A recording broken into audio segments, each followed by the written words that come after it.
lashes, they gonna be worse.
No, I'm not picking it up. Who's not picking up that baby? No.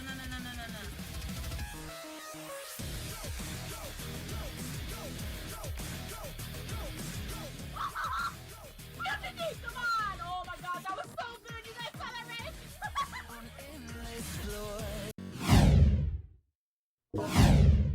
Oh, hello. Oh, we're in the wrong one. Hang on. Not you. I have to change the thing here. Let the free group one open. Soul. There we go. I was gonna say, who the fuck is Lizzie? Why does it got our nameplates backwards? It was different. I'm not Budrick.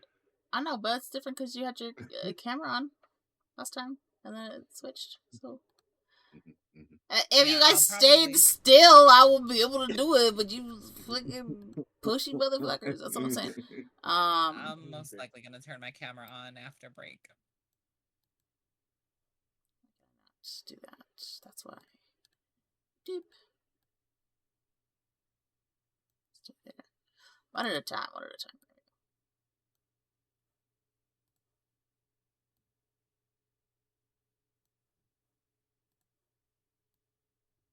Are we live yet?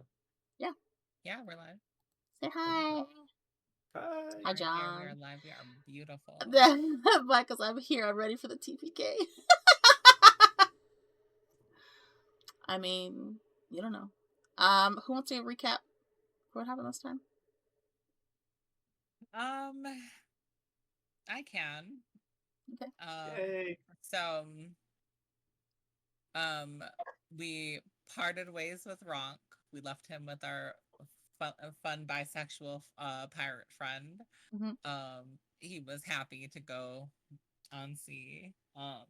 In memory of his brother, even though I was surprised that he didn't take in the sights, considering we were like right next to that dog's burial site. But regardless, I secured the carriage. We got the good bougie one. We are currently en route to figure out what's stopping trade on the North Road. Boo Boo ran into some snake creatures. What else was happening? Yeah, that's what I was saying, because I got those confused with the kappas. Oh no, the kappas are like turtly frog turtle things. Yeah, that's what I thought, and I was like, "Boo Boo, stay away from them. They're gonna challenge you." It's yeah. I had to look up what a fucking naga was. And we are currently resting, I believe. I think everybody's sleeping, and Boo Boo wants to go do that on his own. And he returned, if I'm not mistaken. And yeah, that's where we find ourselves. So I think you didn't need a long rest, Budrick. So you just offered to stay awake? Is that correct? No, we were taking shifts. So he was gonna, right. Yeah, I was gonna take the other shift. All right. So Budrick, you have returned to camp after seeking out the interesting thing in the woods that led you to the Druid circles with the Naga. They imparted some information to you, which if you didn't write down, I'm not telling you again, so I hope you wrote it down. And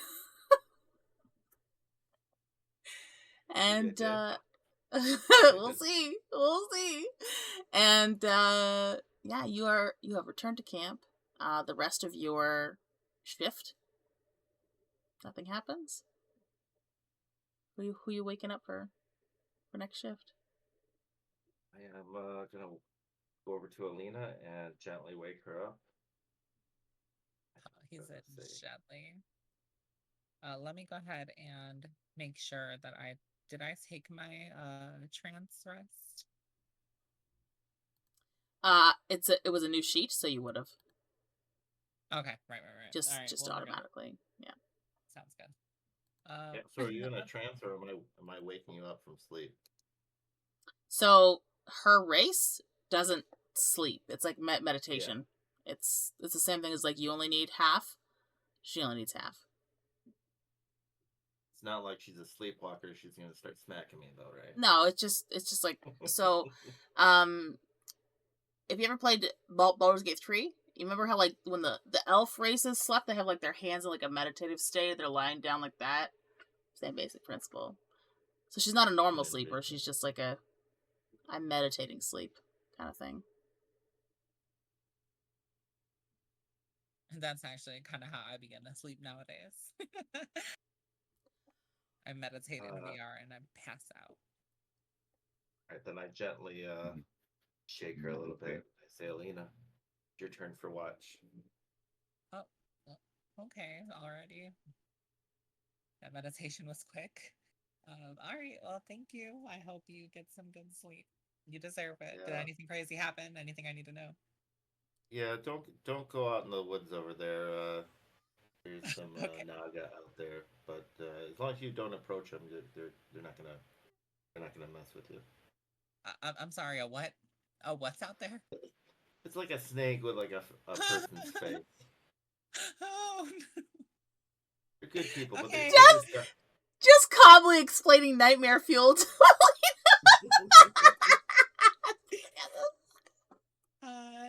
stay attached to the carriage. Got it. Don't worry, they won't mess with you. They're just guarding some druid circles over there. They're harmless as long as you don't approach them. Should be fine. I'm not even sure if they're still there, honestly, but All right, I won't plan on it. He's like, and I keep also those hillbillies out of our fucking yard. can I get a can I get a time check from the DM? What time am I now switching with him?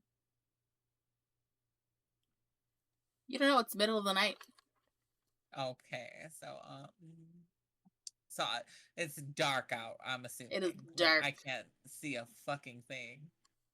Well, you can see a fucking thing, because there's a sliver of moon, that is still visible. But that's it. Can't tell. Okay, well, I'm outside of the carriage now. Can I look around for like,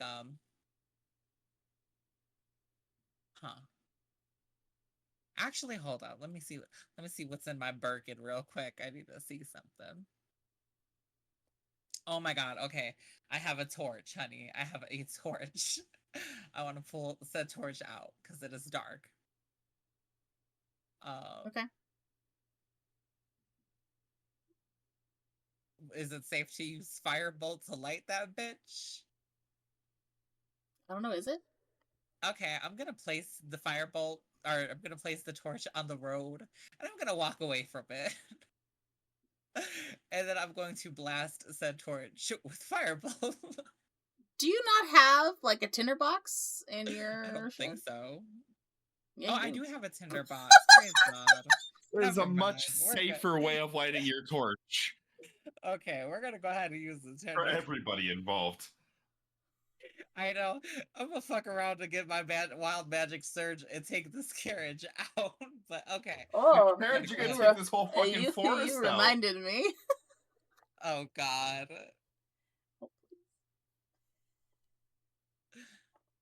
Okay, thank you.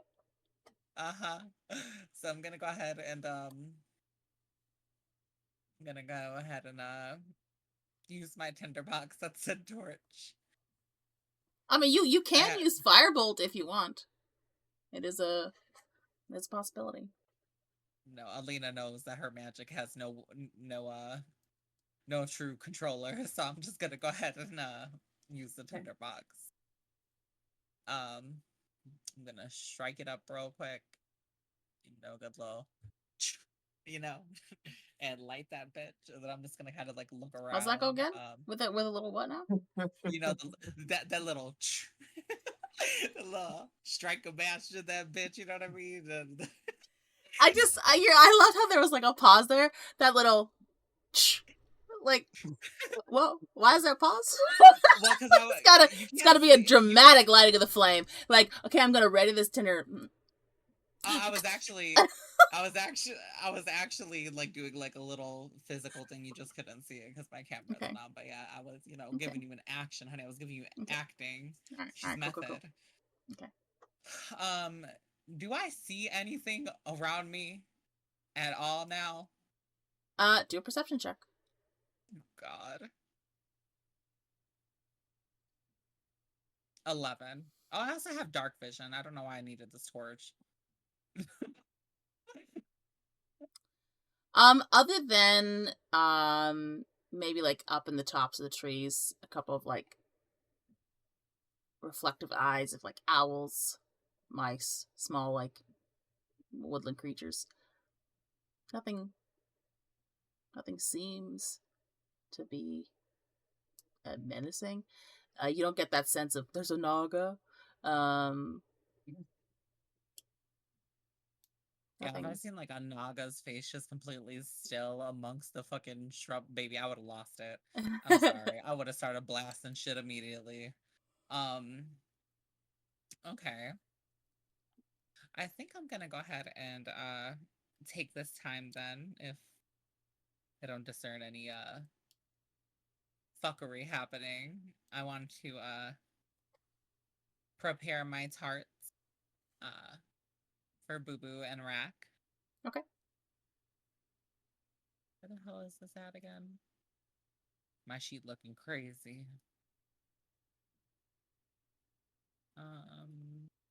Did you add it in? Yeah, I did.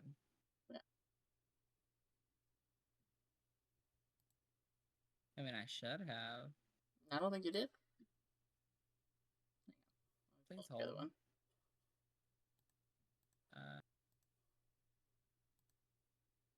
Here we go. Yeah, chef with constitution. Yeah, I picked it. Yeah, I know you got that. I'm talking about the stuff. Oh, no. Your- That was the custom on the things. list of things that I sent Okay. you that I needed. All right. I'm set now. Yeah, go ahead and make it. Okay. But what I was saying was I don't see it on my character sheet where it was before. Your cook's utensils is in your equipment. Equipment. And then if you're looking for like the features and traits, it's all the way at the features bottom. And traits. I'm stupid. Okay. Yeah. That's what I'm looking for. It's all the way at the bottom.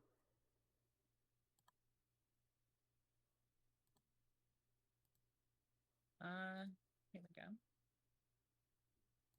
Okay.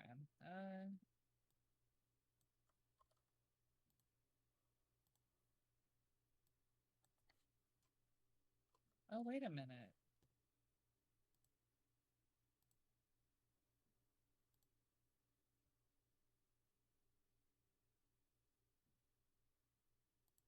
So now it says I could do either a replenishing meal or a bolstering trait. Mm-hmm.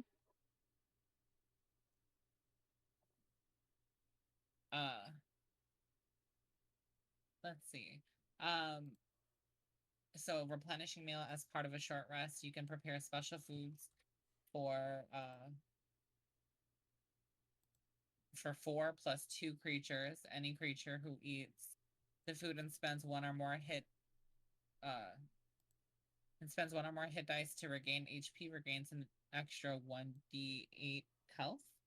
Mm-hmm. And then a bolstering treat with 1 hour of work or upon finishing the long rest. You can cook 2 special treats. A creature can use a bonus action to eat one of those treats and gain 2 temporary HP. The special treats last for 8 hours.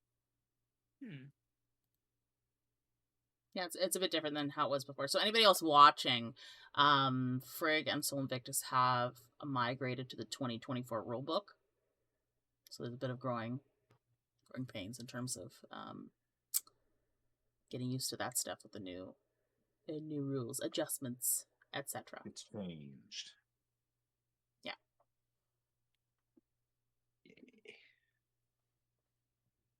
Okay, well, I guess I'll make... It seems like the replenishing meal is a little bit more helpful. Possibly. So I'm going to go ahead and use some of my... where is it at? Where is my tart ingredients? I'll take it out, but I'm going to go ahead and use some time to make that. Yeah, So during I've added this time your items. Fabulous. There's no rustling or spooky shit that happens while I'm preparing said treats, right? I don't know. Takes you an hour.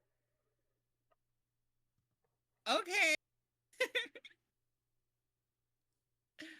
No, nothing happens while you're making it. Okay. In the darkness. In the middle of the night. Yes. Well, your girl got dark vision, so she could see. She sees what she's doing. And in my head is that song, In the Dark of the Night from Anastasia. Okay. Evil will find her, bitch, and she ain't gonna be found, okay? That's what's happening. Mm-hmm. I also want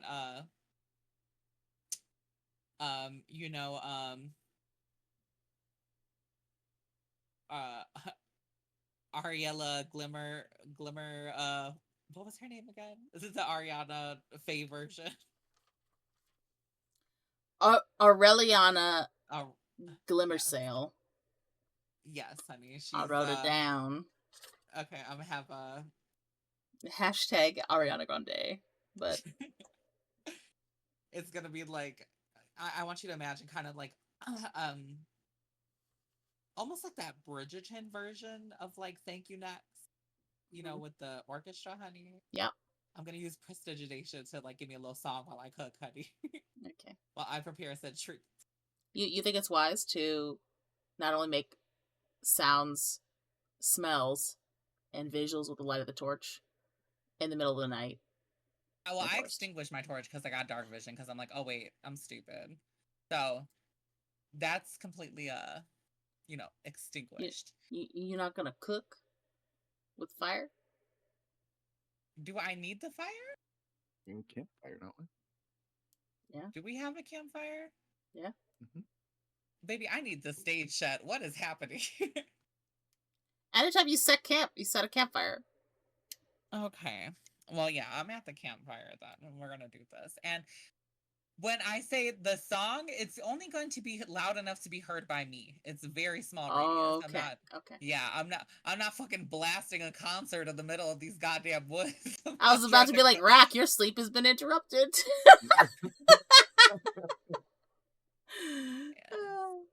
Oh, that's another new rule for D&D 2024 rules.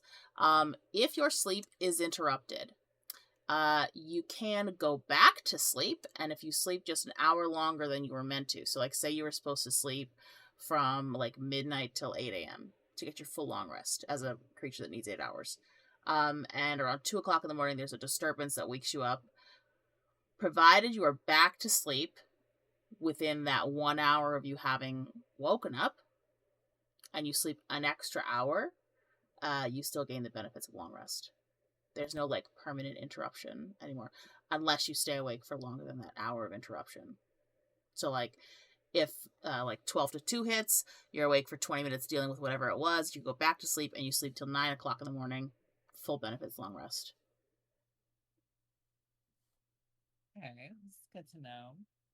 Same thing would apply to you with your 4-hour rests, where if it gets interrupted at any point, then provided, again, within that first hour, you're back to sleep, and you sleep an additional hour longer, it's not interrupted. So would this also apply to my trance as well? Yeah, that's what you said. Okay. It's a 4-hour thingies. Okay, okay. Also, I'm gonna be snacking on my own little ration, you know, while I'm cooking. I'm just gonna be eating my little food too. Okay. She's multitasking, honey. She's trying to be Alina's a little bit not necessarily afraid of the dark, obviously, because she can see in it perfectly fine. But I guess it's almost well, like not perfectly fine. Dark vision is you see in shades of gray, right? Yeah. So it's not perfect vision, but it's I'm saying it's I enough can see to not be like I could see like better than like a human that just sees nothing. So it's like or Rahk, who also doesn't have dark vision. Alina could feel a little lonely because she's the only one up, you know. Mm-hmm. And she enjoys her companionship, so she's doing things to kind of keep her mind busy. Mm-hmm. Where is my ration at? Because you know I am stacked on rations, honey. Okay.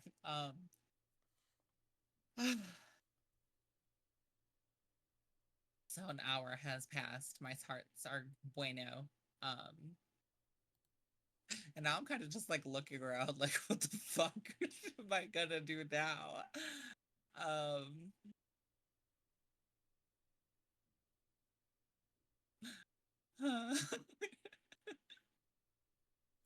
You can just continue your watch.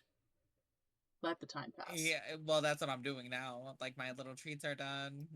You know, I'm just still listening to my So you spent the first 30 minutes of your watch obsessively watching the trees to see if anything came out after what Budrick had told you he had happen on his long rest.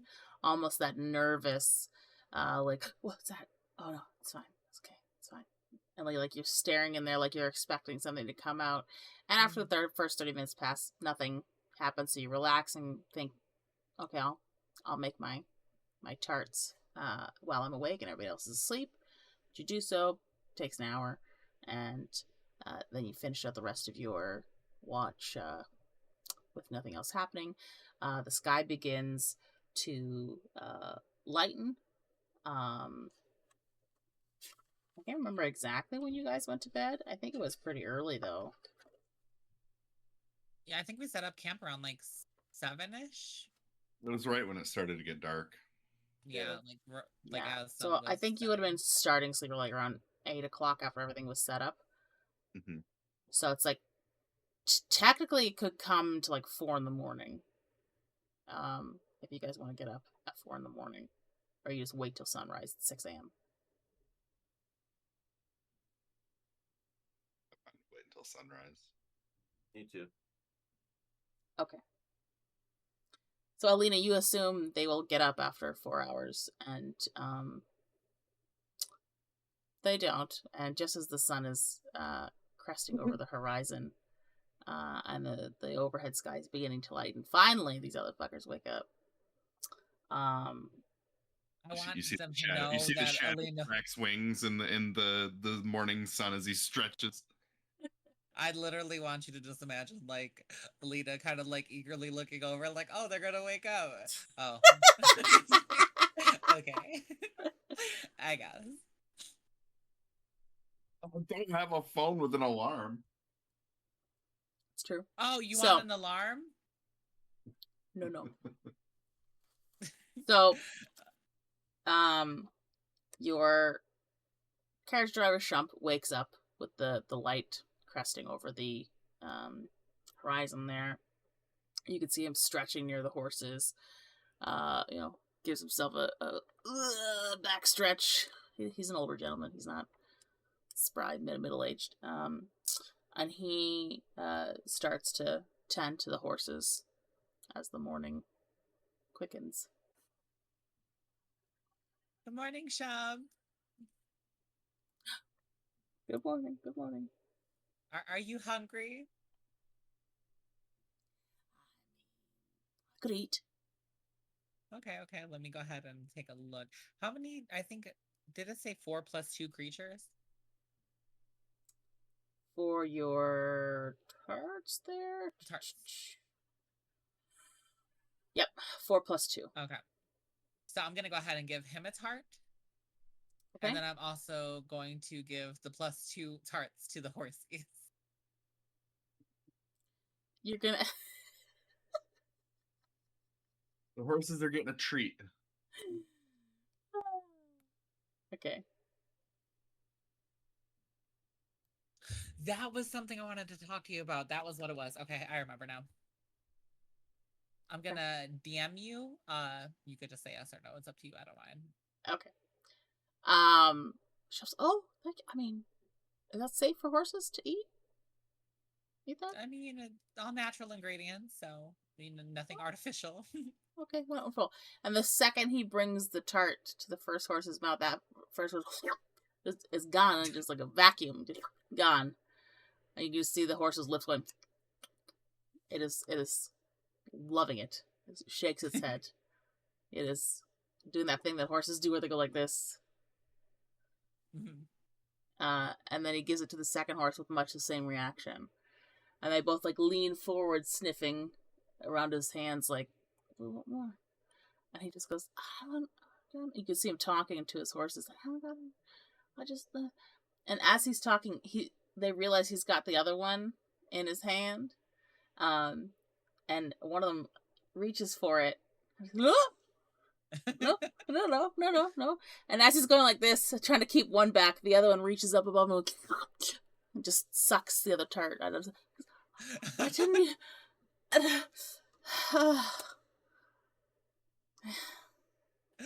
I have an extra one at my camp shop. It's okay.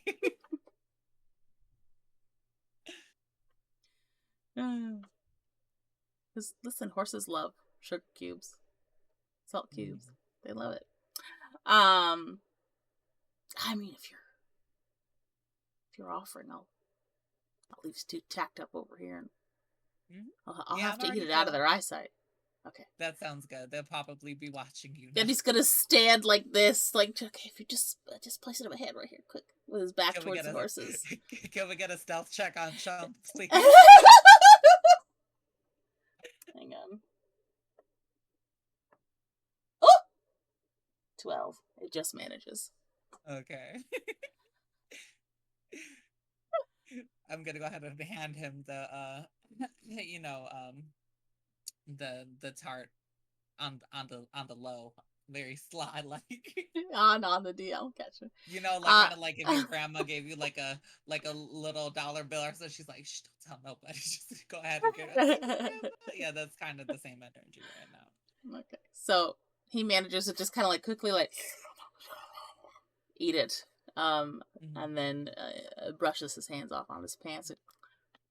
Oh, it's delicious. Thank you. Oh, so good.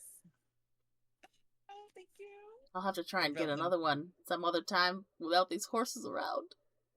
Yeah, no problem. Anytime, especially if you're, still in the city and everything. You can come by anytime, and I don't mind moving one up for you. Oh, thank you. So kind of you. So kind of you. Let me finish getting the horses ready there while your compatriots wake up. I see one is stretching his wings there. The other one's yet to rouse a little bit, but I'll make sure things are ready to go in just a little bit. Sounds good. I'll go check on them to see if they're getting up and ready. Tip his little hat to you and then continue. I want to go over to Boo Boo and gently, actually it looks so calm and so peaceful. Alina is almost tempted to give him a little kiss on the cheek and be like, but she's like, I'm just gonna go boundaries. I'm just gonna go ahead and gently shake him awake. You're like, Boo Boo, it's time to go. So I wake up, and a little bit groggy from sleeping too long. I say good morning to Alina. Good morning. Good morning. I got something for you, and I want to hand him his tart. Oh, thank you. Of course. I eat it. Delicious. Thank you. I'm glad you enjoy. I made it with so much love. And I'm going to go ahead and... You're welcome. I'm going to go wake Rahk up now. You go ahead and take your time to get ready. Rahk's already waking up. You can see him. He's been stretching his wings. Well, Alina doesn't know that because, she was like busy with the horses and Shump and then also Boo Boo. And she doesn't know that Rahk is awake right now. She did not realize it. And she'll be like, Rahk, get up! Wake up! You're Rex. You're just gonna see Rahk kind of look up at you, like you almost see him like raising an eyebrow, and you just see him straightening his equipment. Oh, you're already awake, Rahk. I got something for you, and I want to go ahead and hand him his tart. Good morning. He's gonna wave and take the tart and kind of nod in thanks. You are welcome. I'm already used to this bird's nonverbal communication. As long as he is a man of limited intellect, but I was gonna say as long as he's not patting the Well, you're gonna notice. You're also gonna notice that his short sword is conspicuously absent, and he now has a spear at his side. No, you're not gonna notice that. It's just something that's changes. That's a changes. Just assume it was there the whole time. Because he still has a short sword, so he swapped his equipment out while he was getting ready. Okay.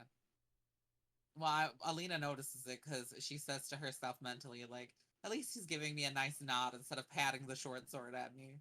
Where's your sword at, Rahk? He's just gonna pat his spear now. Okay, sounds great. A bird of many words. That's a thing. I'm going to take a moment of self-reflection to think about what I learned last night, and I'm going to do a history check and hope that my DM is nice to me.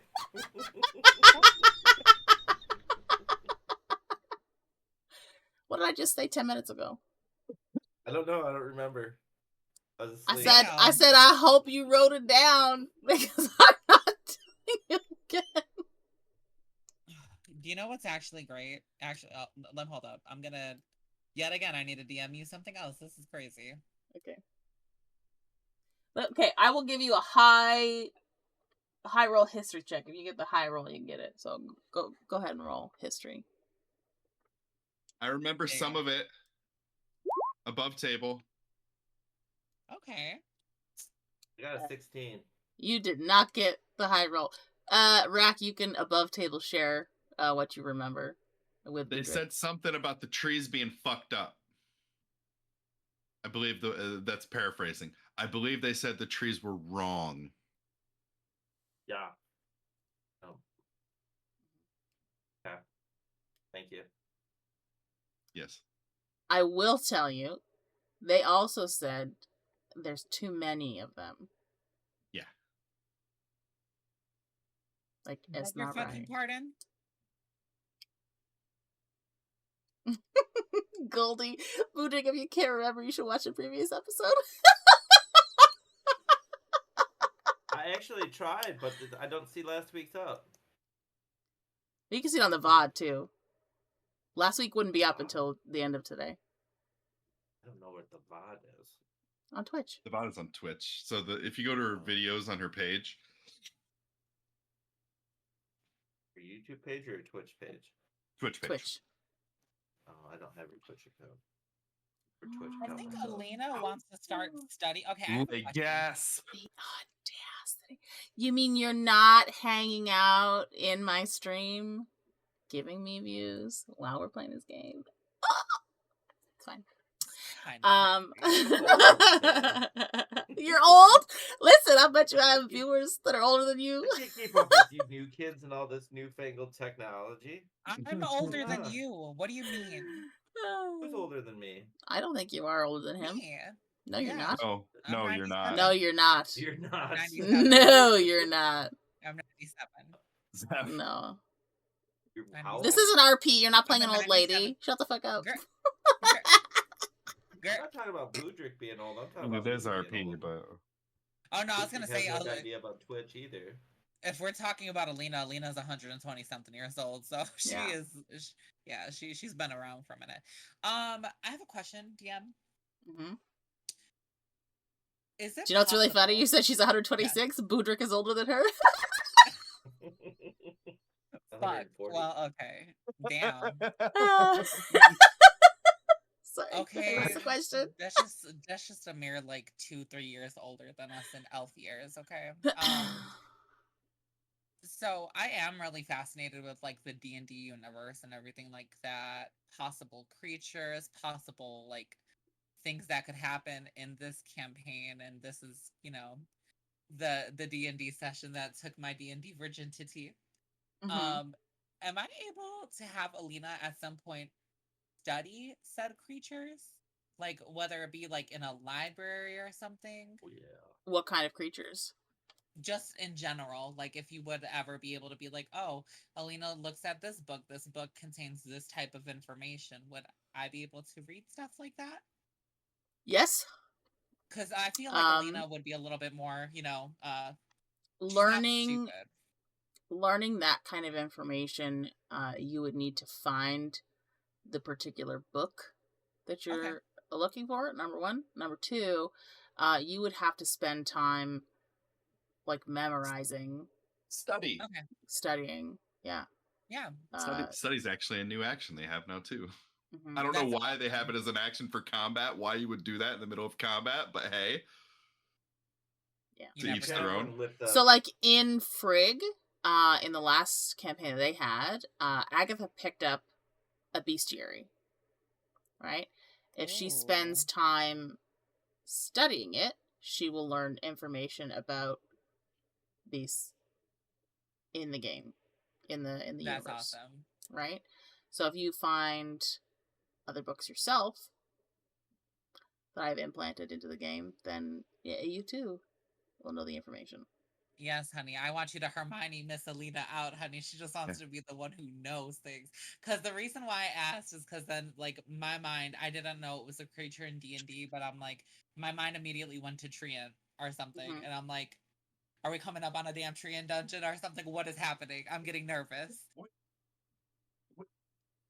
Yeah, so just so you know too, like Budrick's really obsessed with like knowledge and stuff like that. So I definitely plan on looking for some bookshops and libraries and other ways to gather knowledge along the way.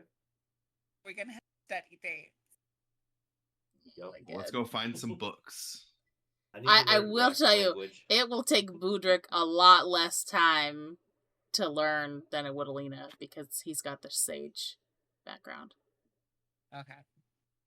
So So would that just be like you feeding me information at a slower rate than what Budrick can gather? Okay. yeah, you might Yeah, not to do retain as roles. much information as he would reading I the was same gonna book. say, I was like, what if my notes were more like lit though? Like, so would I be retaining that? Notes are very helpful. Yes, if you are keeping them. Yeah. I DM'd you why I'm able to take better notes now. Okay. It's a God-given gift. I've been freed. Does that make me God in this instance? Yeah, my God is Ariana Grande and Megan the Stallion's right ass cheek. Blessed be. All right. So, Shump finishes getting the horses ready, and he gives you a little wave to indicate that he's ready when you guys are. All right, I gather up my stuff and get all situated. Yeah. Perches up on the top with the goslings in tow. Alina, are you ready to go? Yep, I'm good. I'm gonna take I'm gonna hop in, and then I'm also taking out my cute little blue fuzzy journal to just kind of document the evening and the thoughts of loneliness. Do that you Miss have a Alina blue has. fuzzy journal?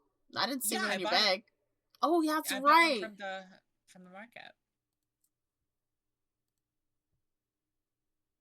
So just set up his And journal? Mhm. Let me add it specifically. I also See, need that to, wasn't on your list. Well, it was in like the other thingy, and it was there was like other stuff that you had in there too. I thought you were just gonna copy that over, but if not, I can grab those items. There's like 3 of them. I did the dress, the tart ingredients, which now should read 2 because you used one of them now. Yeah, so those were that And the was the makeup. stuff that I couldn't populate on the list that was on my list prior. But then in the smaller section at the bottom, there were like 3 items there that I thought you were just gonna move over, but it's fine. You're talking about in the notes? Yeah, you had like just some items put there. Just realized The other possessions, Andy. I know. I'm gonna also take a moment. Is there any water in our area?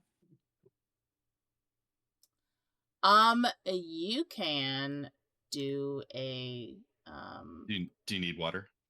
Yes. survival check. Okay, I could do a Are you saying out loud to the party that you're looking for water? I'm about to if I can't find any. 16. Well, because Rahk has a solution for this. Yeah. You are able to find a small running stream near the camp. All right. That has I'm gonna running let water. them know. I'm gonna go grab some of this water from the stream. I need to water my orchid. When you say water, Rex is gonna pull out his alchemy jug. He's gonna say water, and he's just gonna hand it to you. Oh. Temporarily, and you can now pour. I believe it is. That thing has 8 gallons of fresh water in it right now, and it can pour 2 gallons a minute. Oh, that's fabulous. Let me go ahead and water my orchid. Thank you, Rahk. I kept it in the carriage because I didn't want it to direct sunlight. Mm-hmm. Did I say it had a color? The orchid? Didn't you say it was blue that matched my dress? That's right. A lot of the things that I have been given in this campaign have all matched my dress at this point. It's just a good color for you. What can I say? All right, cool. I added in that Blue Fuzzy Journal and the Orchid. Yeah, I don't have my mask charm either. I'm noticing. That would be Can't seem something to that you find would it. have added. Can't seem to find it when I do a search for it.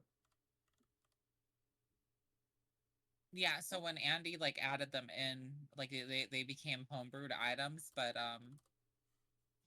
It could I just don't be think that everything mask transferred over. charm. Yeah, I don't have Strixhaven, which is where it comes from. So let me just grab this. Actually, I'll put it into Budrick's thing now. She Oh, could do right. what she Let did for me- my bracers. I completely forgot. Are we in what is that called? Are we in roll 20 right now too? Yeah. Okay, Yep. let me go pop that bitch open.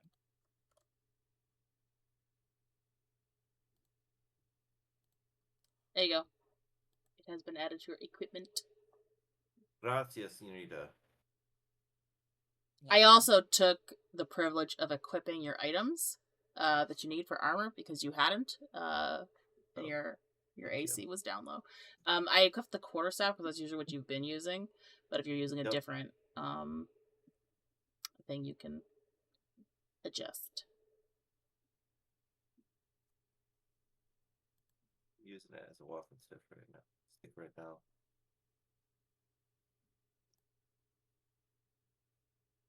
Thank you. Okay, ready? Yep. Alrighty. So you guys spend a couple hours on the road.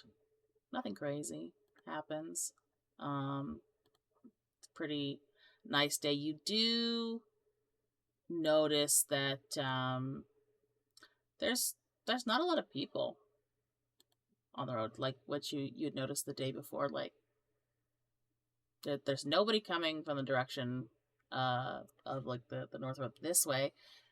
You had seen them a couple hours on and off when you first left the city, but at this point, since you guys started this morning, you've not seen another single soul. You do. We're in the back of the carriage just riding along. Yep. I'd like to take a minute to talk to Alina. Okay. And Rahk. And just share with them. Well, Rahk's up top. Rahk is on top of the carriage. Oh. All right. I mean, you could put down the window, I guess, if the window opens. Yeah, we got powered windows in this bitch. No, it's one of those latch things. You just unlatch it. Whoop. I say, hey Rahk, can you come down here? Power windows. What do you think this is? You're just gonna see his head kind of pop down over by the window. And I say, all right. So I had a run in last night. I found the Druid circles out in the woods, and I talked to a couple of creatures out there. And it looks like up ahead they're saying that basically that I get the feeling that there is something wrong with the trees up ahead. It appears that there's too many of them out on the road. It could have something to do with what we're going to investigate, the obstruction. I just wanted to let you guys know to keep an eye out for anything weird to do with trees. Do you have any information as to why trees would be scattered all over the place? Is that like something like a druid thingy that you would know? Maybe, perhaps, by chance? Or it could also be magical, you know. From a druid's point of view, do I have any knowledge about why? Yeah, no, not really. Hard to guess what they're talking about without. It's not natural. Like that's the vibe you got, that whatever is occurring with the trees is not a natural phenomenon. No, it's not a natural phenomenon. So until I see it, it's hard to really guess what it is. Just keep your eyes out for something odd. Understand that, Rahk? Rex, he'll nod at you. Oh, Rahk, by the way, I'm sorry I didn't have enough tarts for your goslings. He'll shrug and just kind of wave his bag of grain out. He fed them. They got their food. Well, never mind. They stay fed.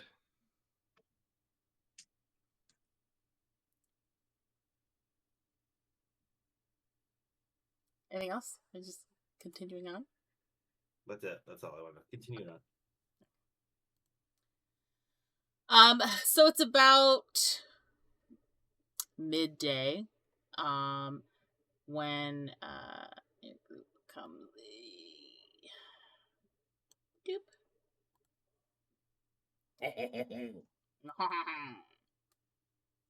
The grid.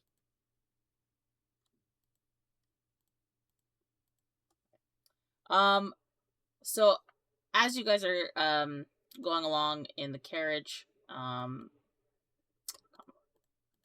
everybody, there we go. You can see that there are so about here. Let's see, who's got the best perception? Definitely not Rahk. Budrick, of course, the nature man. It's not horrible, okay? It's passive of 11. For these purposes. It's horrible. You can notice that there are animals, like rabbits, foxes, that kind of thing, running from, like, the northerly direction. Not, like, hurriedly, but to you, it's a bit odd that they're all moving away from that general direction. It's I mean, you would normally see animals, flitting about, that kind of thing, but they're all heading south as if they're moving away from something. They don't look particularly frightened, like it's imminent danger kind of thing, but for you, being a druid, you recognize, like, it's an odd pattern of movement for animals to do this. Then, as your group hits what looks like some kind of fork in the road, you can see that one heads slightly more towards the north, while one kind of goes northeast. But you can see that there is a crowding of trees on the right path that make it impossible for the carriage to get through. And just as your group is passing what looks like some kind of rest spot. Hang on 1 second, please.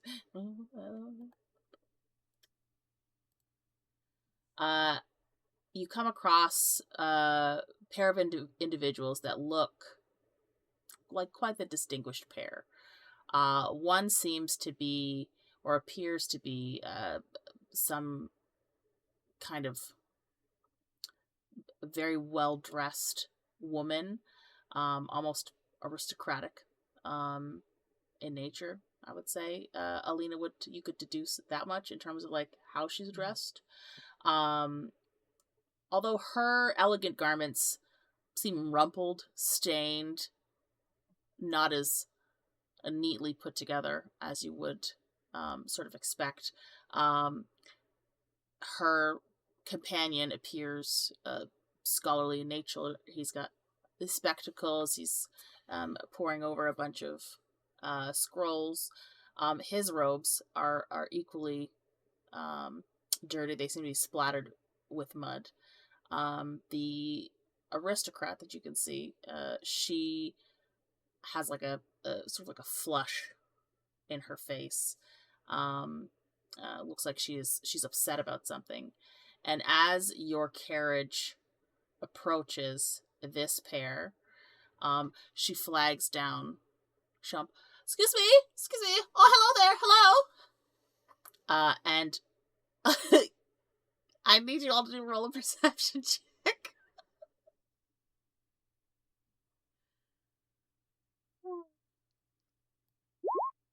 21. 23. Budrick got 23. 18. Okay, we're looking perceptive today, crew. Wonderful. So, Which means that combat rolls are gonna be shit. as your carriage gets up to like almost like Shump is gonna pass them, you see she gives a quick to her companion, who stumbles forward into the path of the carriage. He lives. He manages to just pull himself back just in time as Shump pulls the reins on the horses and the carriage comes to a stop. Which is crazy. She goes, hello, house, quaint carriage we have here. My name is Lady Bryn Finchy of House Finchy. I must say, your mode of transportation is rather practical. I am quite in need of some assistance. As it happens, my own carriage, much nicer than this one, has met with an unfortunate delay. I find myself in need of more expedient means to continue my journey. Naturally, I trust you wouldn't mind offering me the courtesy of your conveyance. After all, ensuring a lady of my stature arrives at her destination with the proper dignity is surely in your best interest. I assure you, such an act of accommodation will not go unnoticed. Rahk is going to look at her without skipping a beat, hold out one of his hands and say, "You pay?" Alina's face is in chat of what I'm looking at her, especially with her dirty garment.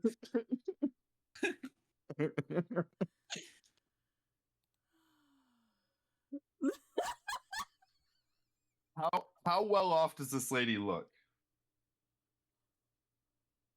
You can't tell, because you've never rubbed elbows with nobility as far as I'm aware. What was her name? Lady something Finchy? Bryony Finchy. How well does she appear off to Rahk, given the way that she's behaving and dressed? Go ahead and do a perception check. Okay. 4. 4. You do notice that she's wearing you. You're like 4. You do notice that she's wearing some jewelry. You can't, just from the look that you're able to give her. Can't tell if it's they're diamond or how cubic. valuable. Yeah, basically. You're just kind of like sparkly, maybe. Budrick or Alina? I like give her the look that I put in the chat, and I'm gonna not even regard her. Yes, and I'm going to help the other man off the floor. It'll be like, "Are you okay, sir?" Just completely disregarding this woman because she's like I know her. I know her types, and she's one of the nobility that Alina really doesn't necessarily fuck with, you know. So. Okay, go ahead, Budrick. I want to cast Detect Thoughts to see if I can hear what they're thinking. Oh, okay. Who are you casting it on? I guess I'll do the lady. Okay. What's the save on that? Let's see. DC 14. Wisdom save. Okay. Thank you. What am I looking for the save for that? It'll be next to the spell. It'll just say like a DC and then a... With 14. Yep. Ooh, she fails. Okay, so Budrick, you sort of concentrate. What does it look like when you're casting this? Does it just look like you're just kind of like got your eyes closed? How did you detect? Yeah, just kind of my eyes closed and kind of silent for a second. I don't Is want it that? to be obvious Well, I'm doing there's it. a verbal component, so you have to say something. But I could say you could say it under your breath. And so it's a verbal somatic component. So you may have made like a slight gesture, but Not I'll even say your that jutsu it. because you're inside the carriage, looking out the window, they probably don't notice. All right, then I cover my mouth. You over here beatboxing and shit towards the I whisper it. Okay. So you can read in her thoughts that the carriage that she and her companion had been in had gotten stuck in a deep rut, probably a few miles up on the North Road. They had no choice but to continue on foot, and she considers this a monstrous inconvenience. She feels it's almost scandalous in nature. In her mind, you could just hear her just saying, "I can't. How could this happen to me?" You know, like that kind of a vibe. And you can also tell that she's being polite to your group, but only because she really wants your carriage to convey her to the city.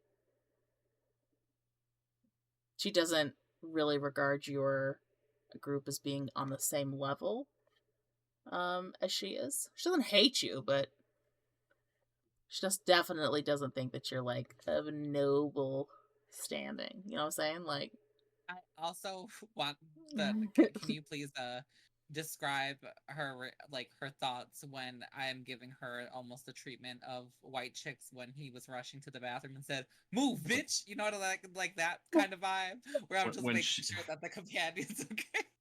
Well, when she's getting treated like the servants at her place. So you give her that look, like it doesn't even register that you're giving her any kind of like snub, because she doesn't even like, it's just kind of like goes right over her head. She just is expecting. So she's just dumb. She's expecting you. No, it's a or like, just entitled. It's yeah, like very expectation of entitlement. Okay. Yeah. I gotcha. Bryony has a angular face with cropped brown hair, and she is adorned with like gold and silver jewelry. She does have Bryony? Yes, Bryony. Bryony. Bry. No. Yeah. Bryony Finchy.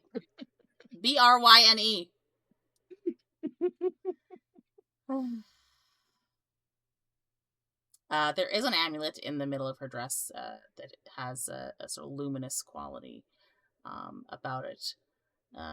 And Rahk, I will say, with your perception check being as shit as it was, I will tell you that you can see that the color of her left eye, being a soldier, you can tell she is blind in that eye.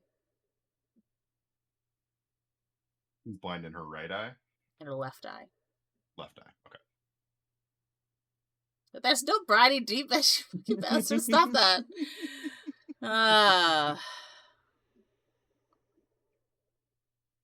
So that's what you understand from her mind, Budrick. Okay. I'm picking the guy up, by the way.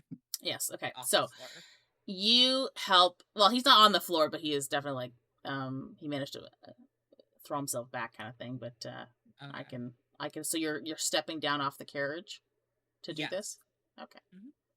So I'll say that you have walked over to him, sort of like giving him a once over, like, "Are you all right?" kind of thing. Yeah.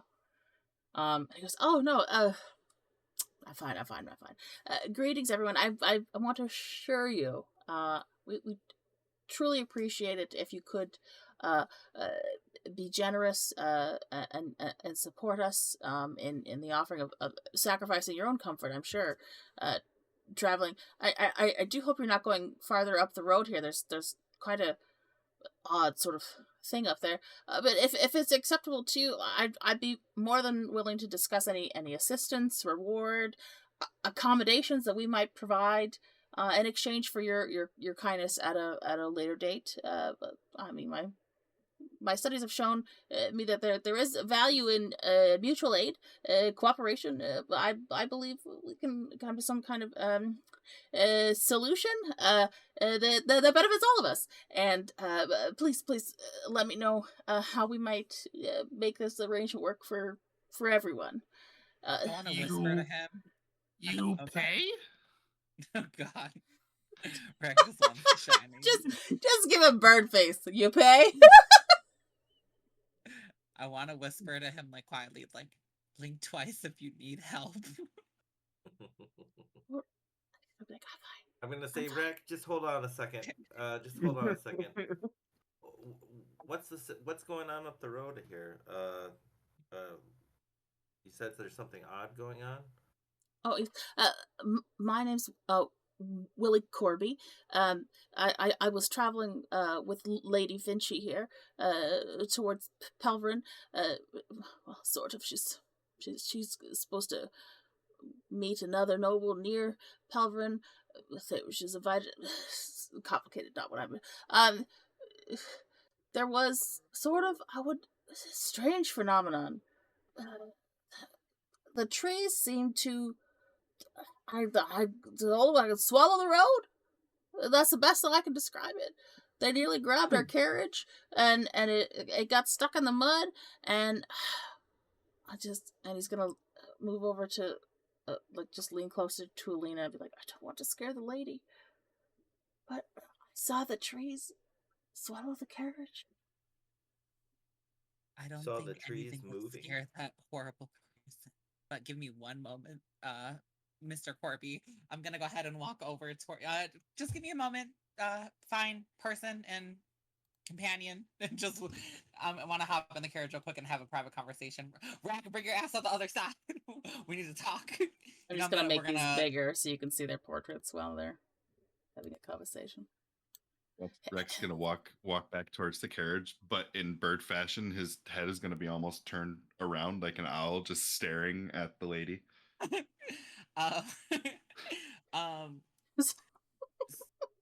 So they said that the carriage was swallowed up. It looks almost like those trees over there, where the road kind of just cuts off. I think these were the trees that you were referring to. Did you guys want to check this out really quickly? Okay. Well, of Yeah, course, we can help them. This fucking mercenary! Rahk doesn't work for free, okay? It's not... We're also not heading to Pelverin. We're going to the next city. However, we could end up... Oh my god, what are we gonna... Oh my god, now Alina's over here panicking because she's like, wait a minute. The carriage is only taking us so far, which means we're gonna end up having to like lug all of our belongings. You have no encumbrance. Stop complaining. Yeah, we got no encumbrance. I know, but Alina, go with it. Alina in physical labor, she's like, no. Now she's over there like stressed out about this. We can spend some time. We'll make a sled. You can drag that shit behind you. Okay. Did you guys want to check out these trees really quickly? We can tell them maybe we'll assist. They just have to, be cooperative because we're here on business. This isn't a leisurely roll through the forest. Look, above table, I don't trust these people to not steal our fucking carriage. Yeah, they're definitely shady. Well, he's not shady. This bitch is shady. This bitch is shady, but like, yeah. Yeah, I can trust her, but so maybe Rahk, since you are the, a little bit more brawny, do you want to stay at the carriage and then me and Budrick will go check it out? I'm sorry, did you just say hit her? Is that what you said, Rahk? Just fucking strike this bitch. She said okay, Rahk, I have an idea for you. You want me to hit her? What? Oh, shit. Also, you didn't sound like Rahk. You sounded like Caustic. That was above tables. Like, do you want me to hit her?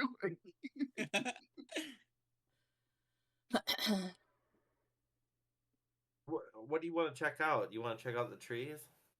Yeah, I want to see exactly what's going on with these trees. If they just Okay. swallowed up a road, because you can see that there was once a road here, but it doesn't look much of a road anymore. We probably shouldn't get too close though, because Mr. Corby did just let me know that the carriage was almost swallowed up by the trees. No, was swallowed up by the trees. Swallowed up by the trees. Well, let's be careful as we approach. But Rahk, you're gonna just watch things, okay? Just don't hit anybody unless they try something He'll nod. where it endangers our carriage. At this He's gonna shuffle. He's gonna shuffle the goslings into the carriage and stand watch outside. Where is the carriage in here? It's basically like you're on top of it because you guys went back in the carriage to have that discussion. So I'll do this the other way around then. There we go. The goslings are the carriage now. All right. Just keep an eye on everything. Make sure that they don't do anything. Are we? Can they hear us? Are they right next to us? You guys are in the carriage, so you are in hushed tones inside the closed carriage. Right now, nobody said anything to them except for Alina. Well, they're like 10 feet away, so I would say you're speaking in hushed enough tones that they're not Alina's hearing you. Still in the carriage? Yeah, we're all in she the hasn't said she hadn't get out. Okay, all right. They can just see through the window that you guys are having a conversation. They can't hear it. This definitely looks like something that I was warned about last night. Yeah. Let's go check it out. Let me go ahead and inform them really quickly that they can come with us. But I need to take care of a little bit of business first. I'm gonna walk up to Lady Finchy and Mr. Corby and be like, this will just take one moment. If you're going to be traveling with us, I need to make sure this is taken care of. I want to cast Prestidigitation on Mr. Corby and clean him up. Okay. He's looking cute, brand new, because we're not letting them get up in the carriage looking a damn mess. Okay. And then I'm gonna look over at her and I'm gonna be like, I guess you too, because you shouldn't be getting in my carriage looking like this. And I'm just gonna go ahead and cast Prestidigitation on her as well. Oh my goodness. Oh, thank you. Oh my goodness. I can't tell you. But did you say travel with you? I believe you are heading in the direction that we have already come from. Am I not mistaken? Yeah, we're gonna be traveling that way. Just we'll explain everything. It's not really safe to be out here. Oh no, my dear. No. I must go to Pelbrin. I'm heading south. About you get in the carriage or you walk, lady. Listen, I have offered compensation for your means of transportation, carriage, as you call it. Take it. It is well worth it, I'm sure, for one's sons themselves. I need to head south. And I can't possibly walk much further. I want to look over at Budrick like I'm about to hit this bitch. Hang on. What's it, Rahk? Just above table. How far are we from where the obstruction was supposedly on the road? Okay, well, you traveled a whole day. Yeah, I know you said we were 2 days midday, away from it, right? So now you are a half a day-ish, less than half a day. Yeah. Okay. So I'd say you're like within a 6-hour carriage ride, 12 hours walking. So to the other two, just thinking about it, remember that this carriage is only taking us there, and then it's leaving and going back to Pelbrin anyways. Which is fine. Which is why I will send her ass here and shut up. I will be a very kind DM and remind you that you have someone who can turn into a horse in which to convey you Just saying. Oh, and Rat can fly. So you want us to be nice to this snooty little lady? That is up to you. That is up to you. Look, above table, I'm saying charge her twice what we paid for the carriage, At least. and we go on our way. That's if you want And money. They have offered you other Other things do they have? compensations. You find out what other shit they have. Rat can We're have not that going back- conversation. Yeah, We're I'll not let going Rat. back to Palvrin, which means whatever we get, we need them to give it to us here. Not necessarily. Yeah, but Why you don't can you- shake them bitches down in Palverin too. Why don't you ask these people where they're from? Why don't you... I mean, you already know that she's from House Finchy. Where's House Finchy hail from? All right. Have you Rack asked is going Mr. to, Corby any information about... Rek is Where going he's to from? step outside of the carriage and walk over to these two. Oh yeah, I'm over there too. I am as well. This is going to go great.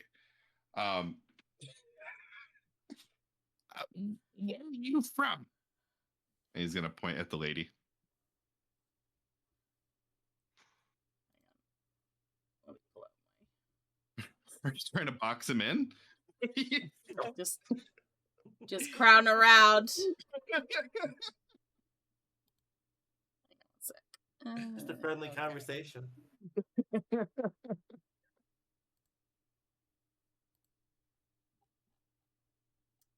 That's what the So, police alright. would say.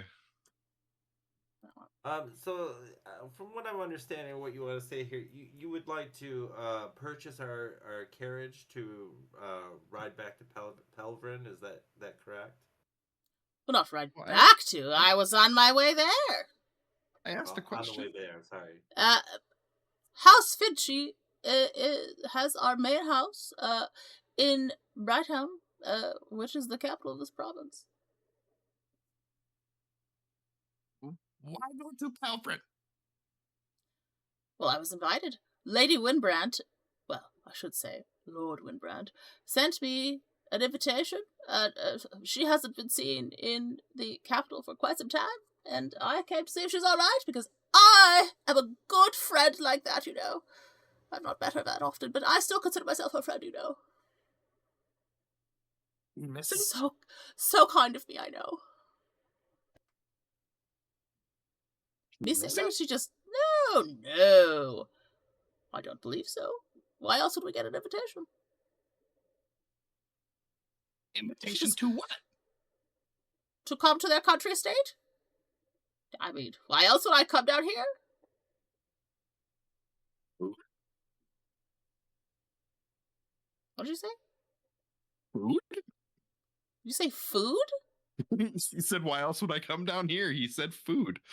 Oh. She's gonna give you that look. That's it. She's not even gonna bother answering. Just What you pay for carriage? what should I pay for my carriage? What you pay for our carriage? Your carriage. And just as she's about to give some kind of comment, Willie says, whatever you paid for it, or whatever kind of compensation that you're looking for, I myself don't have a lot of money on me. Lady Finchy doesn't carry very much money on her. Unfortunately, we weren't planning on making any large purchases. But I am student with the arcane library. I could offer you some kind of compensation in Brighthelm should you ever get there yourselves. Or What kind of compensation I can- is that? I don't know. Think of it like whatever you might require. I suppose within reason. Surely that I you would can, make the deal a little bit better and more convincing to us, considering we're going to have to travel by foot if you're going to Pelverin, because we are not.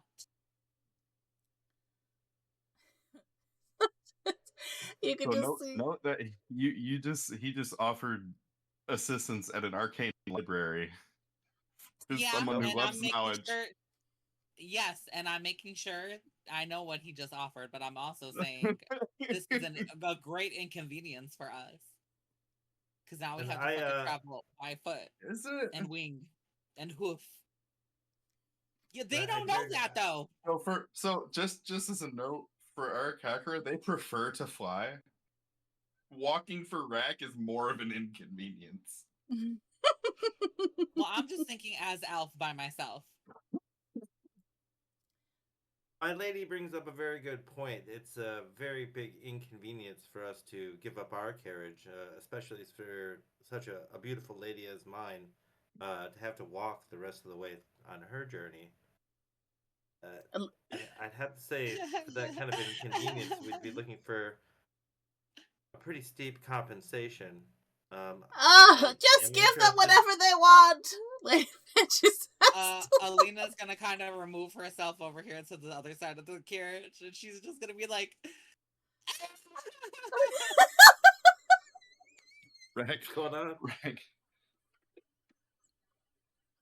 She's gone behind the carriage to like emphasize the fact that it's an inconvenience. She's pretending to cry behind the carriage right now. Okay, That's gotcha. going on. She's being dramatic.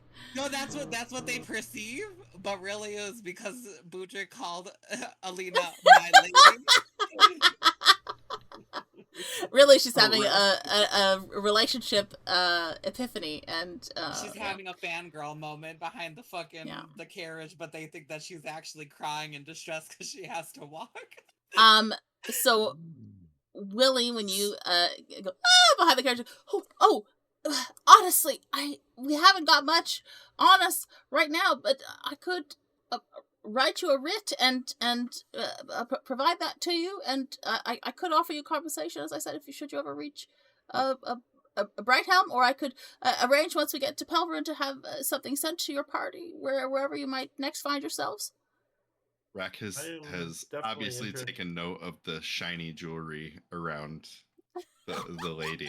I knew it. I knew it was coming. He's just like this, staring closer at her circlet, like. It was a matter of time, bitch. When I seen that picture of her, Rahk was gonna be like, "Run me that jewelry, bitch." I knew it was coming. I felt it. Lady Finchie just starts crossing her. Ugh. Do I perceive Rahk desirously looking at her jewelry? Do a perception check. Well, so do an insight check because you're trying to read his body language. You can see him looking at her, but do an insight check. Oh, 9. 9? You do not. You can't tell that just from. Okay. You can see that he's staring intently, but not. After a few seconds of staring intently, Rahk's gonna point at the various pieces of jewelry and just, is it jewelry? Sir, these are for myself. My husband gave them to me. I couldn't possibly part with them. He can buy more. And you can just see Willie going.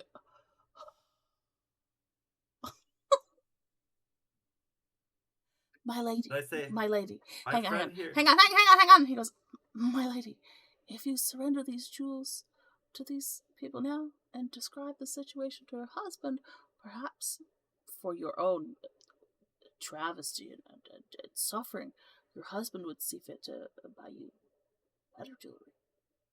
And you can see her going, well, shall I give you my jewelry? You shall give me your carriage?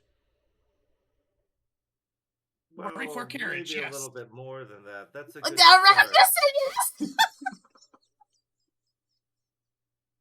See here, are you trying to swindle me? Your friend here just said yes, that is all you required, and now you're saying more? My friend here is a simple-minded person. Are you thieves? And doesn't make the decision. No, he is our companion and our bodyguard, our muscle. And you're but just he does not make the decisions. She's not looking at you like scandalously, like you're gonna hear Alina go again on the other side of the carriage.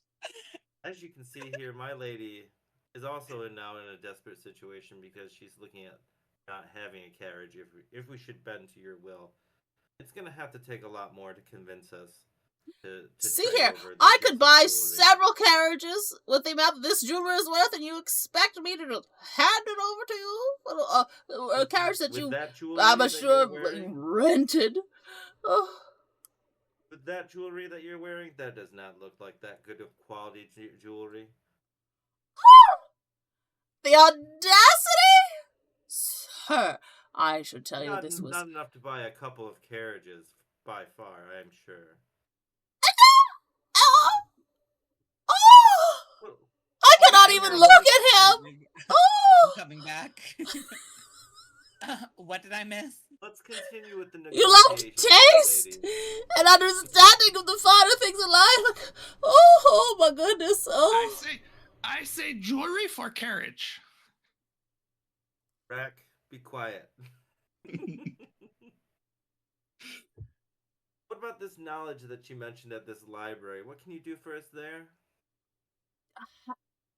I'm just a scholar myself at the library, but should you require you're a any sort of scholar. special knowledge that would be available, I'm sure I could arrange to get you the appropriate tomes.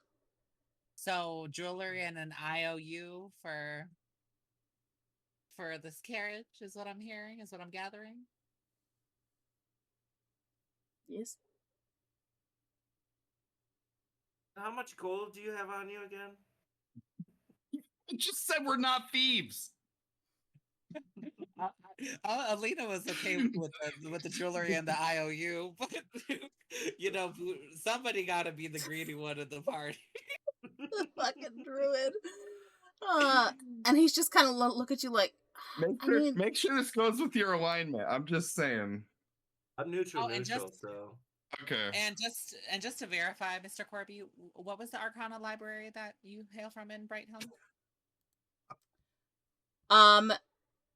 Do me a favor, because you are a sorcerer, and do a history check yourself. Okay. History, you said? Mm-hmm. 6. Okay, well, I won't give you any details. You do know that it is one of the 5 arcane guilds. Oh, he's from an arcane guild. Okay. Are you telling me which one, or do you need some time to, The one that it is the arcane library. So there are so just 4 other ones. The arcane library. The arcane library. Yeah. Okay. It's not a arcane library. It is the arcane library. Fabulous. Thank you. So I say, all right. Give me a moment to discuss this with my comrades here. Okay. And Lady Finchie is still, I can't even, this cretin can't understand jewelry, he's probably never seen a diamond in his life. Oh, my husband would be absolutely appalled.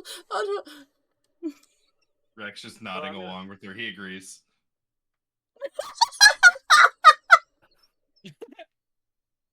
He was happy with just the jewelry for the carriage.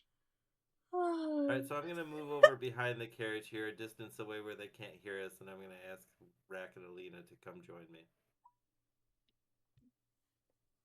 Okay. Pardon me. I'm like, all right. So do you folks think that's enough? We're getting all her jewelry and I get I guess an IOU for some knowledge. I just wanted jewelry. Alina, I can transform into a horse and give us a ride. Oh, okay. Well then, no big deal. I am gonna miss Shump and the horsies though. Hopefully we'll make good time. But do we want to try and get anything more out of them? She's kind of a wretched beast. Oh, damn. I mean, I do agree that she is pretty horrible, but let's get on road. I mean, if we If we just stay in good, we know that she's from Brighthelm as well. We can probably seek her out for another favor at another time. We can just let her know not to forget us. Okay. All right, I don't very think she well. will. I will. Or she might I will- completely remove this encounter from her mind. We don't know at this point. All right, so I'm gonna move back over to them. I'm gonna say to them that, all right, I've discussed it with my lady, and she has agreed to make a great sacrifice today, and just take all your jewelry as a payment for our carriage, and an IOU for knowledge later on, as because that is something that we greatly seek. Can I and say you bye can to have our Shump at the carriage. horsies? Finish talking first. Okay. And you folks can go on your merry way. We'll trudge on through the best we can. Oh, she's gonna start taking off her earrings. Absolutely, I've never had this kind of treatment before. She's gonna gently lift her circlet out, press back her coiffed hair. It's unbelievable. Willie, I need your help with my necklace. Oh, right away, Melee, right away. And he comes up behind her and just undoes the clasp and gently hands it to her. And she just piles her jewelry and shoves it right at Rahk. Yeah! Ungrateful peasants. Careful with Rahk your will- words, lady. Rahk will Remember us. happily take You her still jewelry owe in us his more. hands and put it. Oh, into his I pocket. will remember you. Be sure of that, sir. Take everything of value. This is Remember our highway kindness robbery. here today. Kindness. I have paid for this service. How is that a kindness? We have paid for Rahk our is- carriage, and now we're giving you ours. It is a kindness. Remember us. Rahk is going I to shall spread not her. forget you. Rahk is going to honor your- spread her jewelry out in front of him and say, "What's your favorite?"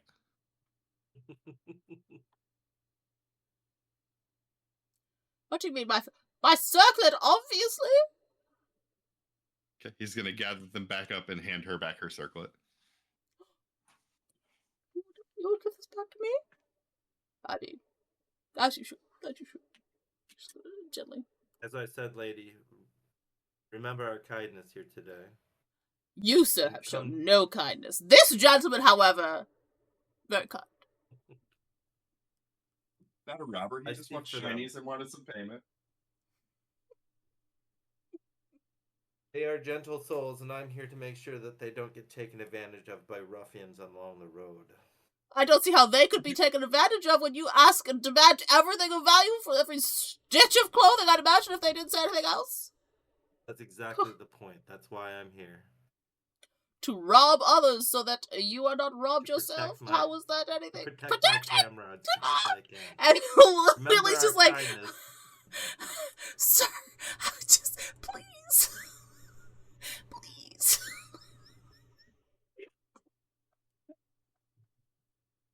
Very well, sir. Take care. I hope she treats you better along the road. Thank you, sir. She's just gonna thrust back her skirts and then get into the carriage. And be, hurry up, Willie! Grab our bags! He's like, yes, my lady, yes. And you see him scramble back towards the logs and grab the stuff and put it up on the carriage. I'll be a nice DM and remind you that your bags are also on top of this carriage. I was saying, I'm saying I didn't get to say I'm bye to gonna- Shump at the Rahk- horsies and grab my stuff Yes. and the Rahk- fucking orchid. Rahk has his Yeah, bag. Grabbing all my stuff too. Rahk is always wearing his bag. So, Shump is like, I'm confused. Am I not taking you further? What's going on with these people? Oh, Shump. You're taking, well, a kind gentleman and this woman to Pelvrin. It's probably not going to be any safe from this point going forward, so we don't want anything to happen to you or the horsies, so you guys can just head back to Pelvrin safely. Oh, I see. Well, I mean, I would continue. You're sure? We don't want anything to happen to you guys. Well, I mean that's very kind. I do appreciate it. Should you ever find yourself in the city again, please do consider my services. I will, Shem. Thank you. You've been such a kind soul. Thank you, miss. Thank you. Gonna tip his hat. And I'm just gonna be sitting there crying, watering my my orchid with my tear. So, Shump then takes Lady Finchy and Willie off. You can see them disappear in the distance.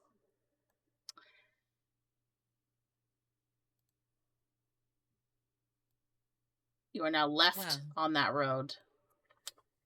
What are you doing? Do you want to check out the trees still? Yes, the trees. We're going to examine those really quickly. Oh, you want the ones on the right side? Okay, go ahead and do. You can either do a nature check or an investigation check. I'll do an investigation if you want to do nature. Yeah. Yep. You don't want me to do either. You could try. Rahk's just like, listen. I'll try investigation because I've actually got a +0 on that one. Dirty 20. I got 11. 11 12. for nature. The nature guy fails. 12 on investigation. Budrick, I will say, you do notice, as a druid specifically, these trees on the right side of the road are growing closer together than they naturally should be. As you peer into that section, you can see that it almost becomes like an impenetrable wall. You do get a strange sense, but you can't pinpoint like what about it bothers you so much, other than just they're growing too close together. Rahk, you said you got 12 on investigation. Yeah. Investigation. Okay. I will say you can tell some of these trees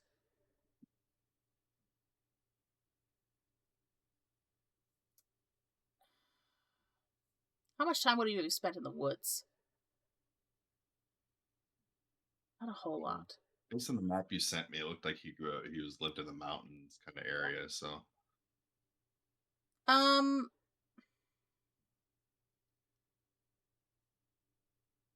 I will just say, like, with your 12 investigation, you notice that the road does, as Alina had said earlier, go off in a distance. It's not towards the west, it's more easterly, so it's not quite in the direction that you were told this blockage was.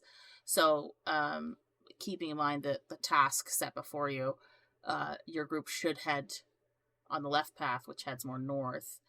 But you do find it strange that these trees have, and I will say there's no grass on the ground to, you know how like sometimes a pathway can get overgrown by grass, that kind of, there's nothing like that. It's like these trees just sprouted directly out of the ground on this road to block it specifically. That's the so what you're.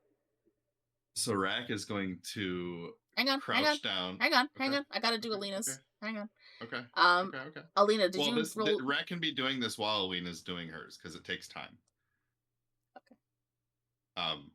So Rahk is going to he's gonna crouch down. He's gonna put his hand flat on the ground, and they're just gonna hear him making a soft trilling noise.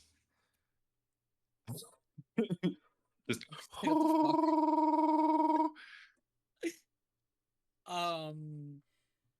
okay.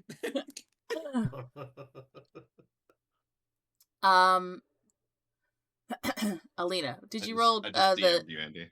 Yeah, did you roll the dirty 20 in investigation or nature? Investigation. Okay. Hang on, check this message first.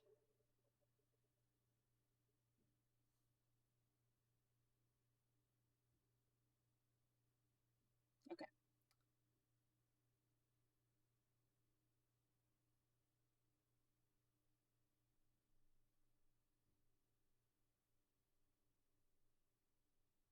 That was why I wanted to.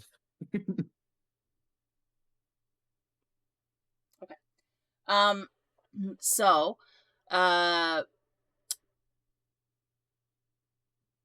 you guys, blah, blah. Got it. Alina, your investigation check,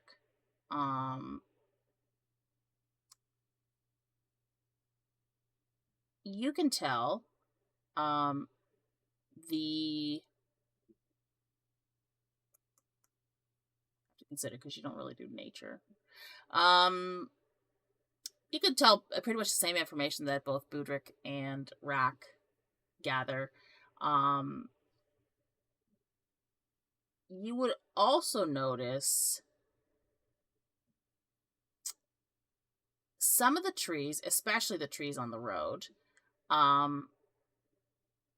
look new.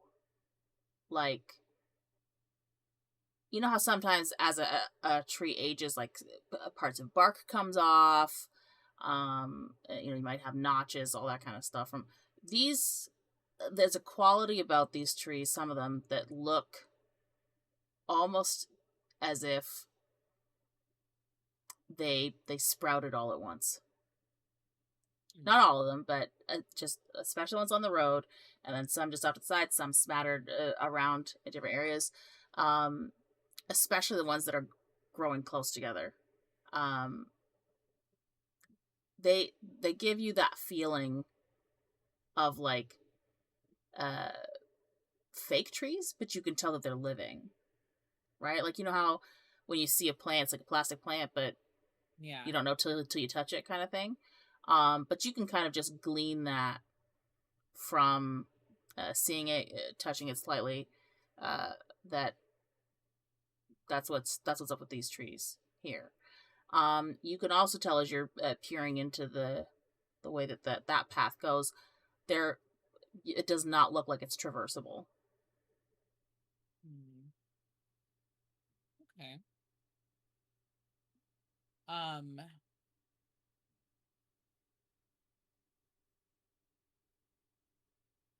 curious. Mm-hmm. Can I cast Firebolt at said tree?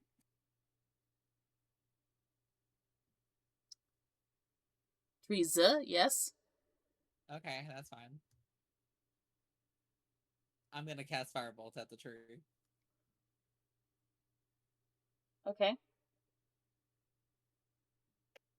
Alright, I'm gonna go ahead and just because it's so dense and it's almost unbelievably dense, I don't trust it. So I'm gonna go ahead and whip up a cute little fire bolt in my hand.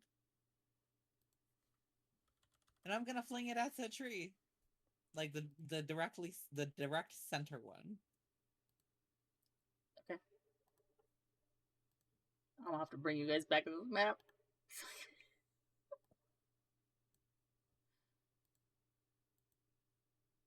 Getting my fighting stance ready.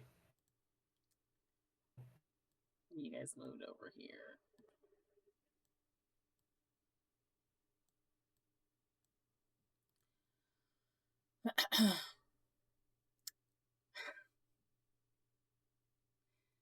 What's the hit?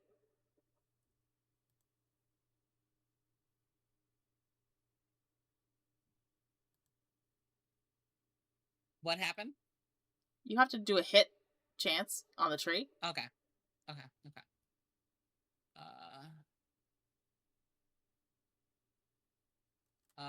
14. Hold on one second. That means she has to pull up a stat block. Yeah. That's happening here.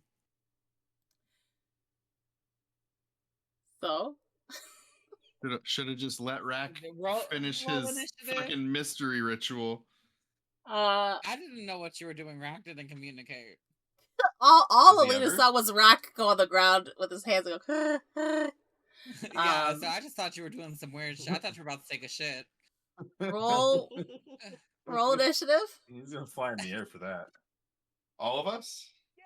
Yes. Yep. All right. 19. I'm about to fight some trees. So 3. I'm gonna bring up the This is a good roll. turn order. As a 21. It's moving the gossips. They're for a fucking second. treants, aren't they? I don't know what you're talking about. I don't trust you, bitch. What are these? At turn. But Druid about to get in a fight with an ant. Just saying, you guys can put your numbers that you rolled into the initiative tracker there, and then hit enter. So put your number and then hit enter, and it'll do its thing. Oops.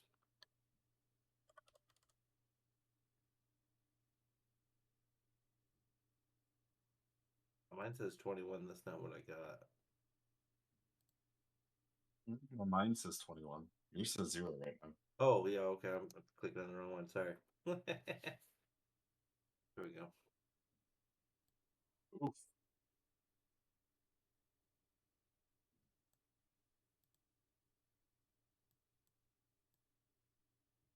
Initiative roll was not kind to you, Budrick. I never get good dice rolls on this D&D Beyond.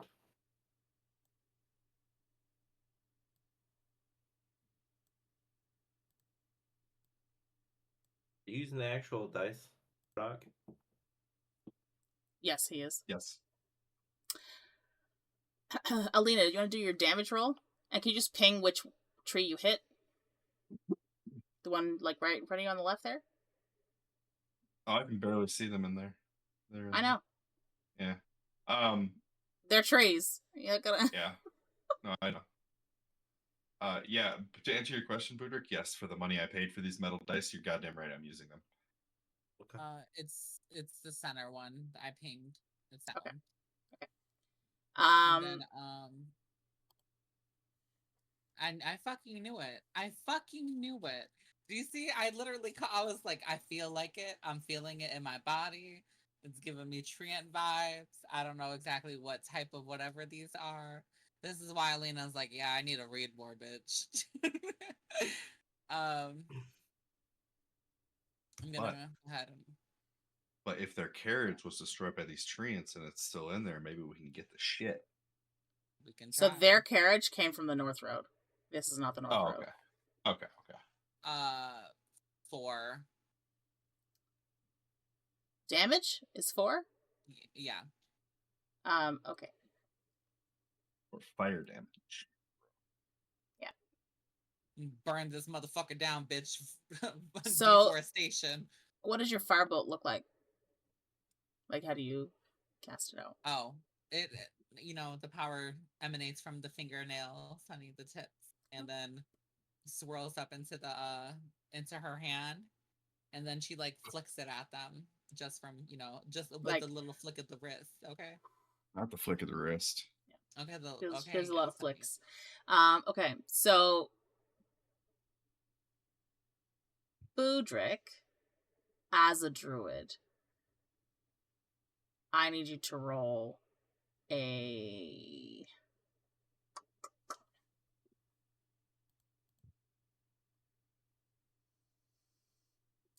nature check.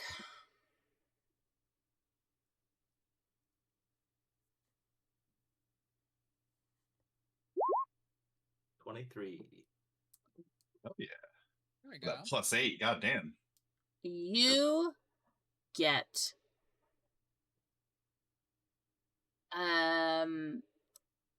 this almost visceral sense in your mind that Alina should not have done what she just did. In the same way that those Naga told you that there's something wrong with the forest, whatever nature magic is in this area, the second that she cast fire into one of these trees, you felt like a sense of loss. Like whatever boon you may have gained by communing in those circles is now gone.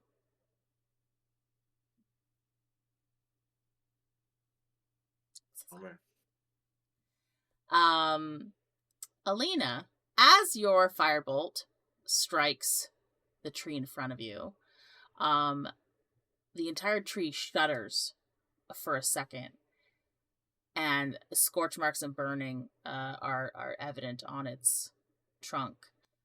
And then you see parts of it just like, and these limbs emerge, and you see this almost gnarled face appear within the trunk itself as it pulls its roots from the ground, and then the trees on either side of it, same thing happens. They're not burned, but and they look. I fucking knew it. Very angry. Give me 1 second. Turn order of these. And these are big trees. Like, they are 12, 15 foot tall trees. Yeah, trees They big. They're not small. No, they not small. I'm getting the distinct feeling that we should probably run. You think? 11. Yes. Hang on. Did you say the answer on fire, or they're not on fire? It's not on fire, but she has done fire damage to it. You can see it, like, it's still, like when ashes are burning, that kind of thing. Smoldering, honey. Oh my god. So I'd like to yell out, "Stop!" And I'd like to cast Cure Wounds. Oh wait, can I go? I can't go, can I? Nope, not yet. Nope. No. So Rahk is you can yell out "stop," right? Okay. But that's I'm gonna yell out "stop." Rahk, it is your turn. I think I made a mistake, boo boo. I think Alina made a boo boo. Alina made an Alina. Is it a yay or a nay that we're fleeing? No. You don't. All you know is Alina said, "I think we should run," and Budrick goes, "No!" as she's done the fire thing, and then she's like, "I think I made a boo boo." That's all you got. Well, no, he said stop, and he was yelling at the treants. I was yelling to everybody.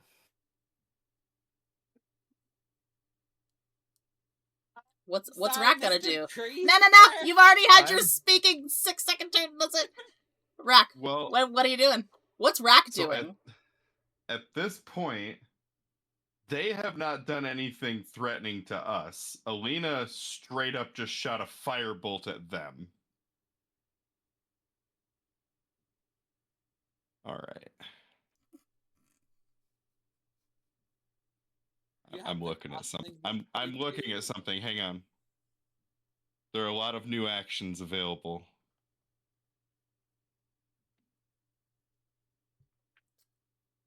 Above table. I did not plan for you guys to have a fight right here. I fucking called it. Did not. You were not supposed to. You were just supposed to continue on your merry way, and then you're like, "I want to investigate these trees." And then I drop hints like, "You should move over, go this way." And you're like, "I cast firebolt, bitch." Yeah, I fucking knew that there was something fishy going on here, bitch. I didn't trust it, and it's treants. And I brought up treants like an hour ago. Here. Also, I didn't say these are treants. I didn't say these are treants. You're just making that assumptions. I don't know any other tree-formed monsters. Yeah, maybe you should be getting a herbology and the arcane kind of book when you fucking get to the arcane library. Hello, I would like to know everything about magical plants. Thank you. Here. So I'm going to attempt the influence action.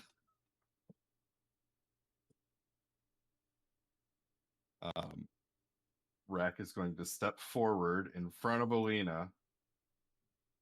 He's going to put both of his hands up, unarmed, towards the treants. is going to say, Stop, please. Accident. and hope they understand common. If they're treants, they do. They have no reaction to what you have said. They are regarding you. The middle one's focus is on Alina, and the other two are looking between like all the party members. But they have no reaction to your pleas. Wow. Is going to turn and look at Alina and Budrick. He's going to say, run! God. So, he's going to use a focus point to use focused Step of the Wind, which allows me to take both the disengage and dash actions because I have stepped within combat range of these things. But allows me to use both of those actions, and Rahk is going to come over here, gather his goslings, and get out to, I think, right about Yeetus deletus. Yeah, he's just gonna yeetus deletus way the fuck over here. I got like 140 feet of flying with my fucking shit, so these are each 5 feet, right? Yeah, he's out the fuck. He's gone. So you all just watch as Rahk attempts to speak with these trees, and getting no response other than just shifting, moving closer. He just turns back, run, and then you just see him take off. He is gone. He did not wait for nobody. Bye, Felicia. He is gone.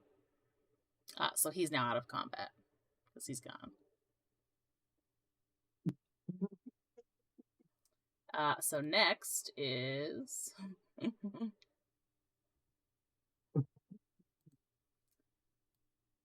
Miss Alina. It's the treat you hit. It shuffles forward in between its friends.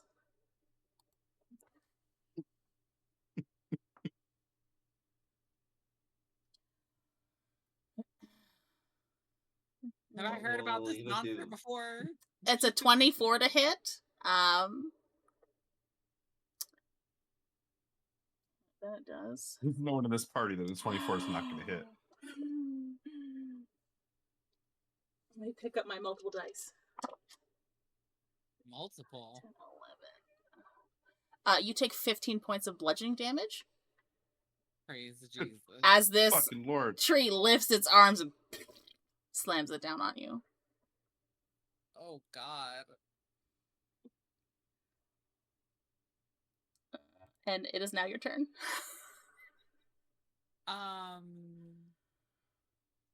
Yeah, Boo, I think it's time to go. I think it's time to go. Agree. I think it's time to fucking go. Yep. Use that disengage. Don't get hit with that. Let them do their own actions. Well, first, I'm going to, I'm gonna go ahead and use a little nasty, Misty Step to get out of combat range because we are not provoking no opportunity attacking this bitch. Okay. So, can you move me 30 feet to, like, closer towards to where Rahk is? other road? Yes. And then, where was it? That one there.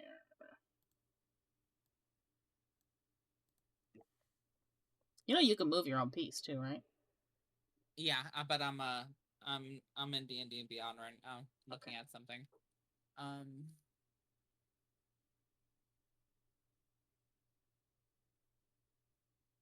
So Budrick, from beside Alina, you see her get hit by these Trunks, and then she just does a quick look, and then gone in a swirl of magic. I'm also And gonna you're use facing the tree, so dash. you don't see her. You just see her disappear. I'm going to use dash, and I'm going to start to running towards where Rahk is. Okay. So each of those How squares is many- 5 feet. Okay, so 1. And 2, you have 30 feet of movement. Oh yeah, baby, Well, she 60 is and she gone. used dash. Yeah, she is out. Dude. Having said nothing to Budrick. And now there's this one. I'm so sorry. Rahk said run. Yeah, Yeah, Rahk's but rushed, she so I didn't ran say it. anything. She just, whoop, gone. I literally said, "Boo boo, we need to run." We followed orders. This one moves forward. And... So sorry, Budrick. Oh! You got the Druid luck on you right now. It is... Maybe. 7 plus 6 is 13 to hit. That hit you? Am I looking at armor class? AC, yeah? Yeah. Yeah, that hits. Ooh, so sorry. Shit. You can blame your girlfriend. Well, Budrick does. 11. You take 15 points of bludgeoning damage. Oh my god. As this treant, other one that's not injured, and you can tell it's, as it's a druid, like, as it's,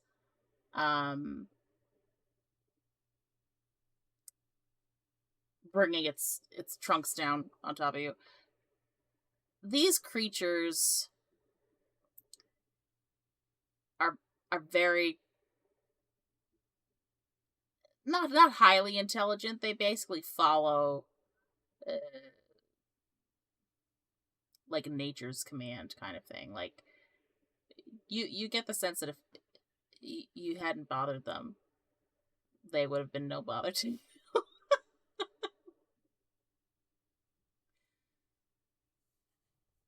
Yep. Just, yeah, so that's what happens there. It is now your turn. Yeah. Question above table. Would Rahk have found them with his ritual? Yes, he would have. See? Well, Rahk needs to fucking communicate instead of whatever the hell you were doing. See, the funny thing is if you spoke a different language, you would have known what he was doing. I do speak a different language. I speak Celestial. Not the Not the right specific language. language. Yeah. Okay, well, Alina don't know that. Rahk don't know that. Rahk is speaking bird. Anyways, Budrick, it is your turn. What would you like to do? So yeah, following the departure of my party, I'm gonna take the same thing. I'm gonna cast Misty Step. Everybody has Misty Step. Nice. So you can go 30 feet. So if you're going the same Oh. direction, so you can go boop, boop, boop, boop, up to that square. Damn. All right, and then I'm gonna do a I'm gonna Just See, then run. I have- Just run. You should have enough movement to get out of there. yeah, I'm gonna get the heck out of there. Okay. Dash, bitch. That's what I did. I got the I fuck don't know what. out. That That's dash it. just You like did. doubles your movement. Yeah. And lets you go. Okay. Perfect. Do I So have dash? everybody Yeah, has we all have, dash. it's a basic action, yeah. Oh, okay.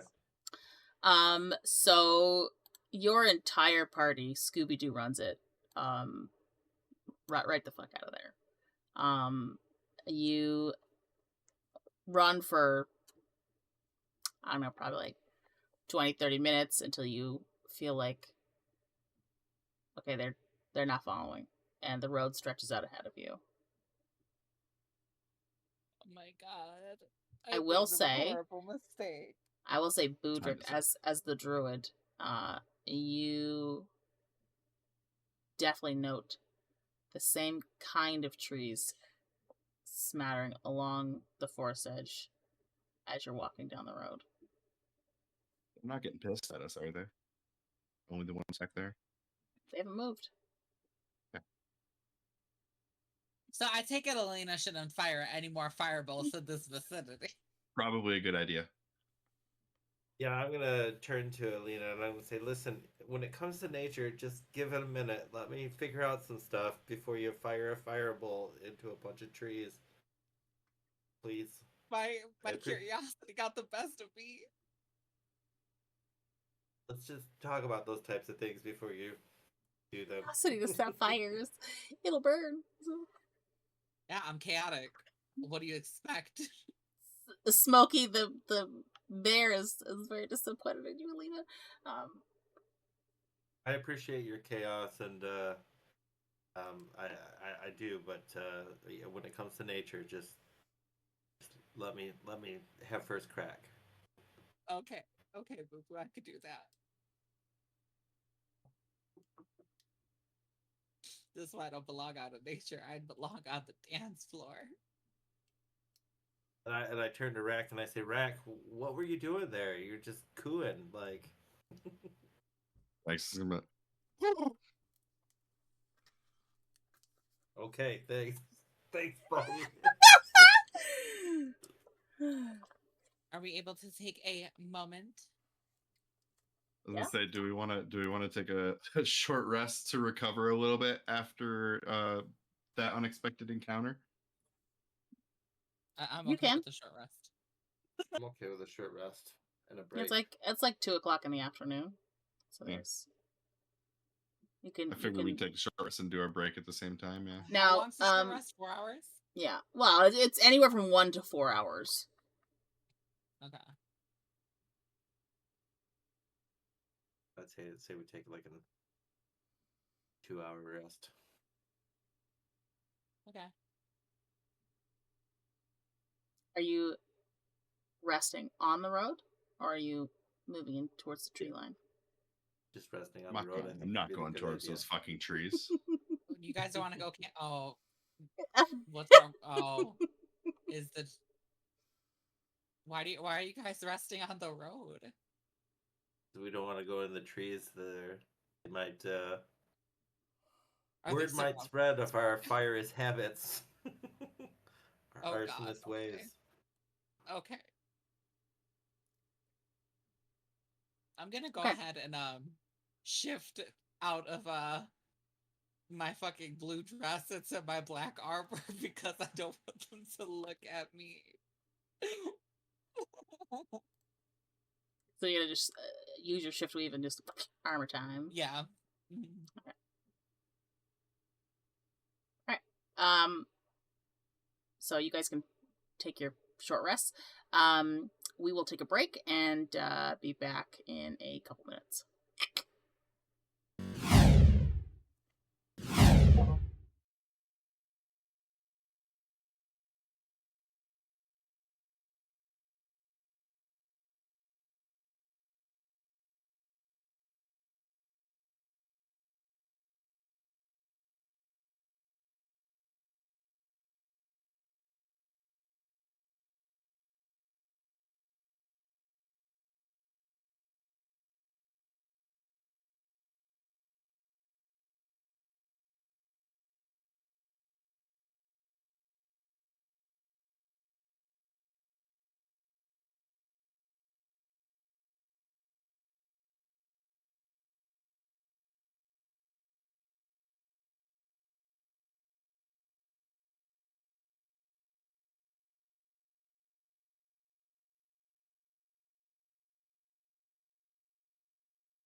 Hello. Welcome back. Oh, hang on. Let me turn my camera back on here. There you go. Okay. Anybody else for camera for the second half? No. I was going to, but my I know. ADHD was hitting and I didn't finish my makeup because I was reorganizing my my D&D notes. Okay. So, you guys have finished your short rest. What you doing? Continuing on the road? Continuing on the Having a road. discussion? On the road again.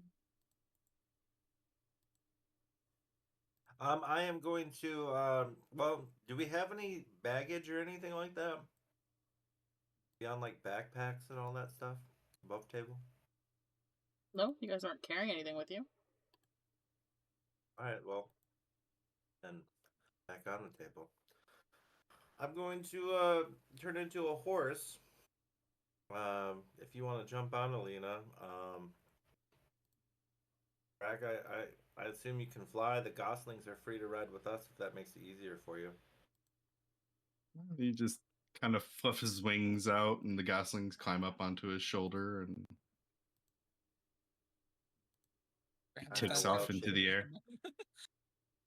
I wild shape into a riding horse now. I Okay. can now talk to you why I'm a horse, Mhm. by the way. It's true. Okay. Yeah, So, that's new with 2024. as we're traveling down the road, Rahk's gonna reach into his backpack. He's gonna pull something out. He's gonna pull out his new viol that he purchased in the town. And he's gonna play a song as we're. For those of you as we're that going down don't the know what road. a viol is, it's like old school violin. I'm sorry, you're playing music while you're flying? That is absolutely correct. He has arms and wings. He can do them separately. Okay, I would like to also on the back of Budrick while we hear. Do we hear this?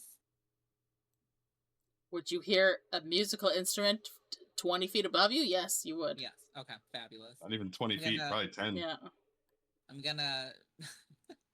I want to cast prestidigitation, and I want to have like an accompanying orchestra with Rahk's music that he's playing. We'll just have a nice little riding time, I guess. Okay. So, Rahk, you are in the sky. Well, no, she's slightly above the group, playing your viol. As the group is, Alina is on Budrick, who is a horse. And as soon as you begin playing your instrument, it doesn't take long before you hear what sounds like an accompanying orchestra. But if you look, it's just Alina playing with magic. Alina, I need you to roll a D100, please. Oh shit. Oh no. Oh shit. It's happening. You're gonna lightning strike my ass out of the fucking sky. Nah, never. 83.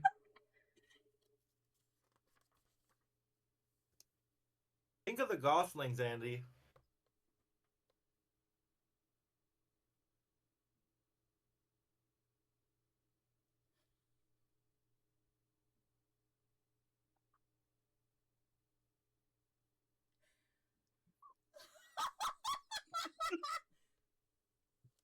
I have to take you back to that other map. Just because I need a space for you guys to be able to have a fight. Because What? of what just happened. What? Oh, please. I'm just gonna say that you were all, Was it 4 or 5? Huh? The number, what? was it 4 or 5? You know what I'm talking about. I'm not telling you. I know it was one of those two. I counted. I just counted. Obviously you didn't count close enough. I'm just gonna say you're on that pathway. This is gonna determine what happens. Hang on. I now need to roll this. We didn't summon those trees back, did we? Oh, you're on a different part of the road. I just needed another roadmap. Okay. Because Like, yeah. fuck. So Alina, as you are casting Prestidigitation, you feel a surge of energy in your fingertips, and you see that telltale red glimmer emerge, and it follows along the outside of your Prestidigitation magic, and all of a sudden, both light on fire. Get the fuck out of here. Hang on. Get the fuck out Hang on. I need to see what this spell does. I wish Abby was here. What just lit on fire? Hang on. Better not be me. Hang on.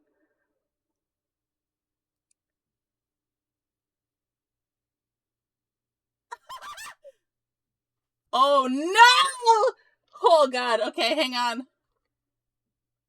I don't have enough dice for this. Hang on. I don't like that sound.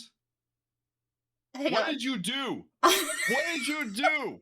I played music. How do I get this to do 1, 2, 3, 4, 5, 6?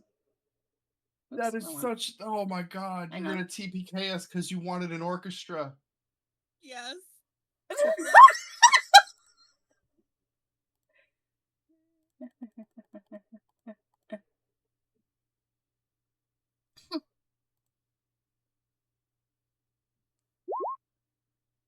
You rolled a lot of ones in there, thank God.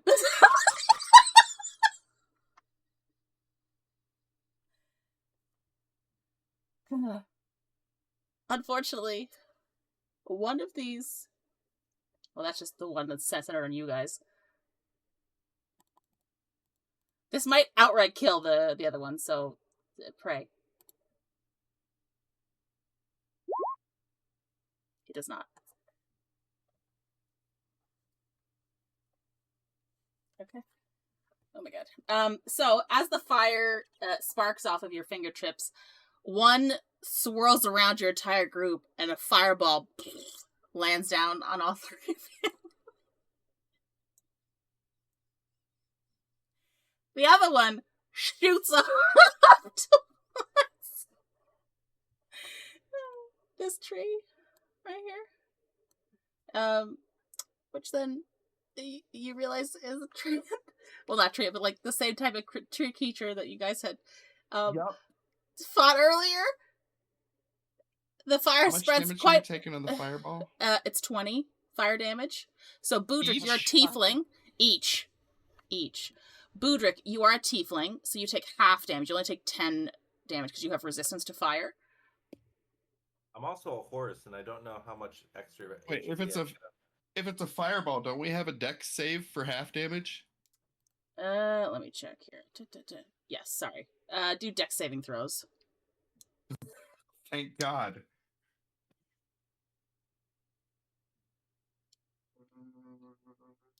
Nat 1. 15. Thank God for a +5. You had a nat 1? Yeah.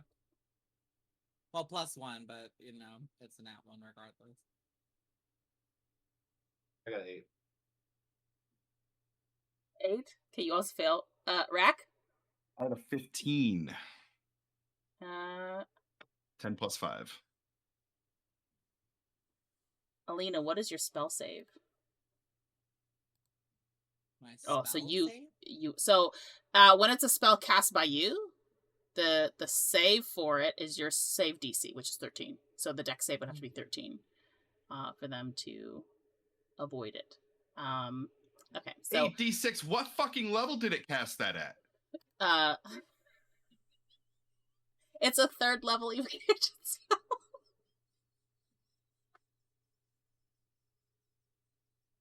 God.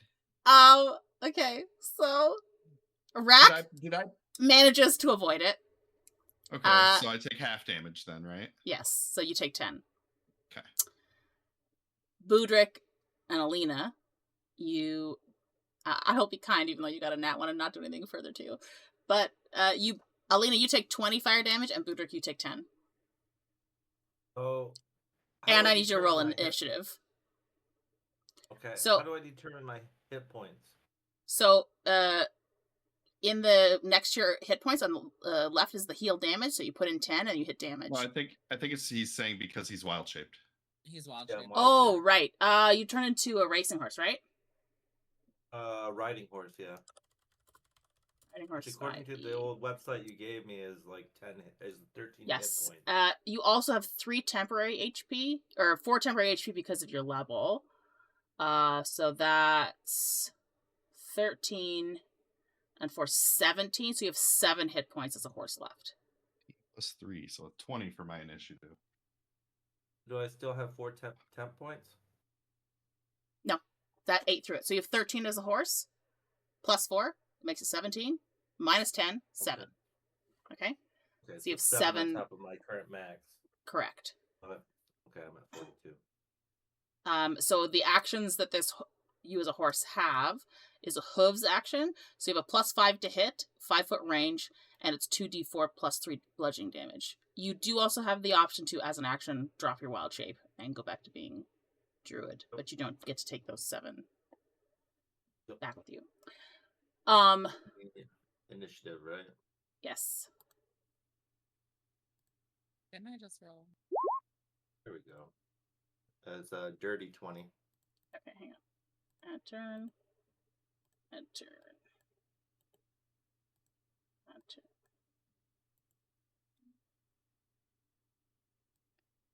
Can't see this guy's fucking.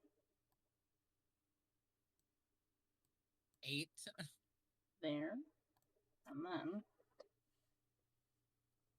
thankfully, You guys know what 20. Rahk's about to do and say, Oh, right? please. Yep, I already know. Oh, no. It's also going to get that one. Okay. So both of these guys, because it's a 20-foot radius, both of these guys take, what was it, 32 points of damage. Okay.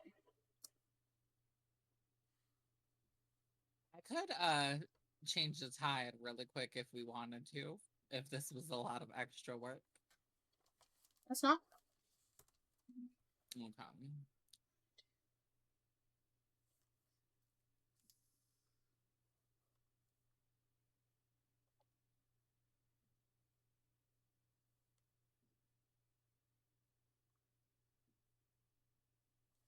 Okay. Alina, you also watch as the other fireball hits 2 treants just to the side of the road on the east side, because this roadway is actually going this way. It's just treated like up as east. So it hits those 2, and I keep saying treants because you kept repeating it. They're not treants. Trees pull themselves up out of the ground just like they had before. They are much more singed and burning. Some of their leaves are still on fire. And you let a giant fireball down on your party. I do have a question regarding wild magic. Mm-hmm. After a surge happens, do you do a new roll then to give me more time, or is it every spell after that wild surge in a session is then wild magic? No. So at the beginning, this is what we talked about when you made your characters. Every session, I roll on a die. I take that number, and when you've cast that many spells, wild magic surge. So for that entire session, that's the surge number, right? Okay. So the same amount of spells next would be, so next session is a new number. Okay. Do you roll It's a either D20? 4, 5, or 6. Do you roll a D20 for this? I'm not telling you. Well, I'd like to know exactly what I'm working on. I'm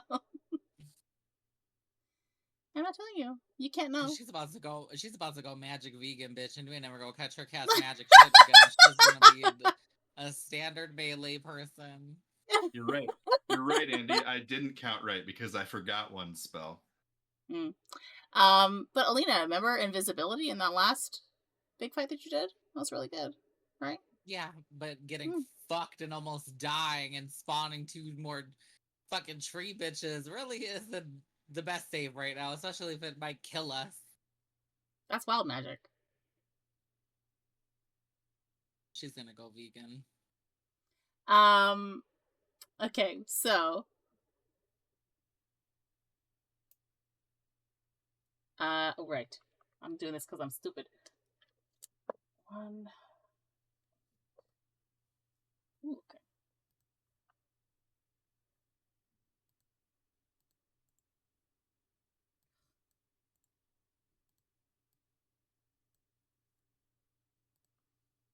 They rolled low. Okay. Where's the other one? There's Those 2. things are hard On to the find north on and this map. There's 1 on here, the north and on the Oh, I south. see him. 1 there. Like, where's Waldo? So this one did not get hit. You don't see it. Just the 2 up top.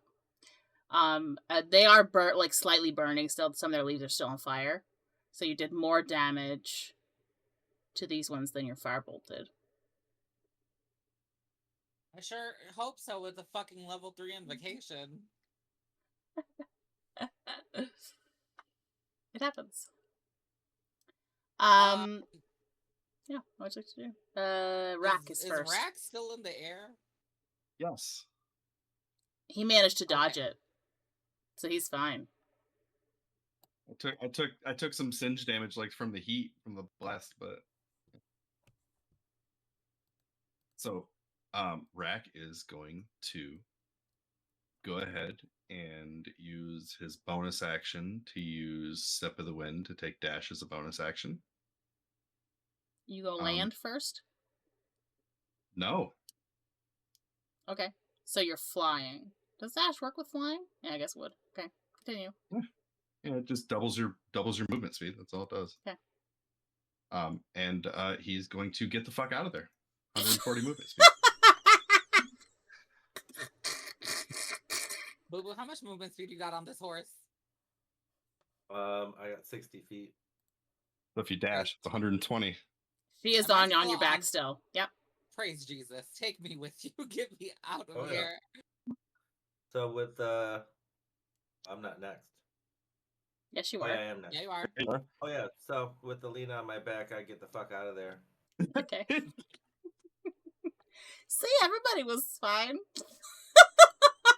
Meanwhile, I'm fucking scorched.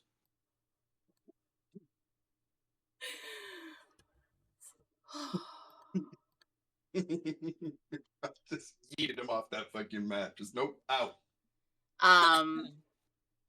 But yes. Okay. So that is what happened there. You guys run again quite a while trying to get out of range of those Fucking trees.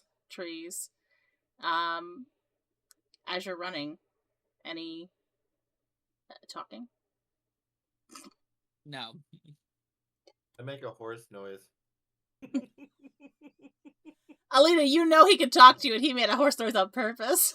No, I know. Rahk has angrily put his viol back into his backpack. All right. The sky is beginning to darken as your group is moving along. And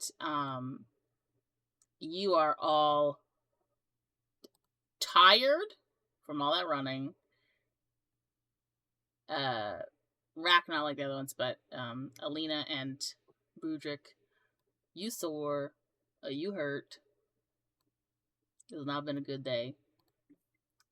And as you travel along the road, you do a perception check.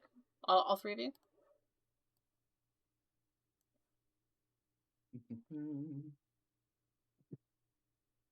20. 11. Okay. Sorry, did you two roll the same? 11? Yeah. Both of you? Yep. Okay. I'm going to message Rahk what he sees first. Hold, please.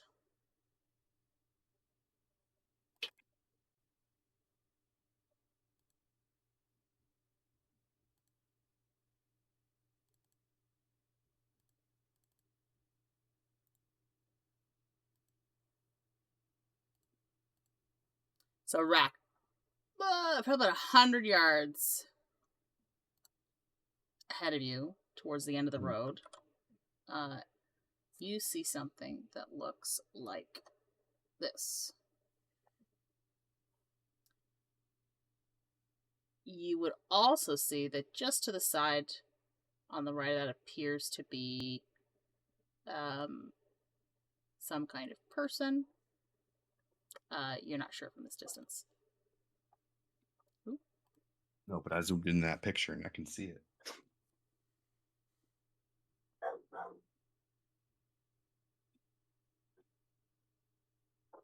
Weird circle ahead.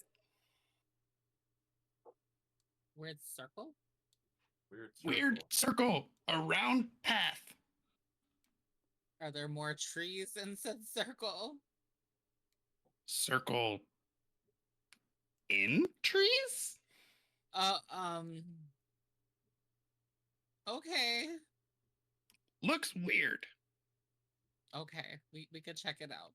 Cautiously with no firebolts involved. Person to right. Over by stumps. Okay. We can check it out. You can move your own. Oh yeah. Yeah, where are we markers. going, Boo Boo? I gotta follow you. You're the horse. I'm on your back. I can't seem to move them. Let me move my character. Hang on. Why? Budrick. Save. Try again? There we go.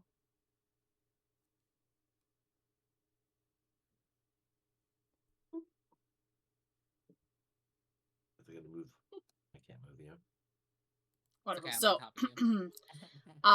as you guys approach this figure, I will also send a picture to, so chat can see. As you approach this, so on the map, it's this part right here. Okay, this one. See I'm pinging? Yeah. You will see an opening in the trees that look like this, and I'm gonna share it in the Discord chat here. Weird circle in trees. But Rahk leads just off to the right of that.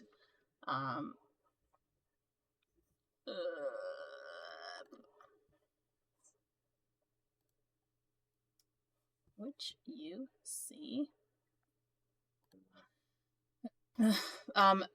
Next to several felled trees, you see a female bird creature. That bitch from Witchlight.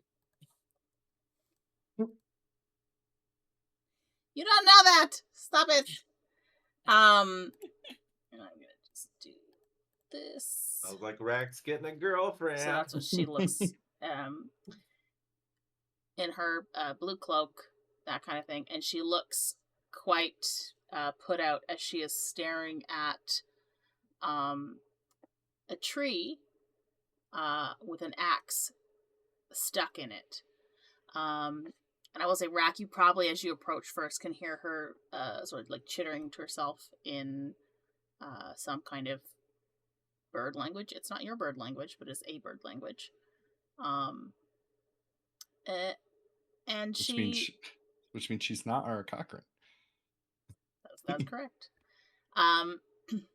As you make your way towards her. Pardon? Above table, yes, she is a Kenku, but you don't know that. Yeah.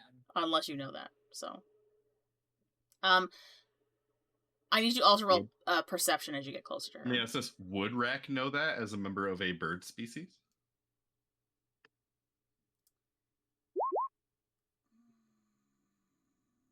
I will I mean, say would they be considered a different flock? I mean, roll.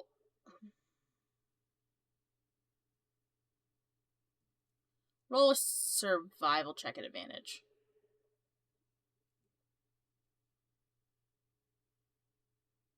Ooh. me.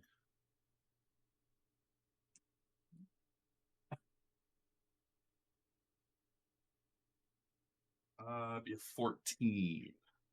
Okay, so yeah, you would know she is a Kenku specifically. There's a 12 on my perception. Okay, I guess. Alina and Budrick, what'd you guys get? 11. I think Budrick got 19. Okay, so Budrick, you can tell maybe a little easier than the others. It would take them a couple of beats more to really realize it, but she seems a bit battered, bruised. She seems to be like flexing one of her hands like it's injured or you know something is, you know when you hit your hand really hard on something and like it's like the reverberation feeling in it, like that kind of thing. And she's staring directly at this tree with the axe in it. Some of her feathers are this is everybody with it. Some of her feathers are smeared with like dirt and blood. And her eyes look quite bleary, lacking in sleep. Like, you know, somebody's got that kind of glazed eye look, where like they're really tired. The tree has gnarled branches. It's not moving, but it definitely looks like the same kind of tree you guys have been running from for the last day. But it's not moving right now. As you guys approach, she looks up at you guys. Her eyes shift as she looks between all of you like, travelers, here to witness my misfortune. Are you? My axe is stuck in this insufferable tree. I can't get it out. Perhaps you could lend me a hand? I'd be more grateful or not. I mean, it depends on how you feel about favors. I don't think that would be a good idea, Miss Burt person. You don't like to help people? I don't mind helping people, but these trees are for a lack of a better term, alive. Well, I mean, obviously. How else would you get magic wood? I check for trees. I'm sorry, did you say magic wood? Yeah. These are magic trees? Yeah. I mean, how would you not know if magic if they move? It's magic. I see we have a... It's crazy. How does this girl not know? I don't understand. It's crazy. What is it? Okay, where are these magic trees coming from? He just looks off into the distance for a second and... I'm sorry, what? Okay. Where are these magic trees coming from? Because there's a lot of them. You don't see it? Look at... I mean, they're growing really a lot right now, but they've always been here. That's how I get my wood. Wood for what? To sell it. Wouldn't you sell magic wood? Arachnids. Have you not been attacked by these magic trees? Of course I've been attacked. But I can't get my axe back from this one. I managed to fell a couple of them today. And she points to some of the stumps that have, that are evident around her. She says, I usually don't have any trouble, but this one is just be difficult. I could really use a hand. Can I do Is dead? Which means dead. If it was dead, I wouldn't have trouble with it. Can I do a perception check of the area to see if there's anybody else nearby? Yeah. That'd be perception. Mm-hmm.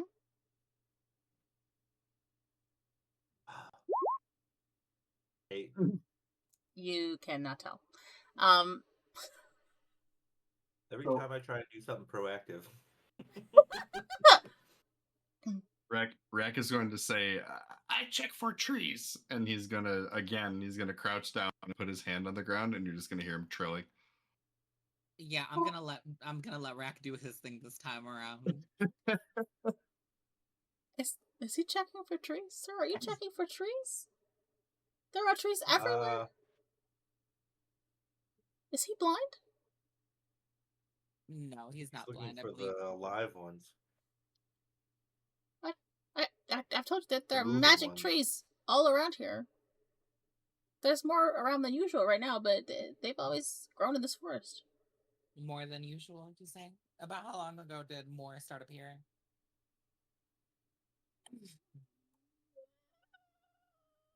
A bit? How long's the bit? I don't know exactly. A couple weeks? Okay. Well, that's a good estimate. Have you heard of people disappearing in these parts? Lady, people disappear everywhere. It's not uncommon. The trees that grown in this forest, have they always taken over roadways? No, sorry, what? With roadways? What about roadways? Have the trees in this area always overtaken roadways? We've seen a couple of paths that we couldn't go down. Overtaken. I mean, I don't know. Kind of, maybe. I don't remember. Why do you keep looking around as if somebody's listening? Oh no, I'm just watching the trees. Yeah, you gotta be For careful. what? Yeah, for what? Careful of what? I chopped them down. You think they're not gonna take offense to it? I'm a That is woodcutter. fair. That is my. Yeah, If I walk into your house and I'm cutting down, pieces of your furniture, aren't you gonna get upset? What do you mean a grudge? They're there to get chopped down. They're trees. They just happen to be magic.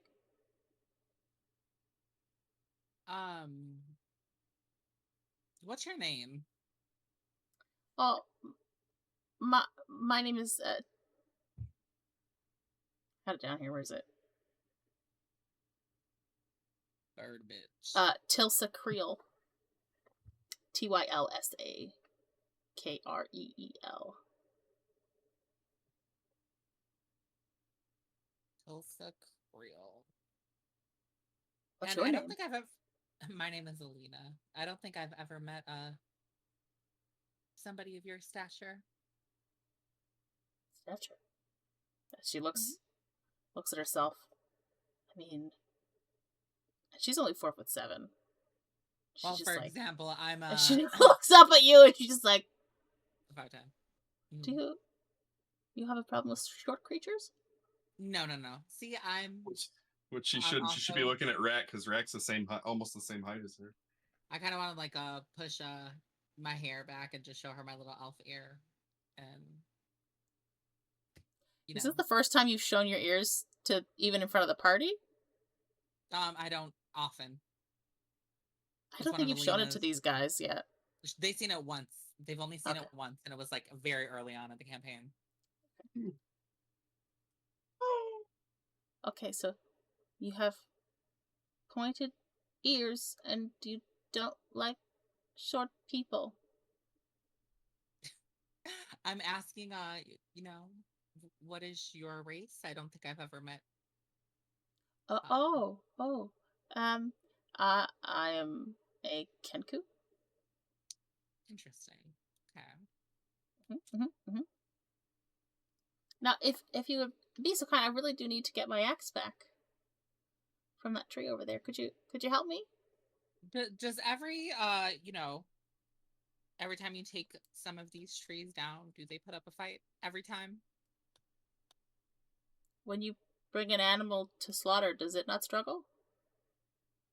I don't slaughter animals. I wouldn't know. Well, would you imagine that it would?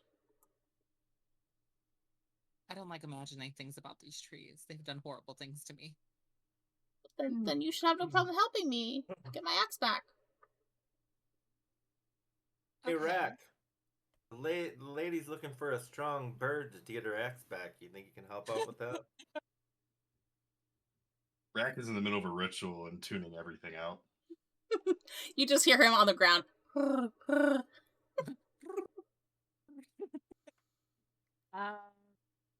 Well, we would try and get your axe back, but Rahk here is our strength here. Alina and you are useless for picking things up or Remember, taking axes out of trees. Rahk is a monk. He's not strong. He's dexterous. Just above table. Just Huh. above table. Alina and I have struggled opening things and stuff over there. I mean, I can't get my axe out. It recognizes that it's mine, but maybe one of you could try just pulling it out. What's stopping that tree from beating my ass if I pull this axe out of it that's been chopping its brethren down all day? Can I do a deception check on that guy? On the bird? Asking you to Yeah, take an well, axe out of a tree? Yeah. She? Yeah. I'm wondering What are what's you the trying guy's to ascertain? I'm trying to figure out if this is some kind of trap. Insight check, probably. Insight check, yeah. Okay, well, I'll tell you without rolling first. Her axe is stuck in this tree. Mhm. She can't get it out. Are you just trying to determine if she's lying that she can't get it out? I'm just trying to see if I pull that axe out, if something bad is gonna happen. I feel like this was supposed to be the introduction to the treants. I don't think the fucking trees. I don't think that Andy was planning on me launching a fucking firebolt at trees earlier on. So we kind of discovered that, and this is supposed to be the surprise moment of table, but whatever floats the That's what I boat. said.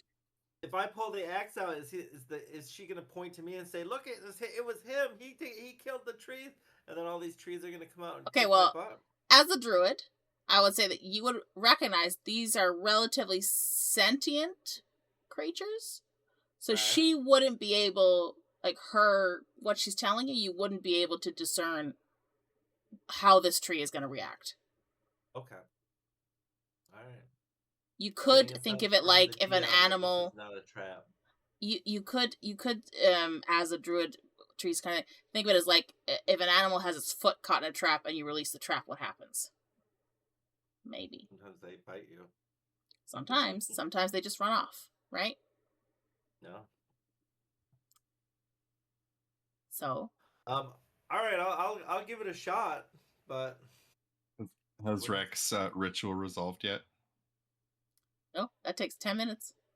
Good luck. I'm gonna try to pull this axe out. There's a gonna downside go to ritual casting, I'm just saying. Oh, I know. I'm gonna go ahead and stand my ass over here, because I can't afford to get whopped right now. I'm still hurting from our last encounter. Okay. Budrick, you are still a horse, FYI. Oh yeah. Talking this whole time. Talking this whole time. She doesn't really. She doesn't. So Talking horse, okay. Doesn't phase her.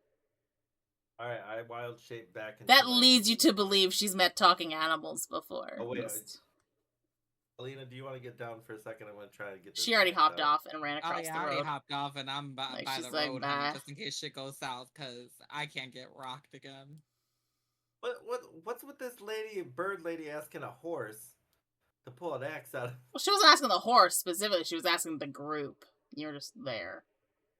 All right, so I turned back into a human. Or tiefling. Oh! Interesting. I said, all right, let me give it a shot. She's just looking around you. It's a very interesting skill. Very, very convenient.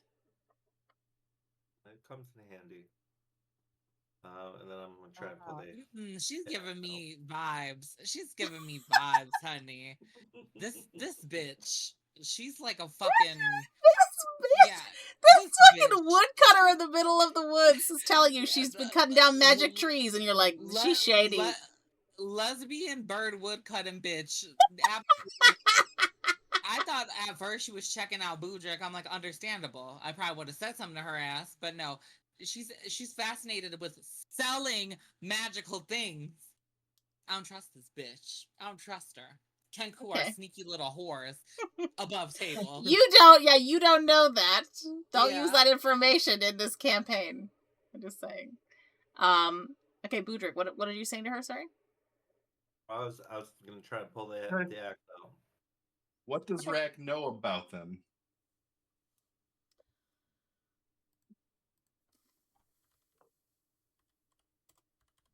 Oh, please.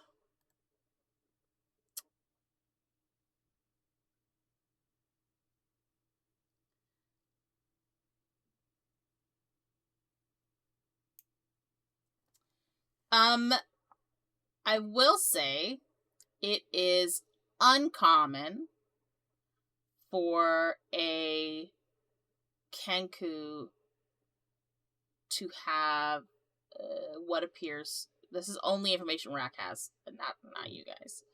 From what you know, they often work as like spies, assassins, or thieves. So it's not impossible, but in your knowledge of it, it is uncommon for them to have such a menial job, as they usually tend towards activities or plots or whatever to acquire wealth and power. So again, not impossible, just uncommon. And Rahk is not sharing this information yet because he's still in the middle of his ritual.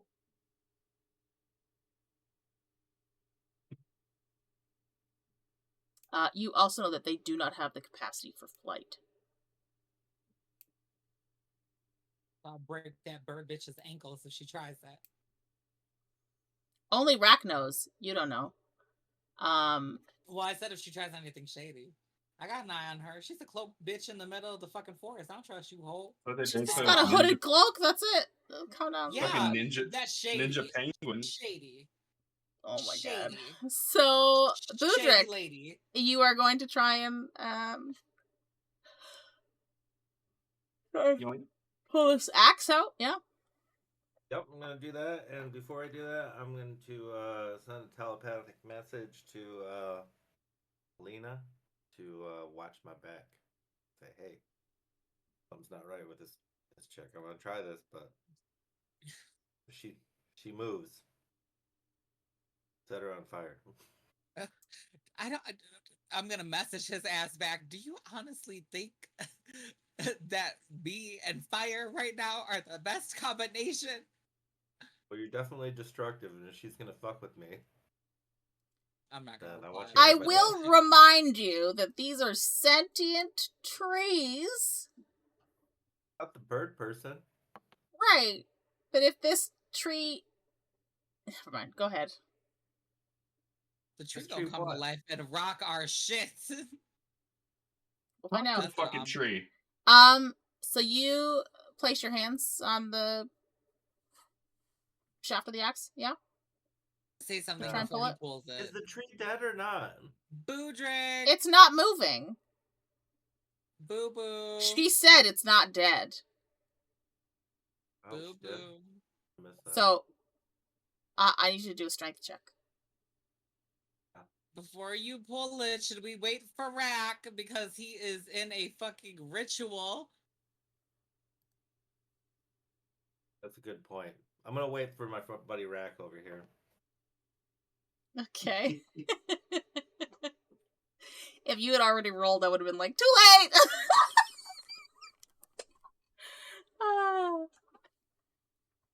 Alright, so a couple minutes go by. Rahk, your spell is finished. What would you like to discern from it? Hang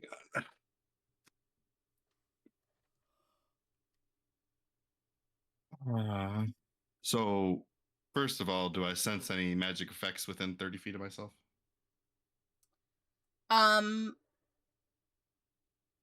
In what sense? The spell just says for the duration, you sense the presence of magical effects within 30 feet of yourself. So If you sense magic everywhere. I need to know. Okay, so what if kind you of thing are sense you such effects, specifically? so now, going for? so it says if you sense such effects, you can take the magic action to see a faint aura around any visible creature or object in the area that bears the magic. Almost every tree around you is if glowing faintly with that detection. And if an effect was created by a spell, you learn the spell's school of magic. Were any of them created? Ooh. Yes, it is. Hold, please. Would fall under. Shit, I should have gave you the moment to finish your fucking the beginning. Would have saved us so much trouble.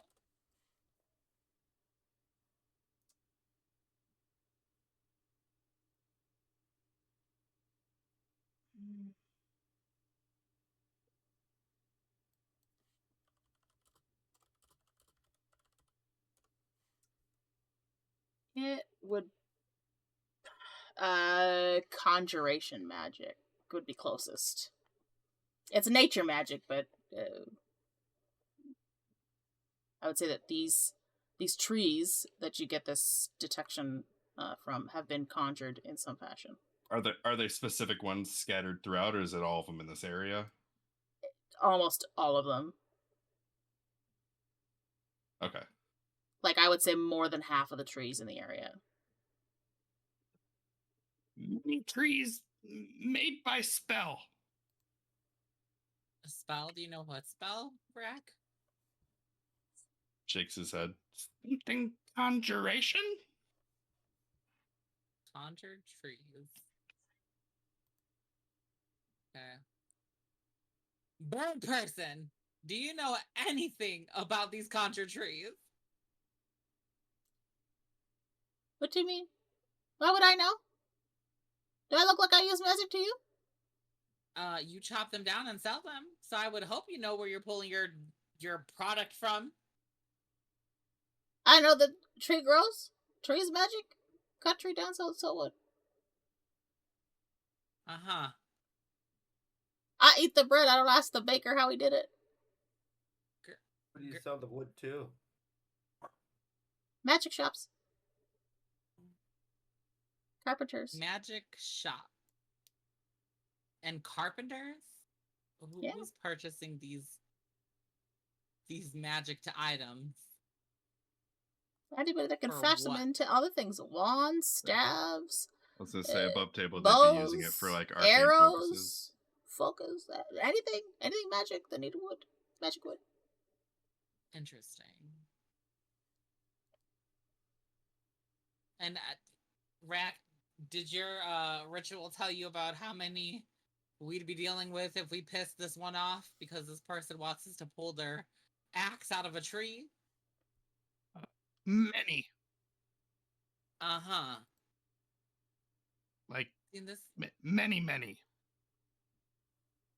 Okay. Fascinating. Okay. You assume.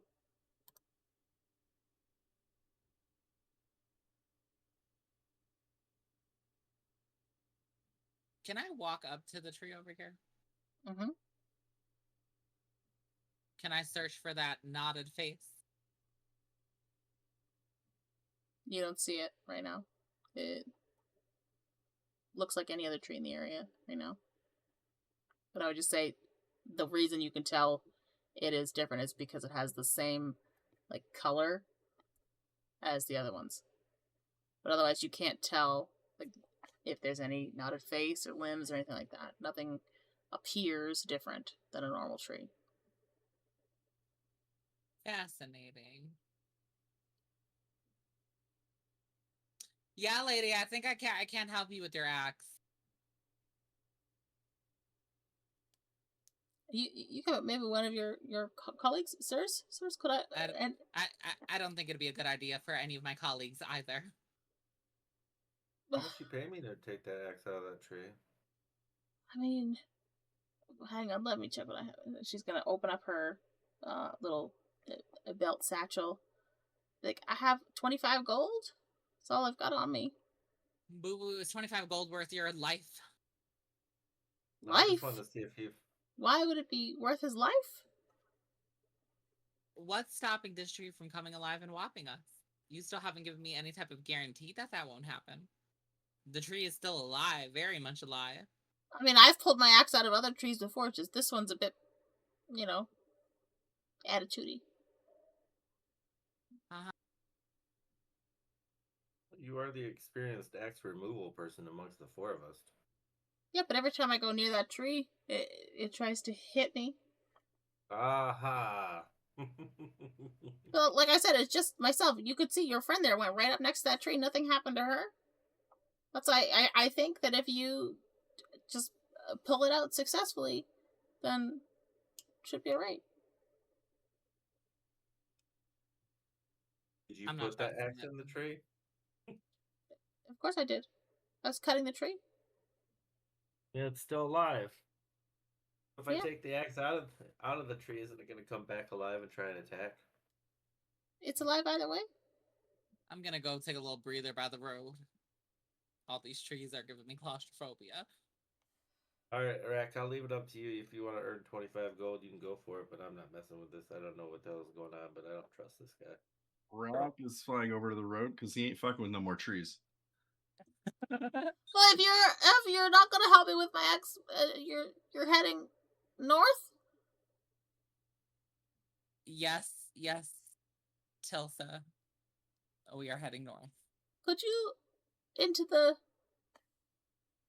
there? And she points towards the opening of the trees. Rahk's gonna nod. If you wouldn't mind, I did have another friend with me, but he got lost in there. Lost? If you see him, well, he went in and he hasn't come back out. I told him it wasn't a good idea, but Why is it not a good idea? if you see openings like that in a forest where you've been cutting down magical trees, would you go in there?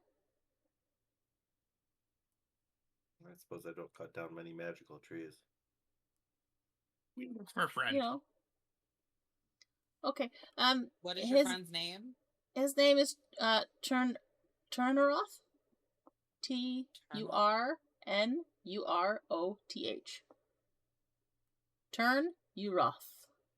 Turneroth.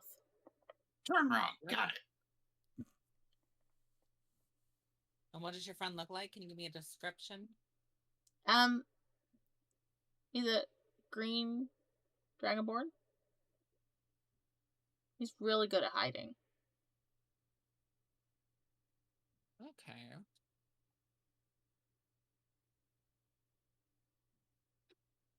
I'll keep a lookout. I mean, Sure, that he's won't be been a gone a problem. couple days now. I'm terribly worried. I don't want to leave him behind, but without my axe, there's not much else I can do in this forest right now. I'd be most appreciative.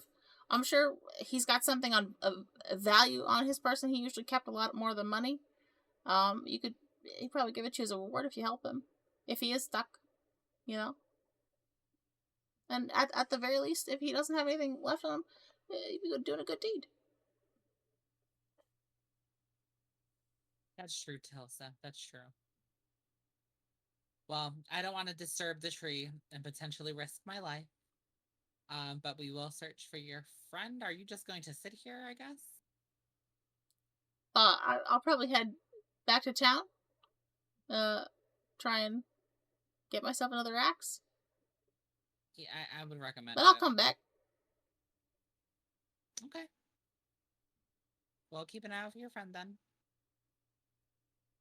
Yes. Let's keep an eye out. Yep. And about how Thank many you. days was he missing?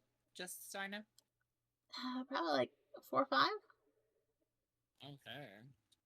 Yeah, it's been a bit. I was just getting ready to go back. I've cut down a couple of trees by myself here, and like I said, he hasn't come back out yet.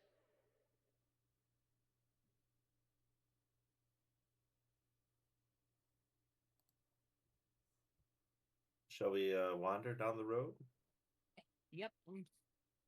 Yes. We're gonna wander down through the weird tree circle. Above table, if we would have pulled that axe, how many of them were you about to spring on us? Just the one. Oh, okay. That was literally the entirety of your interaction with the trees that was supposed to be. You're the one that decided fire was the good fucking thing. We could have taken one tree down. That has entered the weird, Yeah, too late now. the weird tree circle. All right. Are you guys also moving into through the opening? The weird tree circle. Let's go. Budrick? Yep. Okay. Do. The second you guys move about, let's say, 20 feet past the opening, you hear a rustle behind you. And if you look back, the Russell, opening, is that you? It's The opening- I do it. the opening is gone. And it is now filled with trees and vines, and it is impossible to go back through. This is Harry Potter and the Goblet of Fire all over again, bitch. Oh, bull. Oh, bull. Ah. Well, I guess we're not going back that way. No.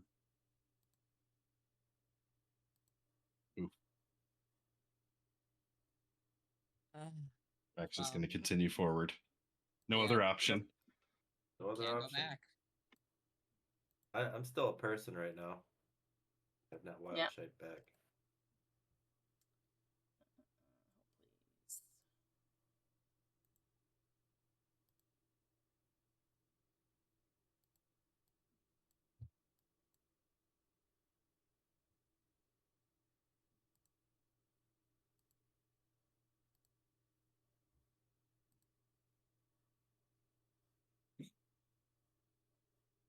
Are we in a relatively safe area right now, Andy?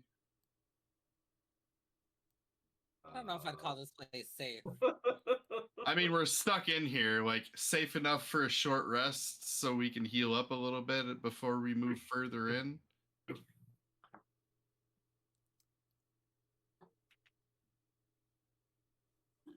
Or no?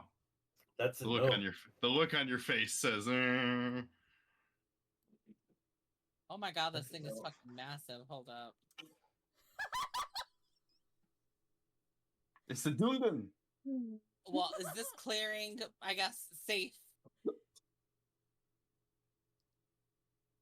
We can survey Okay, the so area if you want to. I was gonna say, Rack is gonna fly to like. Oh, I can't move Rack. Oh, hang on, sorry. I can move the goslings, but not Rack. I think the goslings should probably just stay put in the middle of us, just to keep them safe. I mean, they're on Rack. Oh, okay, well then, yeah, if you can Why are they? get the fuck out of there. Hang on. What are you saying? Why are they? What? They moved. They kept drifting off to the side. Because I was trying to add the control by thing, Oh. and Gotcha. you should be able to move yourselves now. Sorry. Yeah. Okay. Rack's gonna gonna- move to like the middle of the room, right about here. How high is the area? Is it like open up? Is it closed off in the It's- ceiling? Like So there is a canopy of trees overhead. okay. I will say also it is now night. Like you guys had arrived at Tilsa's thing just as it was starting to get dark. It is now dark, and with the canopy of trees, it is dim lighting in here at best. So, Rahk, you don't see so good. Alina and Budrick, you see well, but only to 60 feet. Okay. Okay. And how many feet are each square? Is it 5? Should be. So they see more than what we have on here, I think. So, Oh baby, I see the room. I see everything. hang on.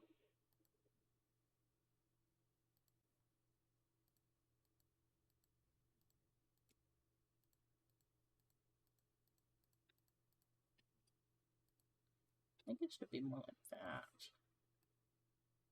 How many costlies do you have? Yeah. Uh, 8. 8. Yeah, they pieced out so fast. Practice the age-old art of running the fuck away.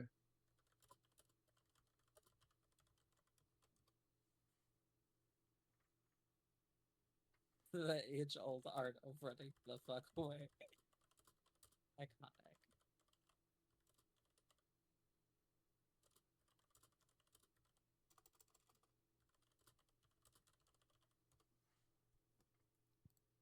So what are you doing, Rahk?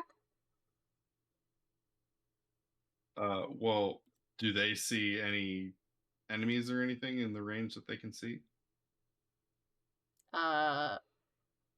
No, it just looks like forest to them.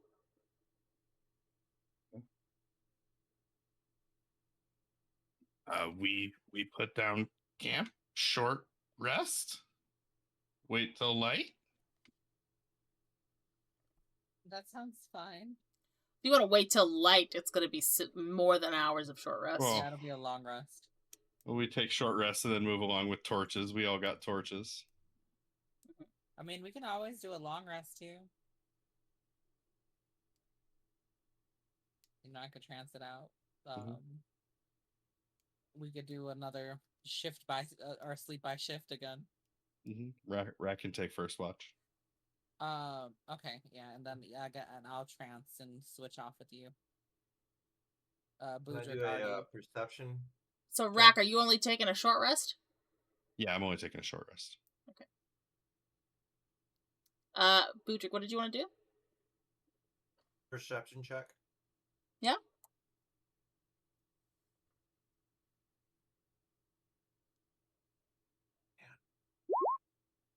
There I go, trying to be proactive again.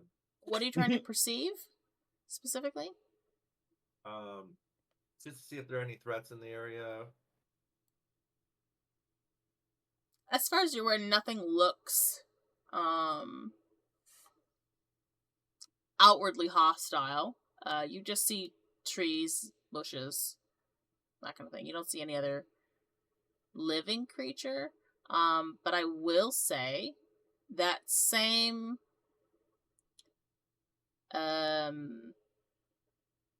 sense you had when Alina hit those trees is permeating deeply within this area.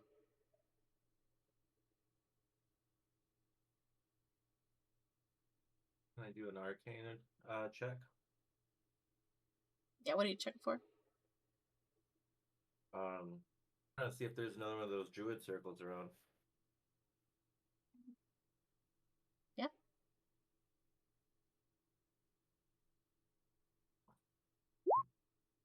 Damn. 7. I will tell you, there is one close-ish. So you can sense the presence of one northeast of your position. Do I know about how far? Less than 300 feet. Yeah. Not just a jaunt over like before then. No. Yeah, I think we can set up camp here. I don't sense anything. Really. Take a short rest. Okay.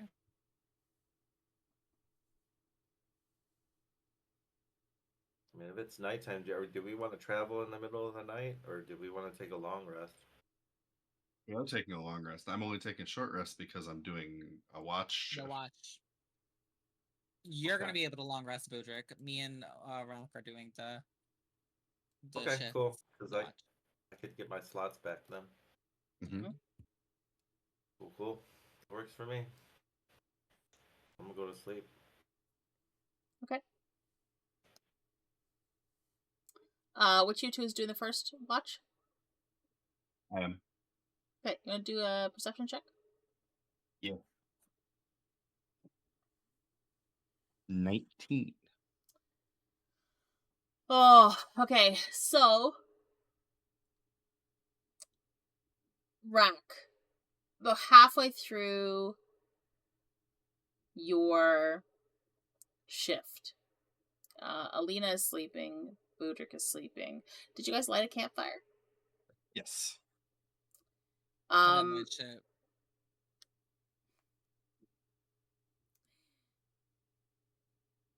You can hear, you know when trees move and there's like that groan in the wind? Mm-hmm. You hear quite a lot of that. You also hear, like things rustling in the bushes. Nothing comes out. But this area of forest, to your recollection, is way more like alive, busy kind of thing than you've like ever wildlife experienced. Okay. Just sense of movement, not necessarily wildlife. The trees are alive, honey. They but we but happening. I got you. It is. There is movement, and as the night progresses through your watch, it sort of flows in and out, and you get the sense that you almost, when you have that like phantom feel like somebody's watching, you get the like prickling up the back of your neck. Mm-hmm. You get that sensation. Okay. But your shift comes to an end, and nothing. Clutch his spear very tight. Nothing. You just get that overwhelming sense of unease through your entire shift. And then 4 hours have elapsed. He's gonna go over and nudge Alina out of her meditation. Oh, am I up? Yeah, nod. All right. Did anything happen? Anything I need to know about while I was out? Gonna shake his head, just be like, Place strange. Strange. Like what? He's gonna shrug. That's all he's got. It's strange. I'm gonna go ahead and tag out with him, and this was actually something that was crossing my mind when I was resting too, was how affected they were by this fire. So I'm going to go ahead and extinguish said campfire, considering I don't need it, and I'll still be able to keep a watch, because I don't need to piss these trees off anymore. Like, would I have heard the groaning when I got up? You might not have sensed it, only because like Rahk and you were like making noises, you're switching positions kind of thing, so it doesn't really, it's kind of one of those things like you don't notice until like it's dead quiet, and then all of a sudden like your other senses heightened because of the quiet, like that kind of thing, so you don't notice it outwardly right when you get up. Okay, so let's say like 10-20 minutes pass, would I be getting that vibe now? I need you to roll perception. Oh god. 9. I will say you do hear tree like rustling within the trees. You don't inherently think it's the trees are moving, but you do also get that it's a little bit of a quieter unease than like Rahk's was like vibrant, like poking into his soldier senses, like I'm not right here. Okay. Yours is just kind of like, it's dark, it's quiet, that normal unease in the middle of the night, in the middle of the forest, dark, kind of, slightly more than that, right? That's about the unease level that you get. You do feel, you do feel calmer having extinguished that fire, and like in your brain, it's just like, it was a good idea. It's a good idea. kind of feeling Mm. with that.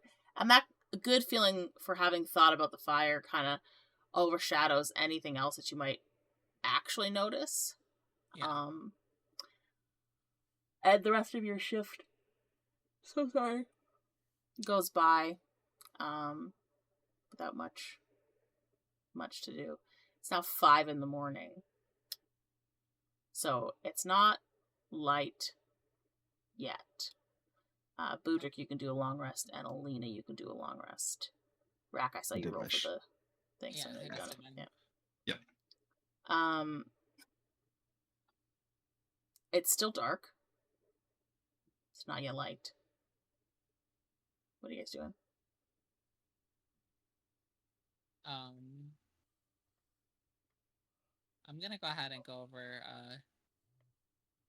to Boo Boo, and I'm gonna like nudge him quietly, because yet again, Alina being alone in the dark for sometimes she's like she needs somebody just to remind herself that she isn't alone in the world.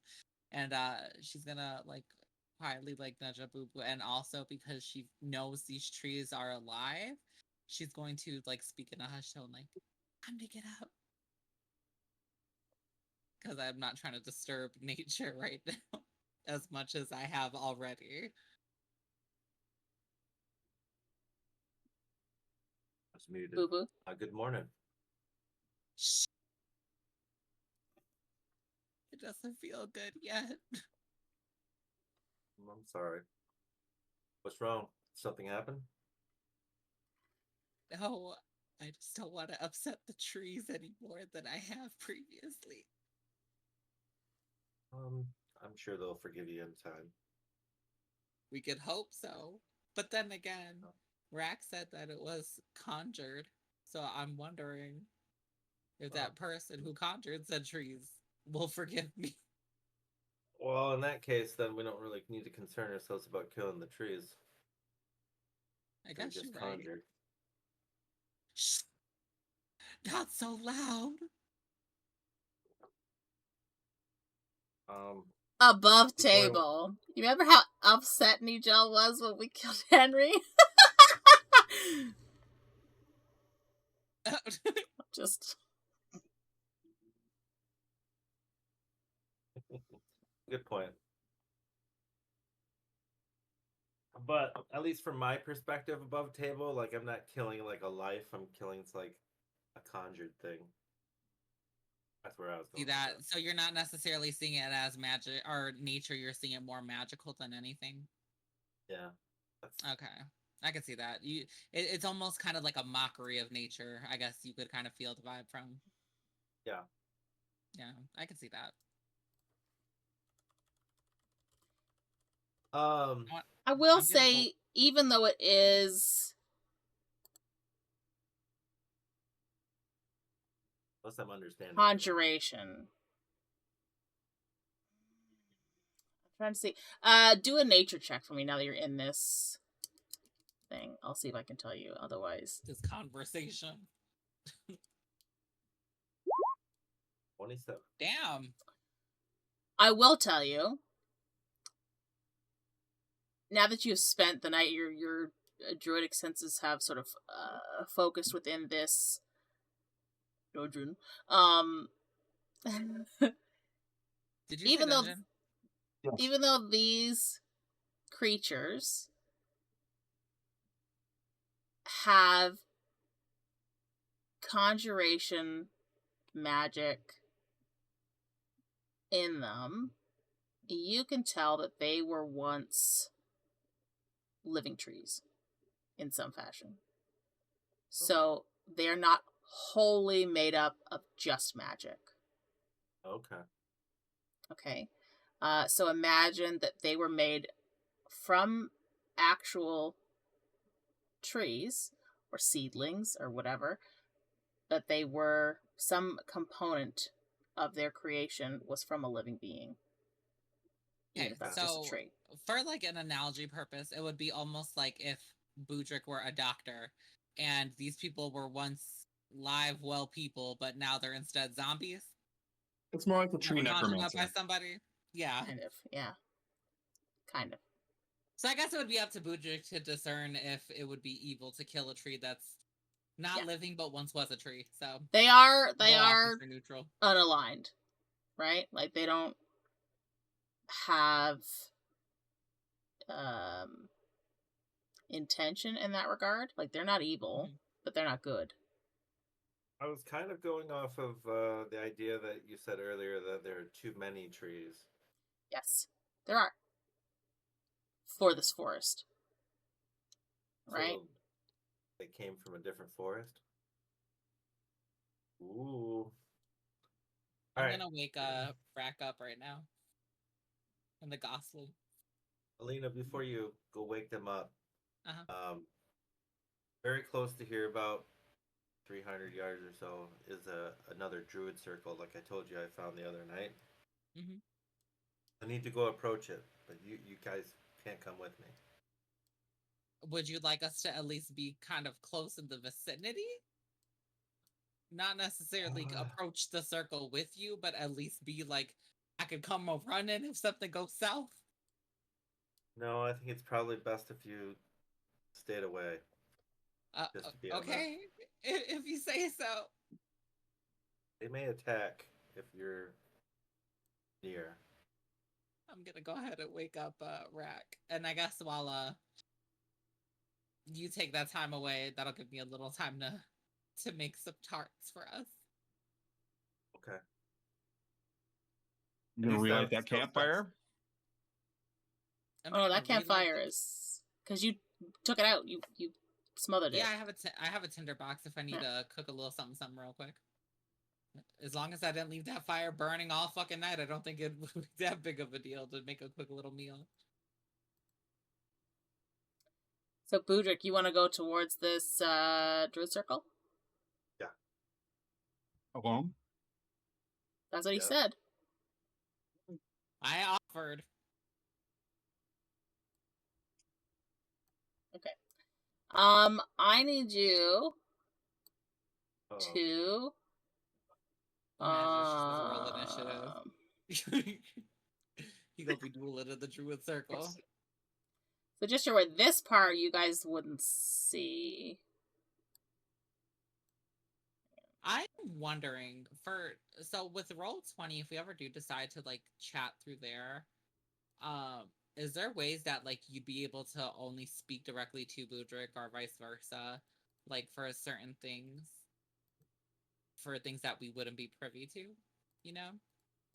No, that would be something where I would have to drag him into a different channel, like in Discord. Oh. I don't think Roll20 has that. I wonder. Okay. I'm gonna move you, Budrick.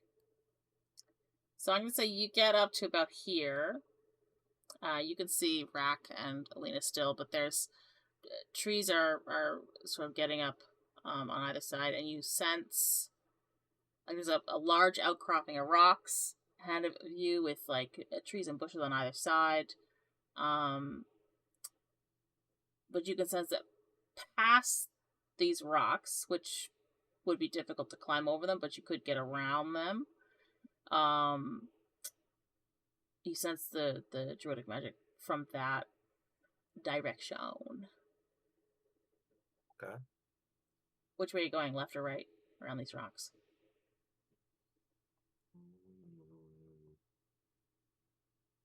I'm going to...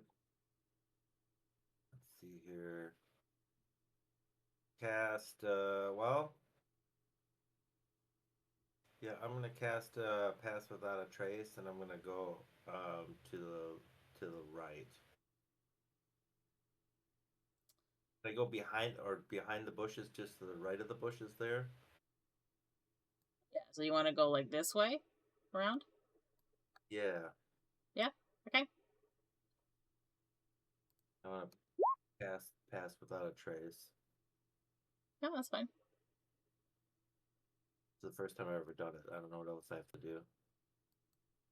Nothing? Nothing? Okay. Alright. Alright, so as you come around that...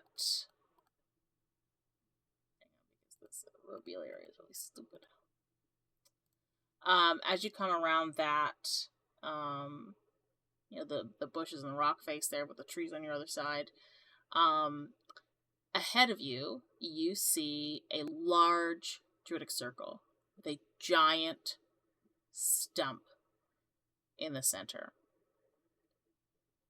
You can tell this tree had held some significance. Unlike in the other circles, there's no naga around this druidic circle, though.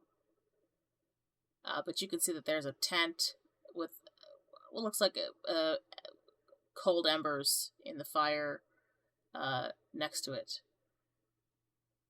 That's all you see right now. What are you gonna do? All right. So yeah, I approach. Can I move now, or? Yeah. Oh, it's not letting me move my guy. I have the right thing. There we go. Yeah. I got it. I just didn't have the right tool selected. I was like, I know I did it.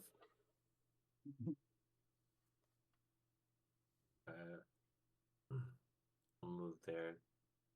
Can I do another perception check? What are you trying to perceive? Anything. You'd have to tell me like specifically what kind of thing you're looking for. I'm looking for like a druid circle, like which I sat at before. I just said that's the circle. The circle of stones that you see, that's a druid circle. With a large Right in the tree center? stump. Yeah, with a Mhm. large Oh, the tree other- stump in the center. And the All right. tent just to the north of it. Okay, I said the that left. tree stump should have been a tree that held some significance, so it's odd that it's a stump, and then there's the tent with cold embers in it, in the fire. All right, can I do an investigation check at the campsite? Yeah.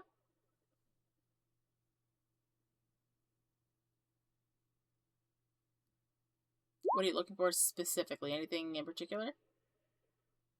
Anything that identifies who has set it up, what they were here doing? You can see next to the campfire, because 6 ain't gonna get you far. You can see next to the campfire some tin cup with like cutlery and stuff like that. So whoever was using it either left in a hurry, left without their items. It doesn't look like they put the fire out intentionally. It looks like it just simmered out. There doesn't appear to be any pack lying outside of the tent. Yeah, that's all you can tell from just specifically where you are in that role.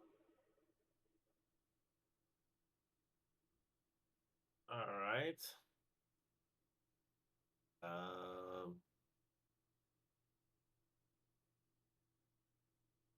don't know. I guess I don't know what else I can do. So when you stepped inside that druid circle, unlike when you stepped into the one in the forest the other night, you sense a lack of magic, which is strange because there should be, given a druid circle like this. I need you to roll another nature check.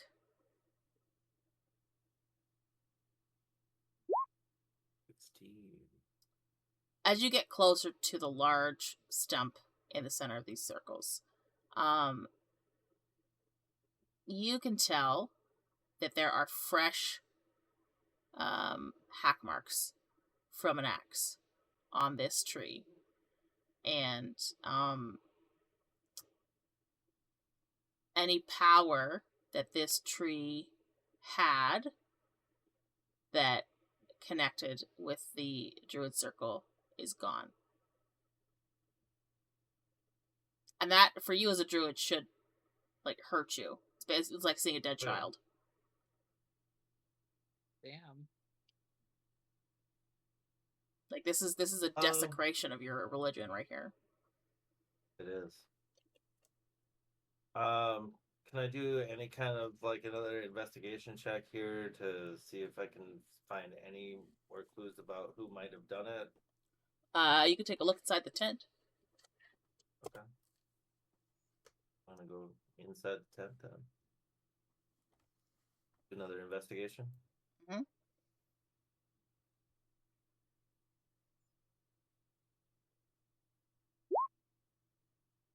13. You can see a bedroll, some dried up rations, a couple of things. It looks like whoever was here maybe 4 or 5 days ago. Not here anymore. I will also tell you that because that Druid circle holds no power now, Alina and Rahk could safely come over there without triggering anything. Hey. I'm going to can I, if I shout, can they hear me? That's a long distance. I'm gonna say no. Okay. They're like 105 feet from you. Even with thermaturgy?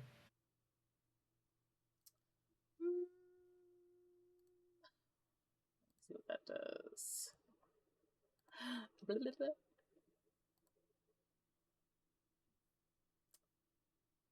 You could use booming voice from thaumaturgy, and then I'll have them roll a perception to see if they hear you. Alright. Let's try that. I will also tell you that if you use this, other things could hear you. Alright, that's a good point. I'm not going to use that. I was Alright, gonna say, maybe Mr. Nature Man is going to disturb nature. yeah, that's a good point. Alright, so I'm gonna use one of my wild shapes. I'm gonna turn into a wolf, and I'm gonna run all the way back. Campsite. Which way are you going? Left side of the rocks or right side of the rocks? Same side I went before. Okay. What the fuck is going on the other side of the rocks, Andy? Fuck around and find out, bitch. Absolutely not. Above table, sometimes I introduce a threat with low opportunity to fuck you over early on so that you learn from a mistake early on. That's fine. Go ahead. No touch.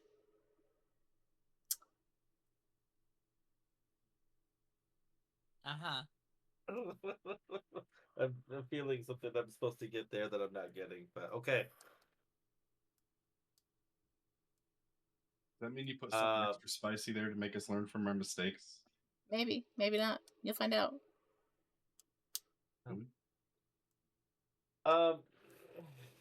Hey there, folks. Yes, as a wolf. This is, if you guys want to come over and check this out, it's clear. just for you. Budrick went in. Wolf came out. Budrick's voice is coming from the I should be used to it now. Mm-hmm. Anyways, I say the Druid Circle has been desecrated by axes.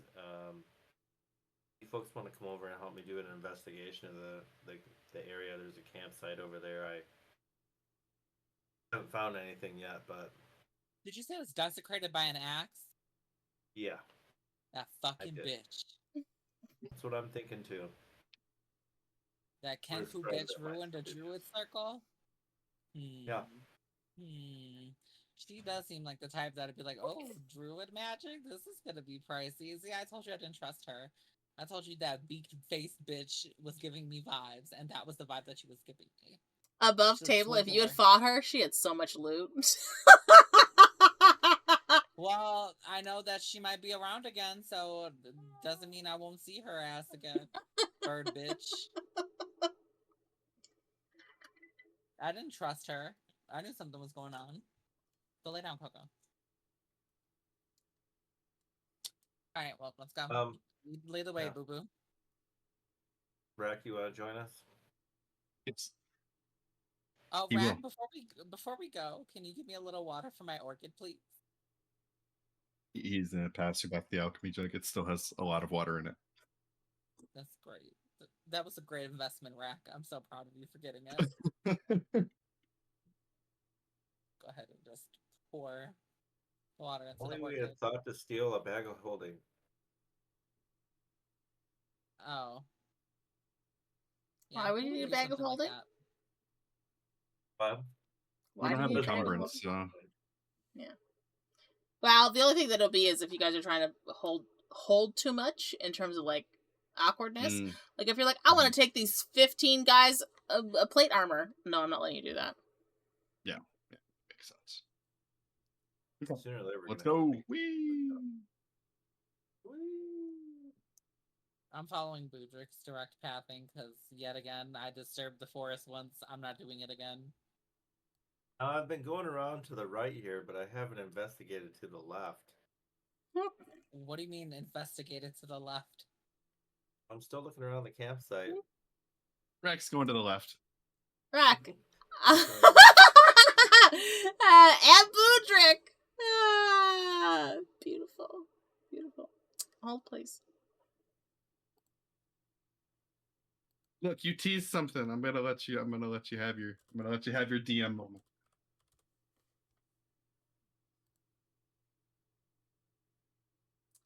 I need you both to do a dexterity saving throw. I can feel the education happening. 14 plus Natural 5, 20 so plus 1. 18.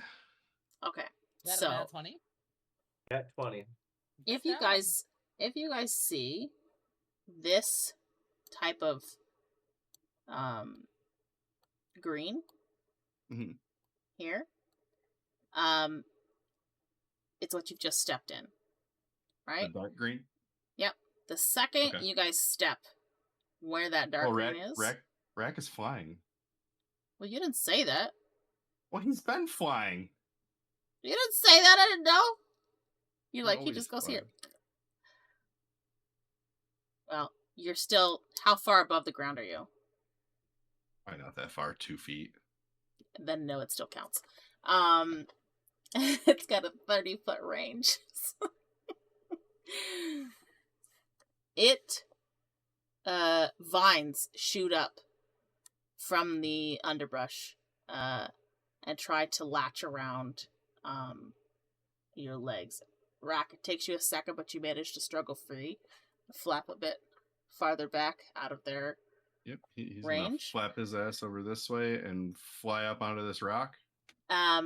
Budrick, you managed to do some cool, like, using your staff to just, like, pull yourself out, like, and flip out, probably landing.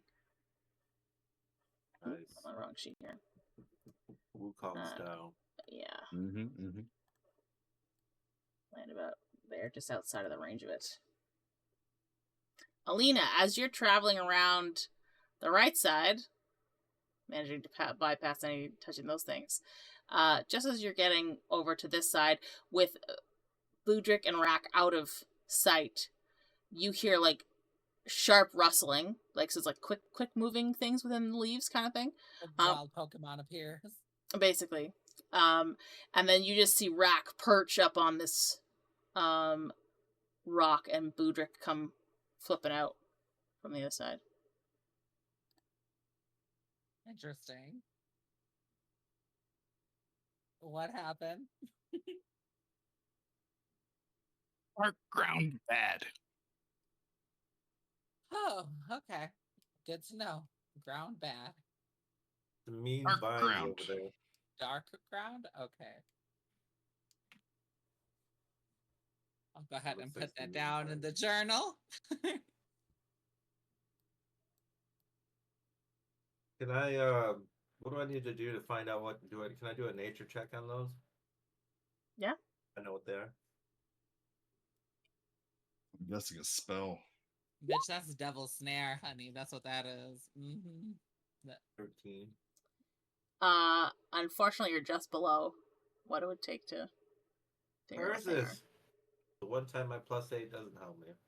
So sorry. Alina, Rahk, what are you guys doing?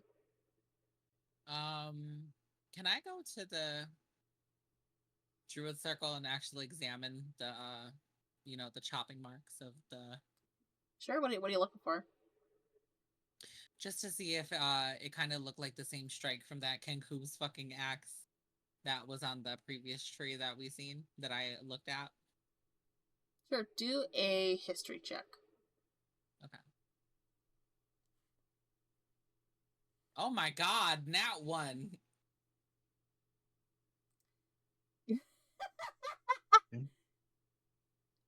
You have no idea whether or not the strike marks in this tree stump are similar. You almost think to yourself for a second, like, do I even know what a strike mark is? And then you go, of course I do. How could it be? But then you're just like, whatever. Like that. Yeah, I'm gonna give you like the Regina George whatever. I'm getting cheese fries. I'm probably still gonna blame her regardless because I didn't trust her. And I'm just gonna go ahead and walk around the campsite. Rahk, what are you doing? He is just standing at the campfire right now, looking very suspiciously over at the patches of dark ground. Okay.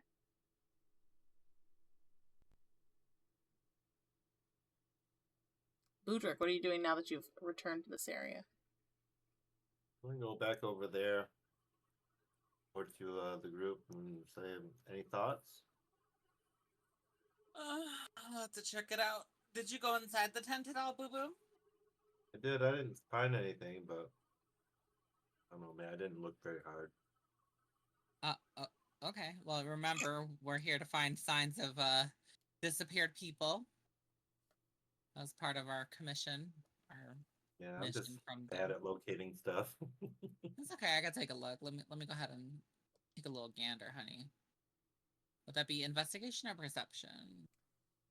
Well, are you just looking inside the well, yeah, it'd be investigation because you're looking specifically. What are you looking for? Clues? Just clues of what happened, any sign of who was here, like just anything possible. 17. So, hearing Budrick say that he didn't look very hard, you kind of imagine like that he did surface glance without actually touching anything. And you notice that there is a bedroll there, so you lift up the edge of the blanket for the bedroll, and you do see one black feather on this bedroll. That Kenku bitch. Other than that, you don't find anything else noteworthy. Can I grab the feather? Mm-hmm. Okay, Can I do... Sorry, go ahead. I was just gonna say I'm tucking that in my pockets for now.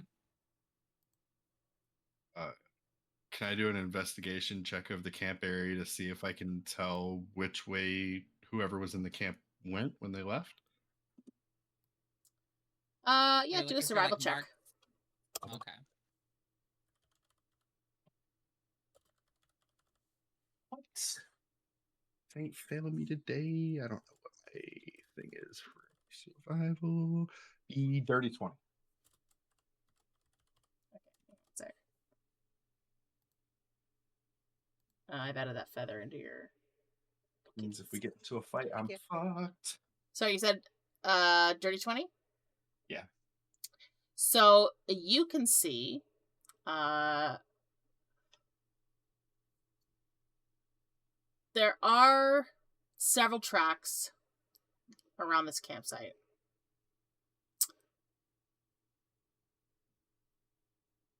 Most of them appear to be, but you can probably assume from the size of the shoe to be that Kenku. They're small shoe size.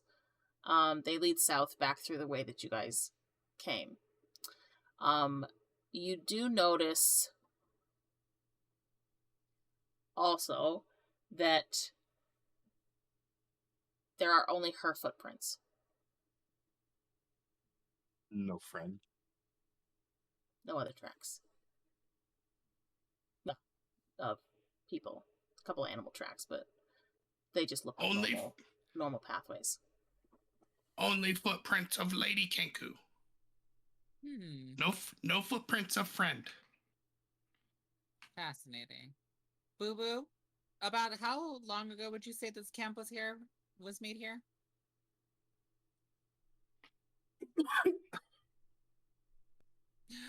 Boo Boo, did you lose your voice in the wolf? Speak to Budrick. me. Only a couple of days. It's only been there for a couple of days. About how many days would you say? 2 or 3 days, maybe. 4 or 5. Let's check 4 or 5, west. 4 or 5 days. Huh. Okay. So we have this feather from this camp that has been here for about 4 or 5 days, around the same time that the Lady Kenku said that her friend went missing. Turn you off. So there's something funky going on with that bitch's story, and I don't like it. Because why would she say she lost him 4 or 5 days ago, but there's only evidence of her being at this camp? I do an investigation check to see how long ago the tree was chopped down. Mm-hmm.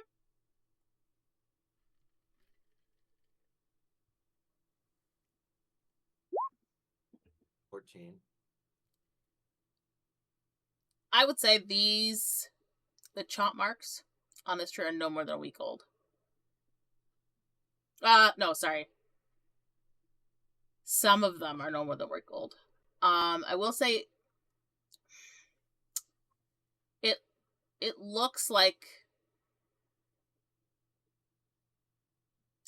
that some bitch possibly was chopping for days. Some are several weeks old, but the most recent marks are at most a week.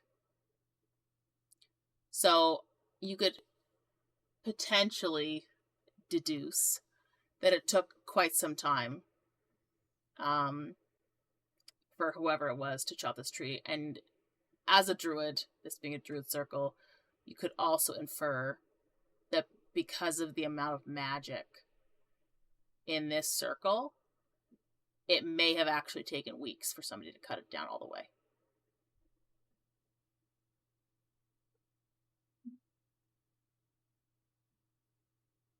I think you could almost imagine that this tree struggled to save itself, and it would attempt to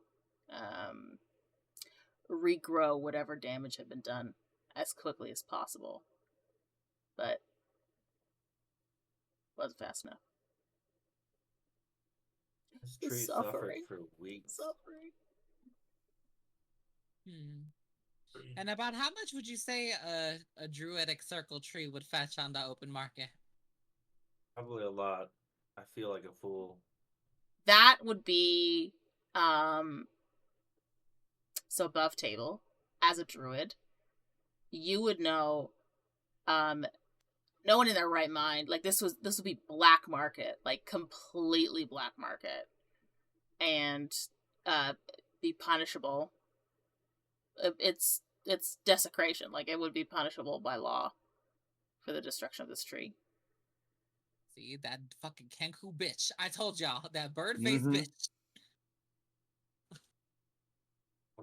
Above table, you don't know this information yet. This is just a Budrick. I know. Rahk is wandering. Yeah, this is a high crime. Whoever did this is a sick individual. And it sounds like it was that Keku bitch. I wonder if we can get back through the way. Alina Your friend just turned you wrong. To nod an affirmation, like, yeah, she was right. A woman's discernment is powerful, bitch. That is my most powerful magic. Did she say where she was going? She said back to town. She was going to search for a friend. We didn't ask for a town, but I was thinking we could have shaken down that damn dragonborn that she's pointing us in the direction of.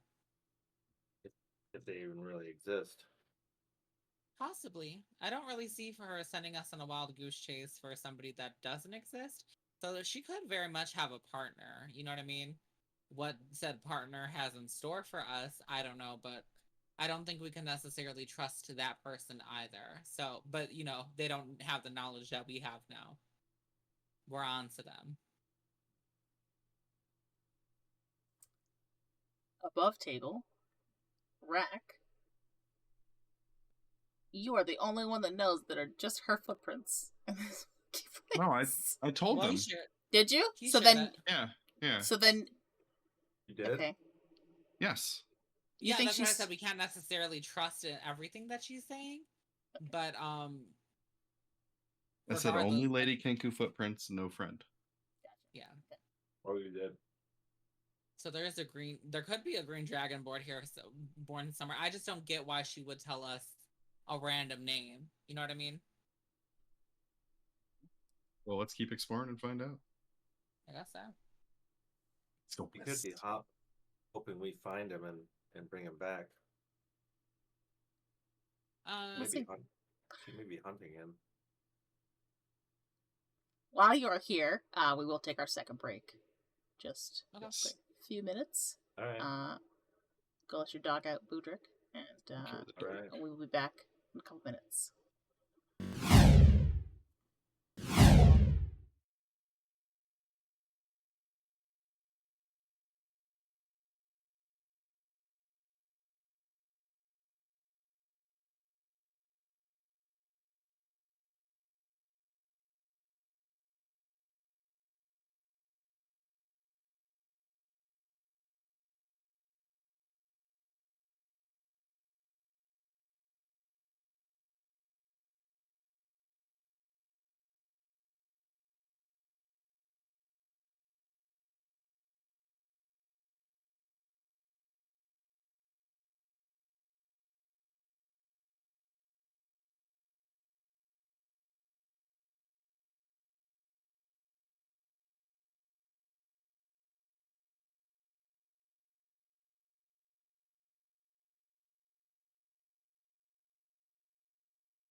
Boo. Hi. Okay.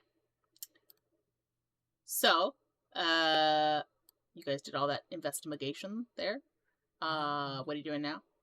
Rahk has said, "Go west," in his Rahk voice. Guess we'll follow Rahk if he knows where we're going.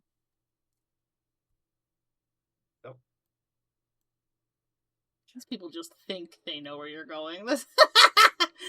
Ah. Walk is flown to right here. I don't know what I can see. Is it daylight yet? I'm assuming. I would say the canopy overhead is still quite dark. It is. You can see light starting to come up, but it's only like 6, 7 in the morning kind of thing. It's not. It's like a light blue. It's not super light out. Sure. And you can see that the tree canopy overhead is dense. And the same vines that you see in the dark green, these are all overhead, like snakes going through the canopy overhead. And it is Terrifying. like you would not be able to fly out of here, is basically what I'm telling you. He's gonna keep heading west towards this being a wide berth of the As you guys dark ground. move through, a fog rolls in. It starts slow, but it gets progressively denser as you guys are moving through. So the visibility is much shorter. You have about half visibility through this fog. It has nothing to do with light, so it's not like Budrick and Alina have a better with their dark vision. It is dense fog. It's hard to see. As you hold up, stop. Pause As you as you move through, you do notice ahead of you, and could you each do a perception check for me, please? Yeah. +1 on my perception. 11. 9. Are none of my rolls coming over? Oh, I'm not on Chrome. That's why. Okay. The nat 1. Oh. Who had the highest? Alina, you had 11? I think so, yeah. At 9. Yeah, nice, I gotta go dick. Alina, you hear some kind of noise up ahead in the fog. You see like a vague shape of something boxy, something maybe like 5 feet off the ground. You can't quite see what it is, but you do hear kind of like a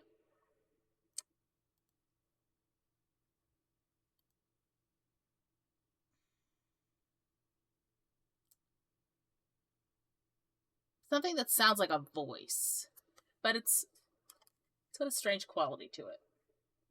And it doesn't sound like a conversation. And it doesn't sound like a normal speak tempo. Mm-hmm. What are you doing? I Budrick and hear Rahk do not hear this, by the way. I'm gonna tell them that I hear some freaky shit going on over there. Rick's gonna grip his spear a little tighter.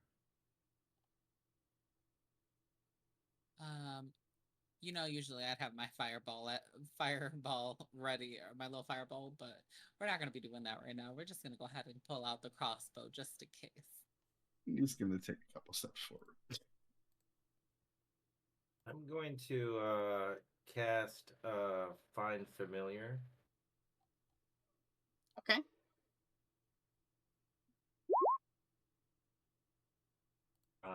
And yeah, it's going to be an owl.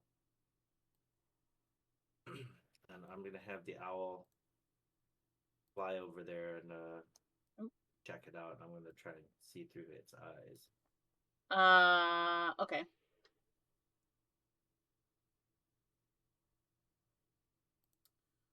Where is it going? Hang on. I need to do something real quick.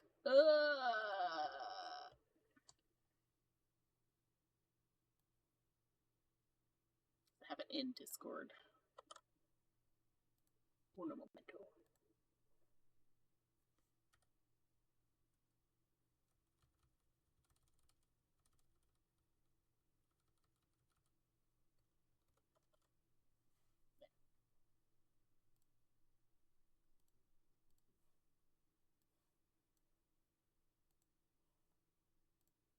There you go. Okay, sorry. Sorry, say that one more time. I'm gonna cast Find Familiar. It's gonna be an owl, and Okay. I'm gonna have him fly over there, and I'm gonna try and see through his eyes and see what else is going on over there. Okay, I'm gonna give you a orb. Okay. And then we're gonna go.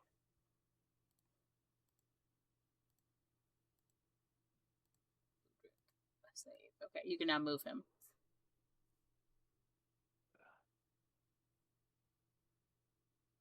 The burb.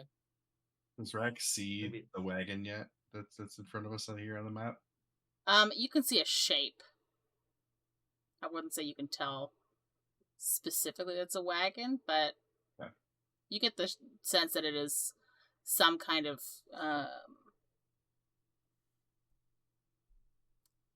vehicle or constructed wood object.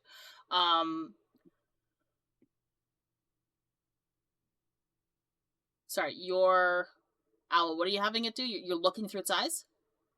Yeah, and I'm just kind of circling the area in the sky. I'm gonna see what's out there.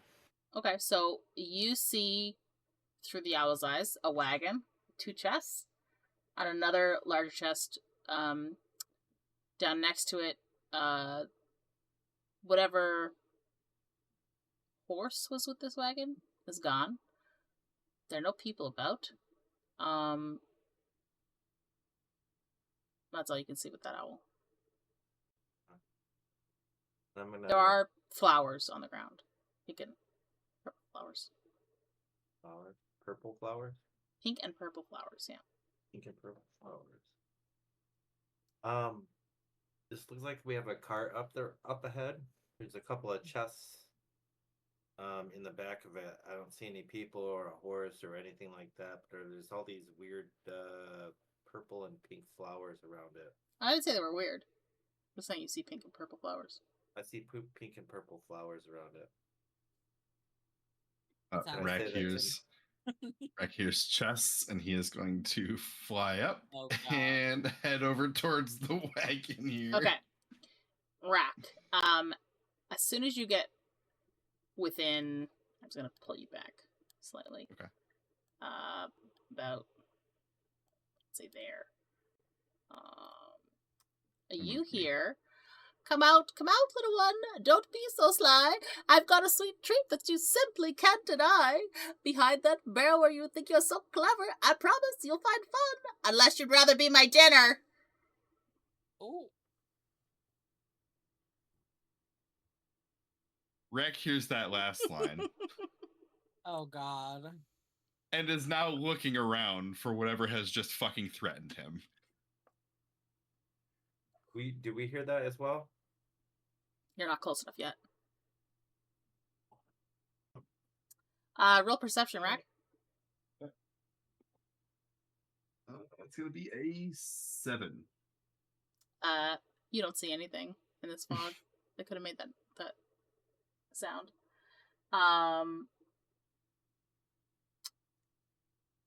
Yeah. Did it sound nearby? Like, how close was it?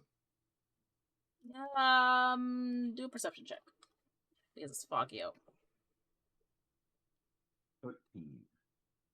13. So it did sound like it came from somewhere around that individual crate. The one on the left. Mhm.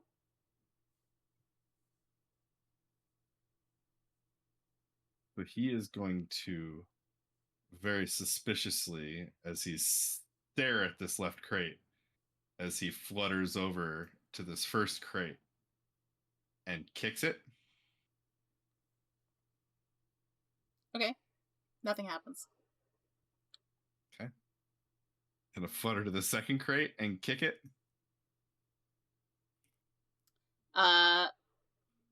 You hear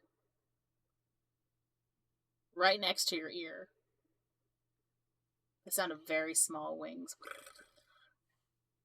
And then you hear, ah, heroes!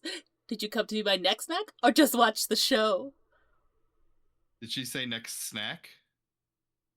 Did you Is that- come is- to be my next snack or just to All right. watch the show? Rahk is going to go ahead and swing his spear directly where he hears that noise.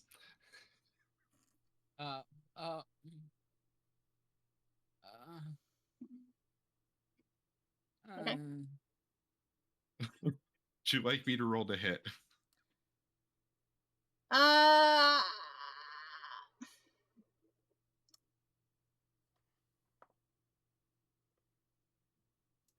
Yeah, go ahead.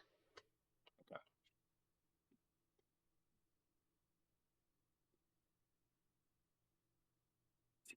Plus 5 does a 20 hit.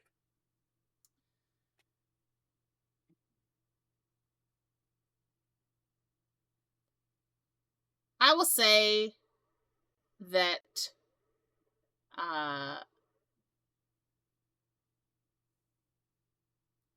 you can feel it's a spear, right? Your weapon? Yeah. And he swung Because it you're- with one hand, just like he because you're- reactively swung it. Because you're a soldier, I will say you can almost imperceptible to anyone that isn't used to handling a martial weapon and doing this kind of thing. The barest breadth of friction. There wasn't direct contact, but you then hear, as soon as you've done that, like little tiny laughter from what seems like all around. Like, you can't tell where it is in the fog, but to your senses, it sounds like it's like all around your head.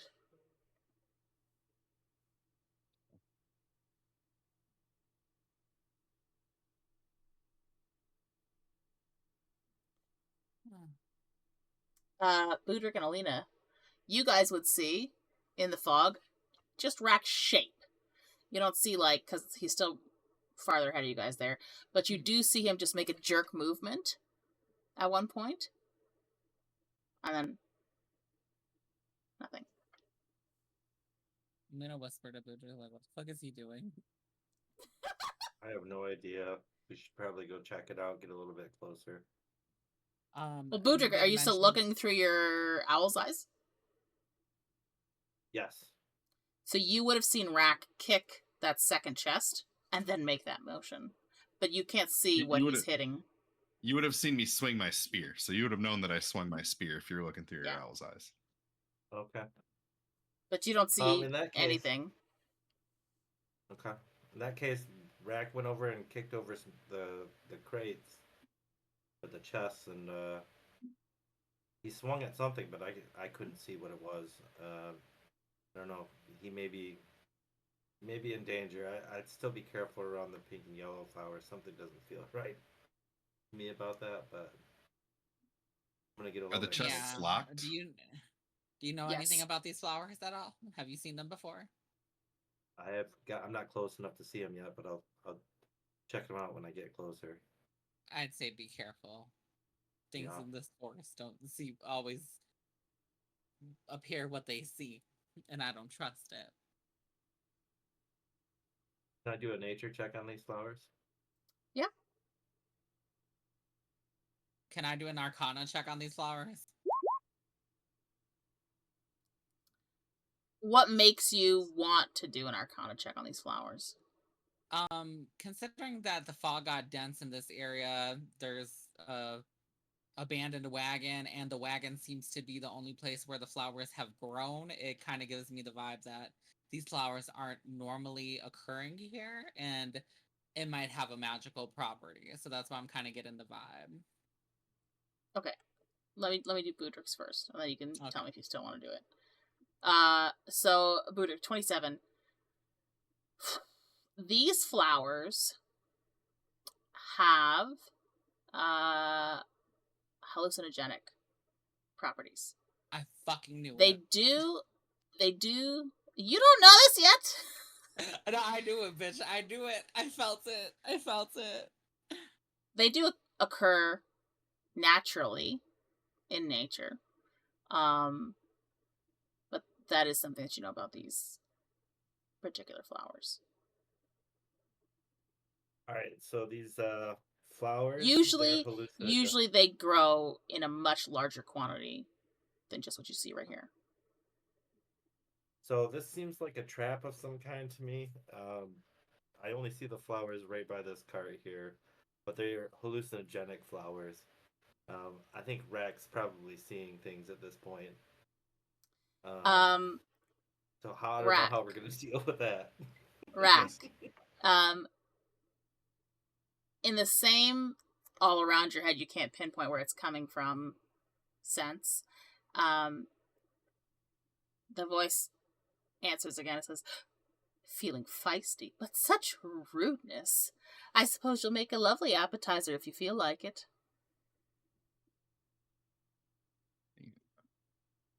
Can I'm I'm to have heard that now. Yes, you would have heard that. Is this Is this a magical creature? I don't know. I'm Now also you gonna could do do an Arcana check it. Yeah. Okay.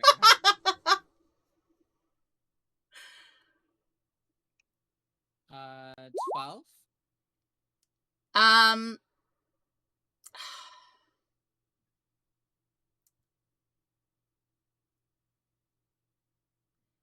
Oh, wait a minute. Is this my... Oh, no. It's right. Never mind. We're good. I had to make sure because my D&D, my Roll20 picture is different from my Alina 2.0.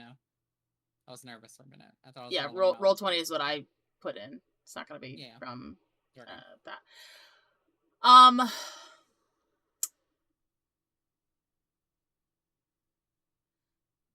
I will say that there's no magic in the words, Alina, but you can tell whatever said them, something invisible. Oh my god, and I have something just for that. Hang on. Okay, go ahead, do your thing. Rahk is going to clap his hands in front of him in kind of like a prayer motion and trill, and he's going to cast Detect Magic. Using the his ritual? pact slot. No, using his pact slot, so it's instantaneous. Okay. Which should give, and he's going to use a magic action to see a faint aura around any. It says visible creature or object in the area that bears any magic effects. Hold, please.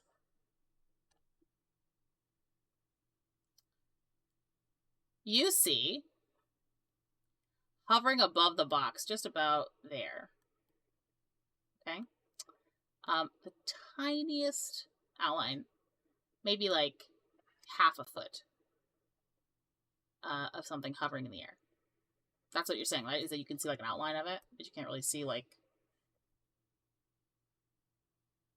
Yeah, it says if it's visible. So if it's got an invisibility thing on it, I wouldn't see the outline. So if it's visible without like the hallucinogen effects, then I would. But if it's invisible, I won't see it. But you did...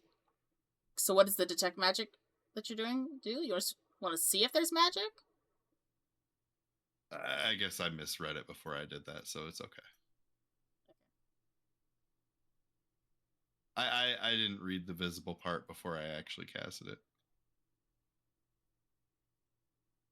Okay. Can I go? Yes. All right. I want to go ahead and I want to cast See Invisibility. Oh. Because I'm hearing these fucking voices and I'm like, I know this shit is coming from somewhere. I want to also, what am I gonna see if I do this? Obviously looking somewhere near Rahk because it's fucking with him. So, just beyond, and I will say this is something that's only going to be visible to Alina. So even though I'm showing I got it, something for this. you guys can't see it yet. You see the visible shimmering of what looks like some kind of winged creature. Four wings, small body, Like a little fairy, like a little pixie, something like that. like a little bitch. Mm-hmm. You can see that she's kind of looking like she's holding in laughter, like. Uh-huh. Are you threatening people, ma'am?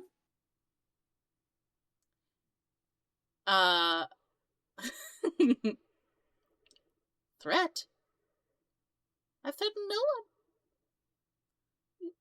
Charming adventurers are just here to either join in my feast or spoil my fun. Join in your feast. Yes, I've got prey inside this barrel. Prey? Well, prey, friend, player,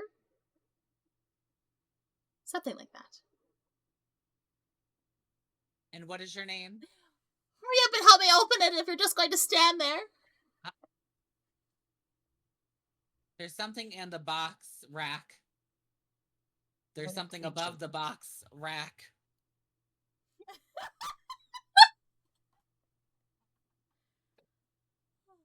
Hang on. Wait, I wanna see what pronunciation of options I have Rahk. here.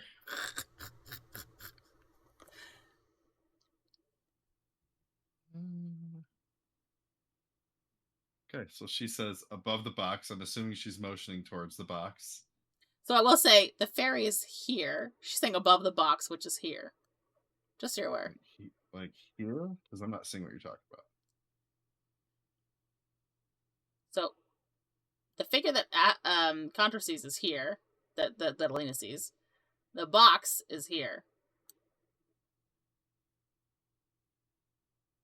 Keep saying just- here, but nothing's coming up on my screen. Yeah, same here. Oh. That's weird. I'm pinging. Does that work? What's that? Okay. I'm not seeing pings. Refresh? Oh, wait, I see pings. Yeah, I That's see weird. pings on my new screen because I have it on Chrome Yeah. and Ed. Just Or refresh. Chrome and, yeah, I see it.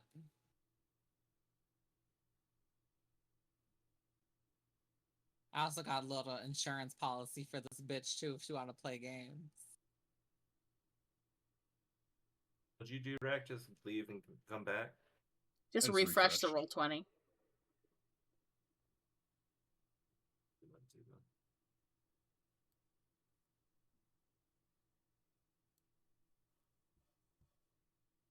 Okay, try your pings again.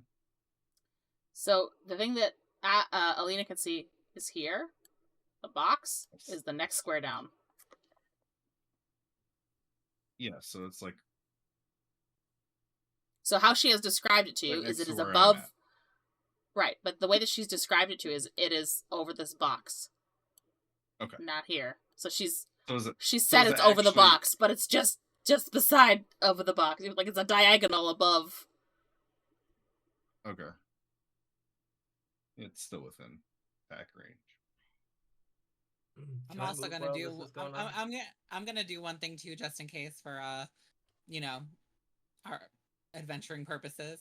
I want to cast prestidigitation and mark the surface of the fairy's chest with a red X. So both Budrick and Rahk know where this creature is.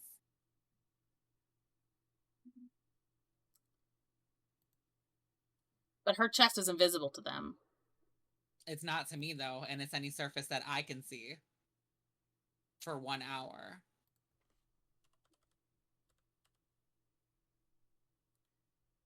Basically, it'd be like like a red X just floating in the air for us. Yep. Yeah. There, it's trying. the magic mark. I put it in the chat.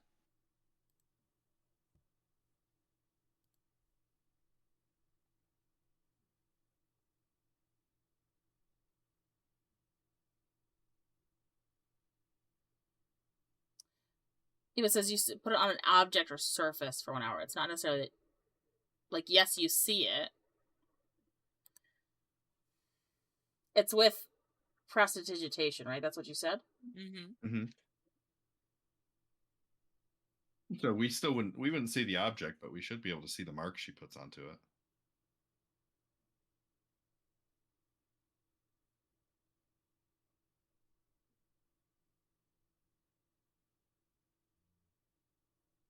Is that like the 2024 prestidigitation? Yeah, It it's must not be. a legacy one. Here, I'll No, I'll I'm just post gonna the look at whole- your sheet. Give me a Okay. second. Yeah.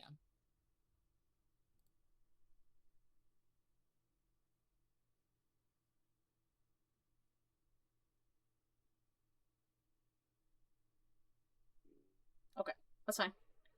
So you will see you said a red X? Yes. Okay.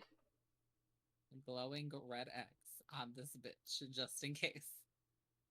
Just in case. And you got Rahk ready for a fight in front of you. Mm-hmm. Uh-huh.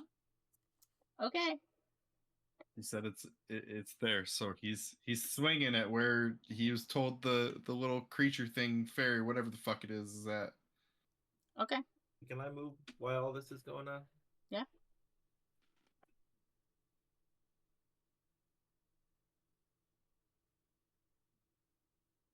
I'll also kind of like just position myself below.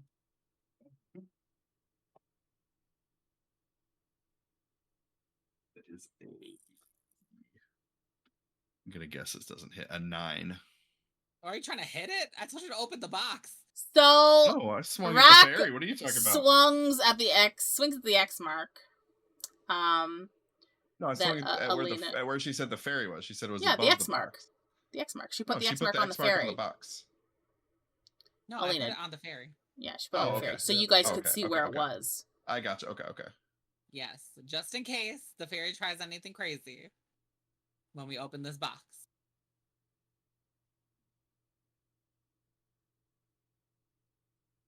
She's gonna try something crazy. I don't trust fake creatures. Okay. Would this be considered a combat action? Would I get any bonuses of a combat action from this attack, or would this be? Are you doing it to start a fight? I would assume yes, because you did a hit roll. This thing has already threatened Rahk, so absolutely. But I did not threaten you. It threatened the thing in the box. You just assumed it was talking about you? He did assume it's talking about him, and if he wanted to put him in the box too. She said directly the inside the barrel is what she was talking to in her first line. Are you inside the barrel? He could be. He's got small creatures with him that it might want to put in the barrel.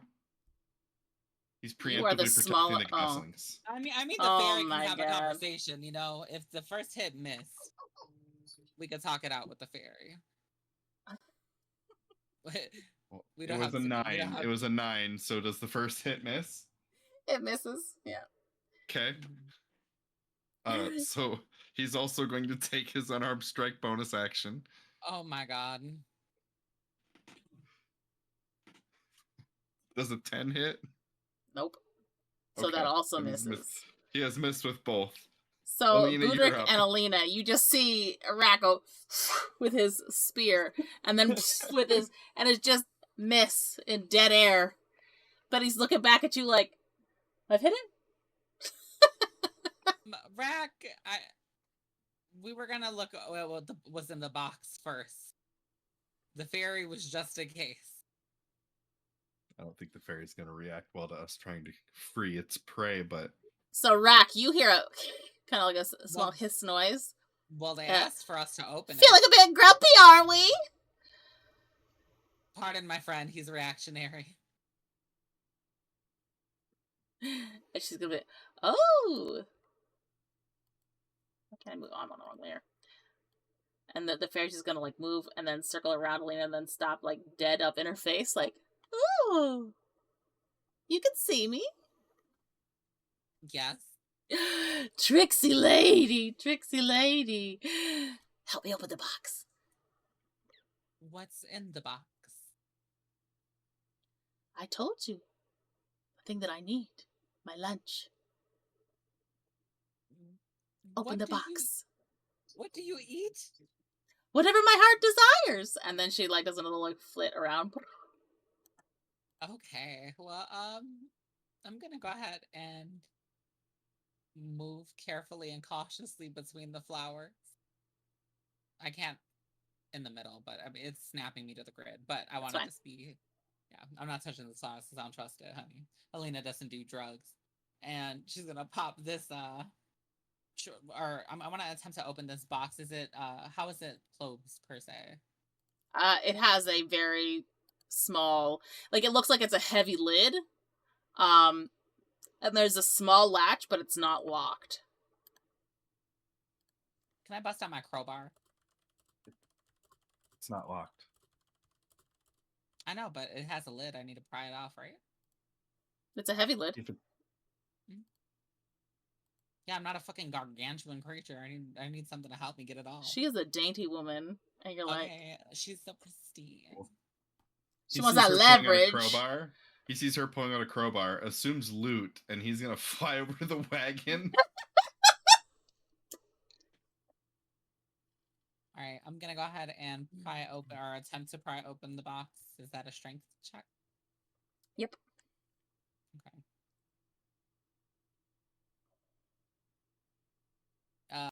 19. Beautiful. Oh, please. Strong lady Alina.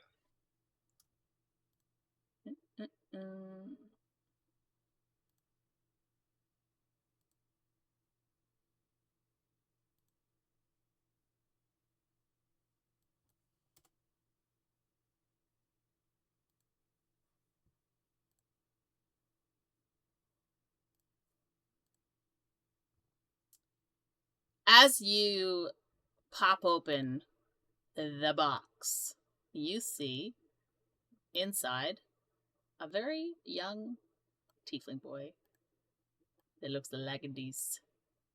It's a child. What is up with the child trafficking? It wants to eat the child. This ain't trafficking. This is child dinner.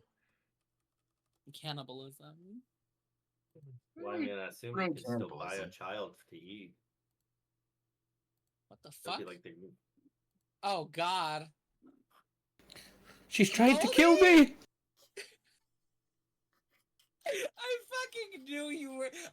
Andy was telling me that somebody else was gonna be playing in this fucking. I did not know it was you.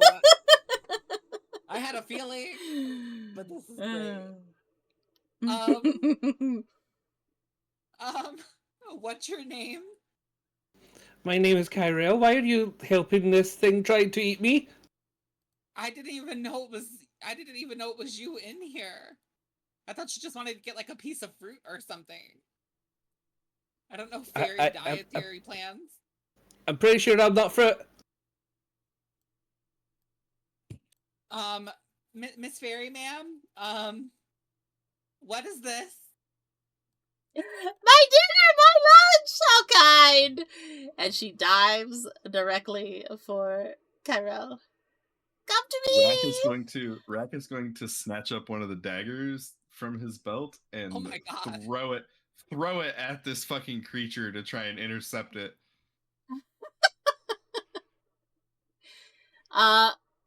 Okay. Roll to hit. 14. That just hits. So I just give me 1 second before you do your dash roll. So, when Alina pops open, the thing. She says, "I told you, little one, don't be shy. Come, come, I have a treat just for you, and it's not nearly as frightening as hiding away. You should follow me. Come, come." As she reaches towards him.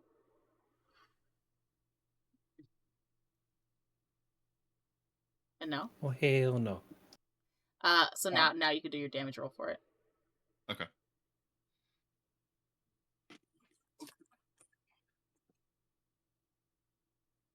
That is a 4 plus 3, so 7. What type of damage? Piercing? Let me double check. Yes, piercing. Okay. So, your dagger hits her, and it shears through one of her wings, and you hear like a small tinkling scream, from "Oh! What have you done? What have you done? Terrible, wretched things!" And then she disengages and disappears. Flies off. Nice. Is she gone? Did my dagger go through her wing and like clatter somewhere? Yeah, it's on the ground, probably like over here. Okay. Gonna look about that. She'll fly over and grab it real quick and then fly back. So, how did you end up in this box? Well, I was going to go to the nearest place to rest. I was going to make my way up to Brightholm to see my uncle. But I thought there would have been food inside the barrel. And, well, I started seeing things. And then I got trapped inside it. Well, not really trapped inside it. I fell inside it. And I heard that thing running around. So I tried to hold it down as much as I could. And then you guys you ripped it off me. Oh, okay. Well, Are you hurt? Are you injured? No, just a little bit confused as to why a fairy was wanting to eat me. so what happened with your horse? I didn't have a horse. I'm just walking. Oh, so this wagon didn't belong to you? No, it was here when I'm just coming by. Okay. Well, we are adventurers heading to Brighthelm, so if you'd like, you can travel along with us. It might be a little dangerous, but I think if you stay back with me, you should be safe. Okay, yeah, please. These chests, you said they're locked, Andy? Yes. Can Rahk try breaking the locks on at least one of them? Sure. I don't have anything to try and pick the lock with, so. What do you want me to roll? Strength? Yeah, are you using any kind of Is it device, like weapon with it, or are you just like straight up just trying to snap it? could I try and like pry it to break it with my dagger? Like is the lock big enough I could get the tip of the dagger in there? Mm-hmm. Okay, I'll do it that way. Okay, do a strength check. Straight 17. So you take your dagger, line it up, almost like it looks like you're going to try lock picking it, right? Like you put the little sharp point of it into the lock mechanism, and it looks like, for anybody looking on, it looks like you're about to just start jiggling it to try and get it, and all of a sudden you go, and the lock mechanism inside shatters, and you hear it go clink, and you can safely remove the thingy thing there. I would like to remove the lock and open the chest. Inside, you find wrapped up in a cloth with rope, what looks like a silvered short sword. Short sword made of silver kind of thing. And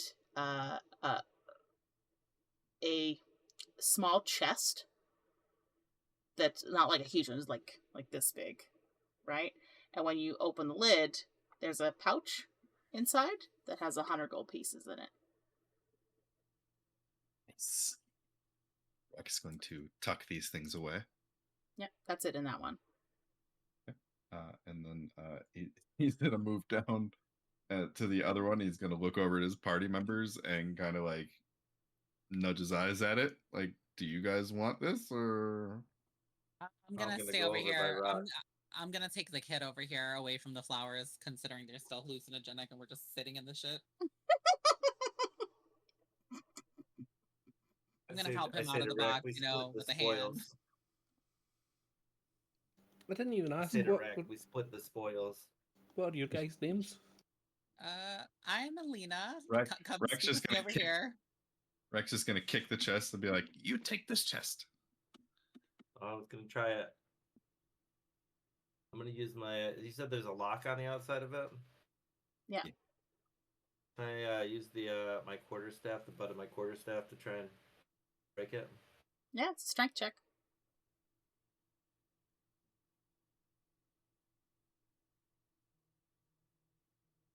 Yeah. Nice. 2. Oh wait, that's not you. That was my strength check. Okay. You pull back and go to hit the end of your quarterstaff onto this lock to try and break it, and it glances off at you. Ugh. Like, missed. Pure whiff. I'm gonna roll to see if I can break this with my dagger for him.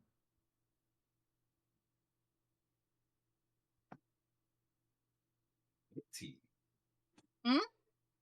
19. I'm getting all 19? The good rolls outside combat, so I know I'm gonna get fucked in the fight. Hold on. So, Budrick, you whiff that, and as you're like reassessing the lock, like imagine like this is your field of view right here, right? So you're looking down at this lock, and all of a sudden you just see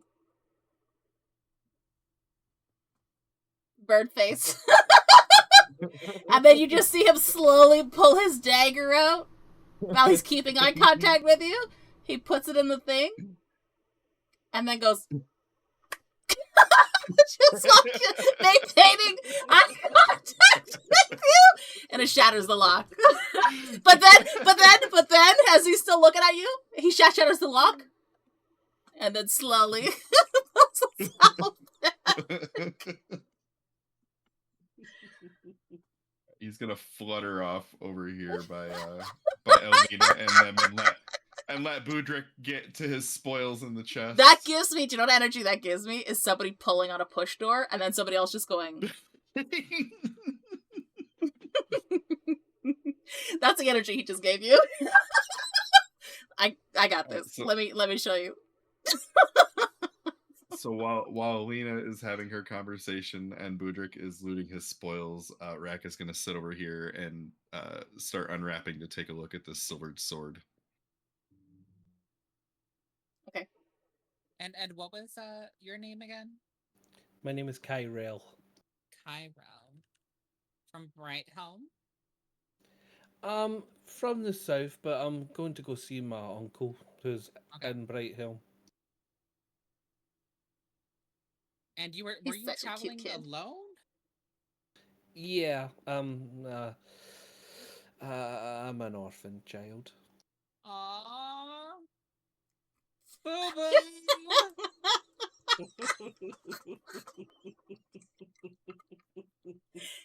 Above table, before I tell you. And then I was talking to Goldie about his character. I was like, the second she learns you're a child and is a tiefling, she's gonna be like, we're adopting you. And that whole, oh, boo-boo, that's what that energy gave me. So I told you, I called it.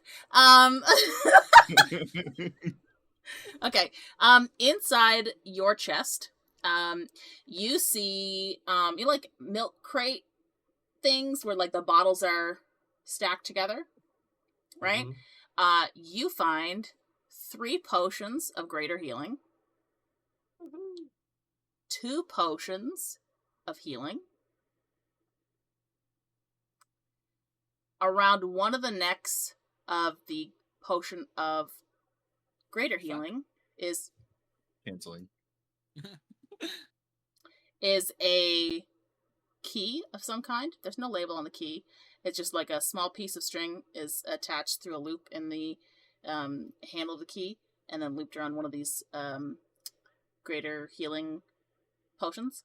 And then you also see a small, let's call it like a dossier of some kind, with a sheaf of paper inside. Okay, so if I got it right, 3 greater healing potions, 3 regular healing potions, or 2 regular healing potions. Yeah. And then the key. A mysterious key, yes. Mysterious key and a dossier. I will just say it's just like something that like looks like it's holding a particular piece of paper inside of it. It's not locked or anything. It's just like a folder thing to keep something from. Andy, right. did you put those new Photoshop skills to you, or the thingies to use, and did you make what's set on said paper for us? No, he's got to take a look at it. I'll tell him what it is. Look at the motherfucking paper. I want to know. I've been waiting for like piece of paper that she delivers to us. That I don't know. It's just would be so cute. I am taking notes because I've been accused of not taking good notes. I got my notebook back up and running, so it's looking really cute. I have it very organized. I also need the pictures of what's their names? Mr. Corby, Lady Finchy. I already have the one of Tilsa, but I can also send need you the picture pictures. of I can send you Ki-Rel. pictures. Yeah. Are you taking a look at this document, Budrick? Yes, I am. So, as soon as you open this dossier, you can see that it is actually a scroll of cure wounds.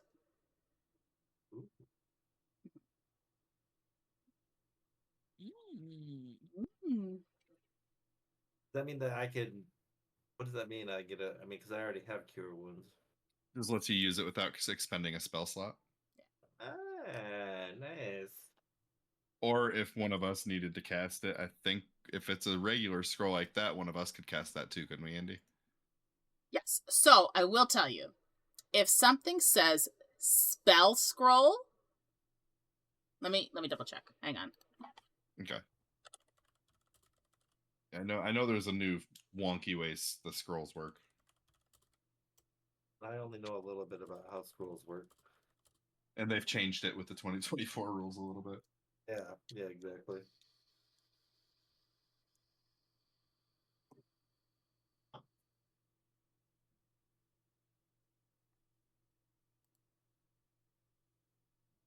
Okay. So, if the spell is on your class's spell list, and of a level you can normally cast, you can cast it without any worries. This is Cure Wounds at level 1, so it's not a big deal. If the spell is on your class's list, but of a higher level than you can normally cast, you have to make an ability check using your spell casting ability to determine whether you can cast it successfully. The DC equals 8 plus the level of the spell. So this being 1 would just be 9. But you can cast it, so it doesn't matter. If it's anyone else can attempt to cast a spell from any scroll, regardless of level of class, but they have to succeed an Intelligence Arcana check of a DC 12 plus the level of the spell contained on the scroll. So it would be a DC 13 Arcana check. I'm so sorry, Rahk. You not gonna be a scroll cannon. No, he is not being no scroll cannon. On a failed check, the spell disappears from the scroll with no effect. So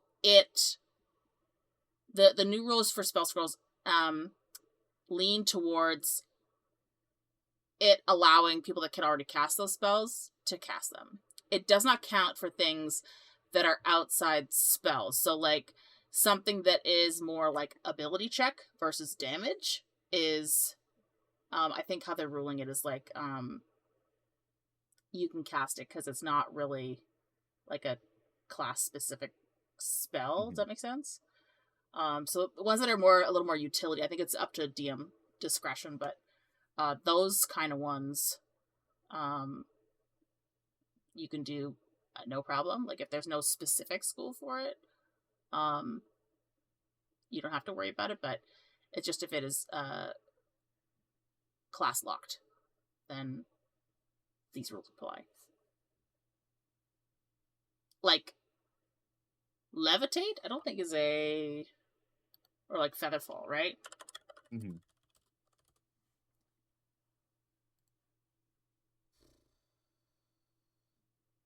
So that one has like 4 classes to it, but I would consider it to be like a utility feature. So that's something that I would rule like anybody could use it.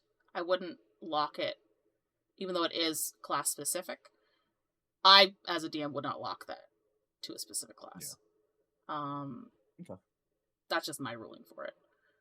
But yeah, those are the new rules for spell scrolls. Yeah, so you already have Cure Wounds. This would allow you to cast it without expending a spell slot. You could also give it to Rahk or Alina or Ki-Rel, should you wish. If they are not able, like if they do not have it in their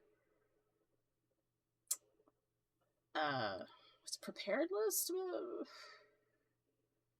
doesn't even have to be prepared. It only has to be something you could know, right? So it doesn't even matter, just as long as it's on your spell list. So if that classification has it as, like Featherfall has it as Artificer, Bard, Sorcerer, Wizard.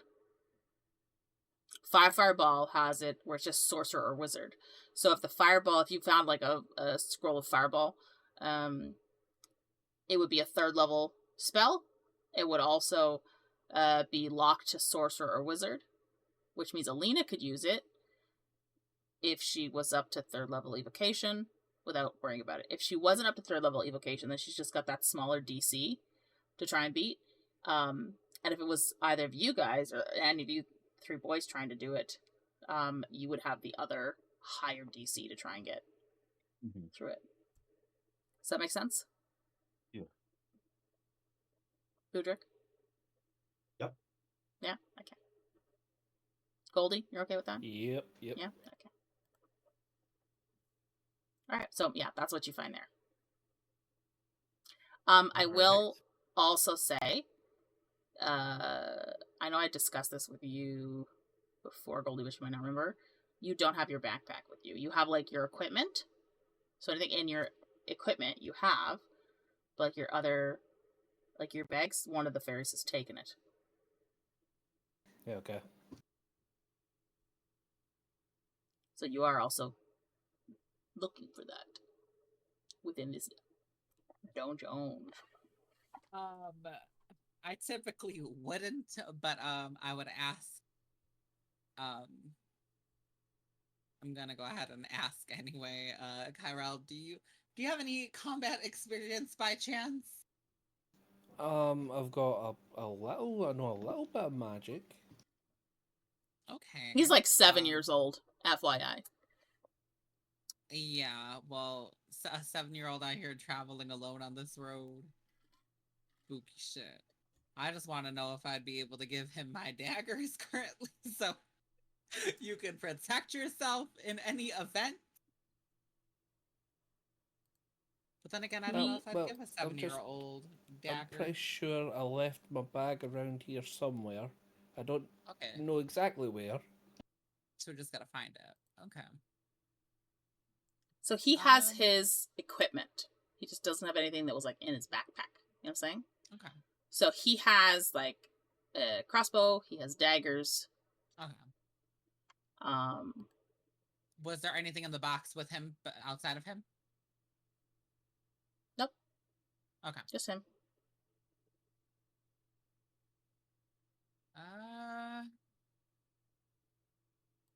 I guess we can look for your backpack while we're in the area. Have I noticed anything about this sword while I've been inspecting it, while they've been having this conversation?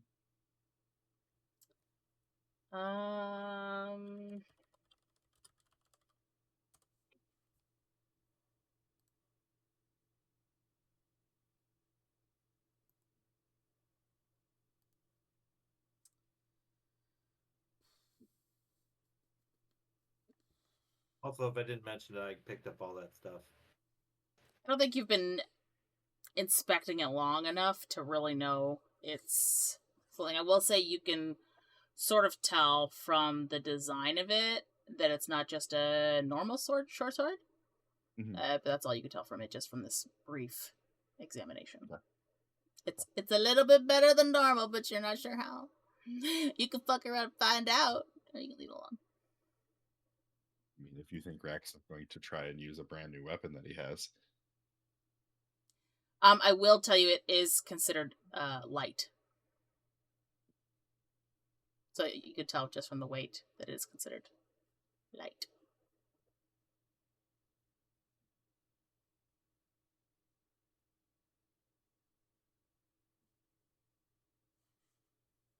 is it a standard damage short sword? Is it like I need to know for the damage block?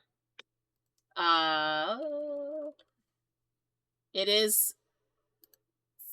Or if you have the block for it, I just need to know the damage block. It's 1d6 piercing. Okay. But it is considered finesse light.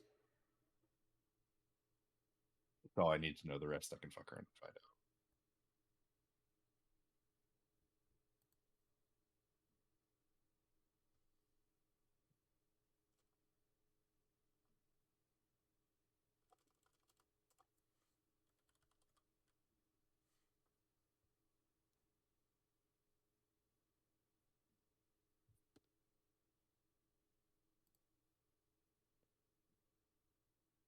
Interesting.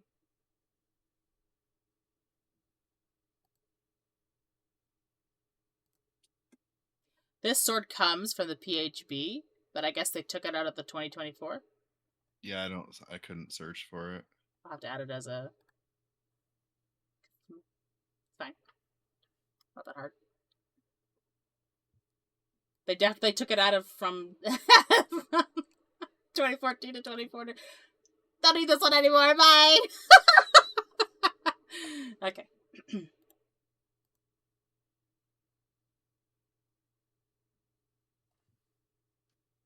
Continue with your speaking-ins.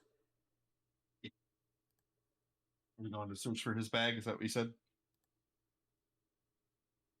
Yeah. Right. Well, let's look for this fucking bag. Let's go. I'm gonna send my familiar to search around and see if I can see it with my familiar. Through its eyes. Where are you searching for it? We'll go over here. Okay. Roll perception at disadvantage. You guys are all still in that fog. So you can't see really that far away from you.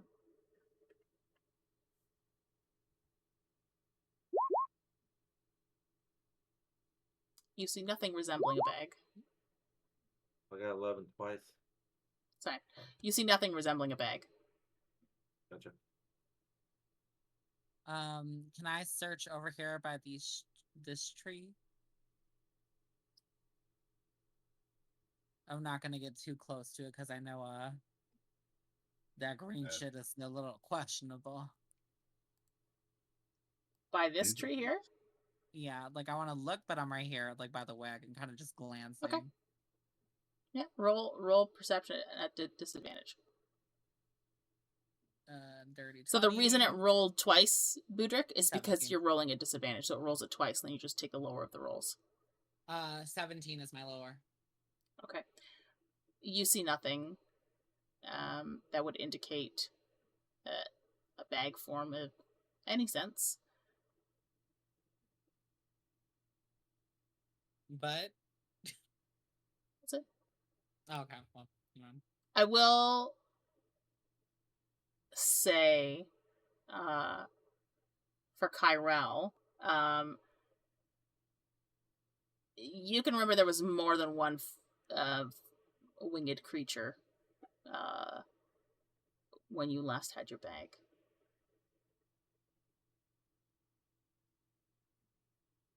Rahk is starting to travel north. So did you say there were less than one? More than one.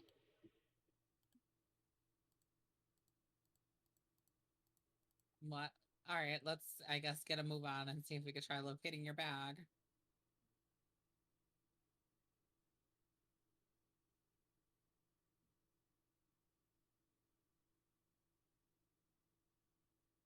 Are you coming, Ki-Rel? Are you coming, Boo Boo? I don't have control of my person yet. I will move it. It's okay.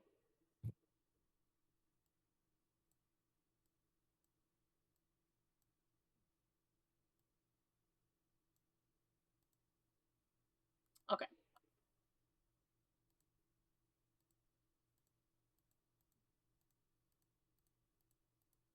What do we see? So Oh, you damn. see. That's a lot of fucking flowers. Ooh, but more chests. You're gonna fuck around and find a mimic, Rahk. Why do you think he kicked him? Why do you think he kicked him first? Oh god. Rahk has something that you guys don't know that will help him very much against a mimic. Oh, nice.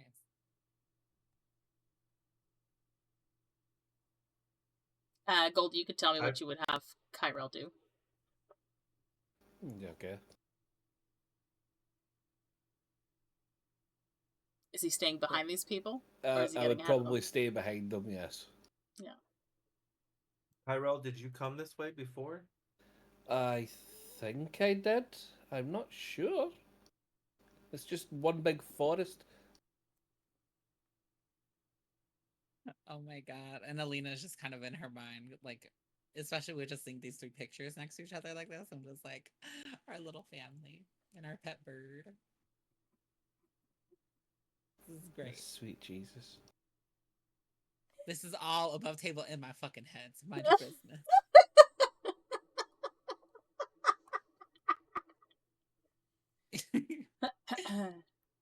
Andy, are these the same flowers? Yep. All right, I'm just gonna tell do we everybody have that. do we have to be touching them for the hallucinogenic effect, or is it like they like put out like a gas kind of thing? No idea. Would I know? Well, I'm asking very specifically because Rahk's been flying, so I need to know if he's been affected. I would say the fog that you've all been breathing in only started around these flowers. Okay. So we're already in the thick of it, bitch. Mm-hmm. Which I would suggest we should probably hurry up and get the fuck out of.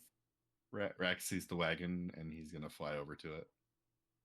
Yeah, let's just go ahead and keep it pushing. Should we maybe burn these flowers away? I was thinking about it, but then, you know, for one, the forest already didn't like when I used fire the last time. Two, have you ever like set like a field of like marijuana on fire? Usually the effects are even crazier when you do some shit like that. So I wouldn't recommend burning like a field of hallucinogenic flowers in a forest that fucking hates fire. But that's just me. That's just me. Above table.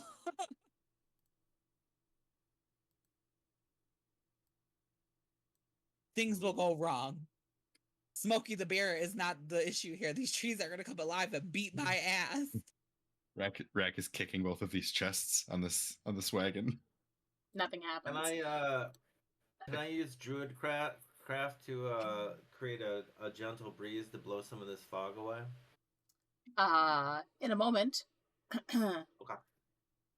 Rahk, as you have stepped deeper into the flowers, you begin to see this type of thing.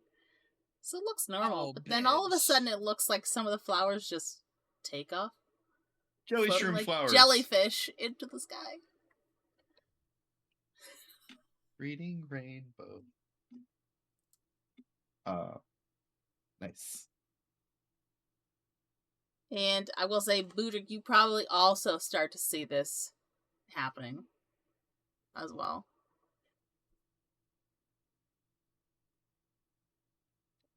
So I probably should have asked this before. Can I pick the lock with my dagger?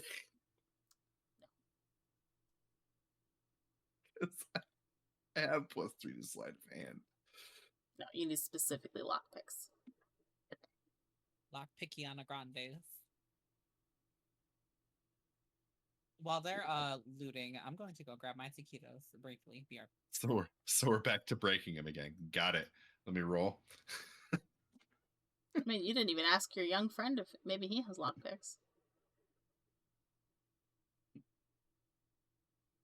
Well, you just said that he doesn't have his backpack. I don't think a small child has a reason to carry on a thieves' kit. He said something about spells. Mm.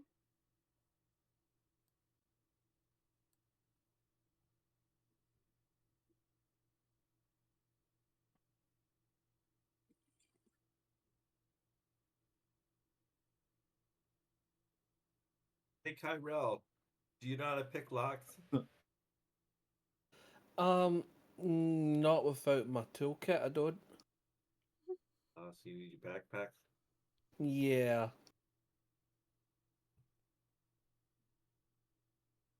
He's going to hear that. He's going to go ahead and insert the tip of his dagger into the lock.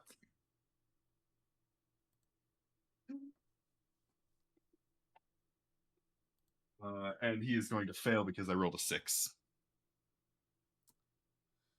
And you're using a dagger?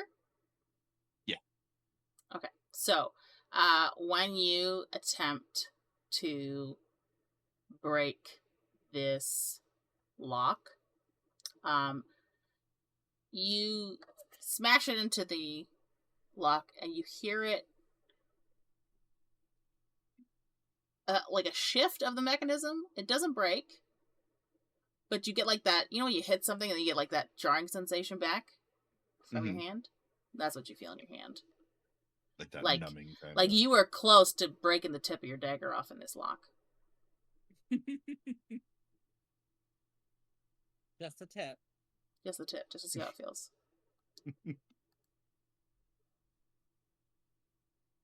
I'll go walk over by him.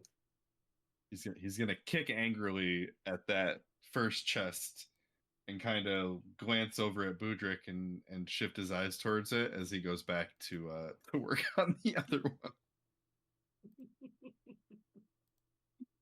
It's like, fuck that lock, you can have that one.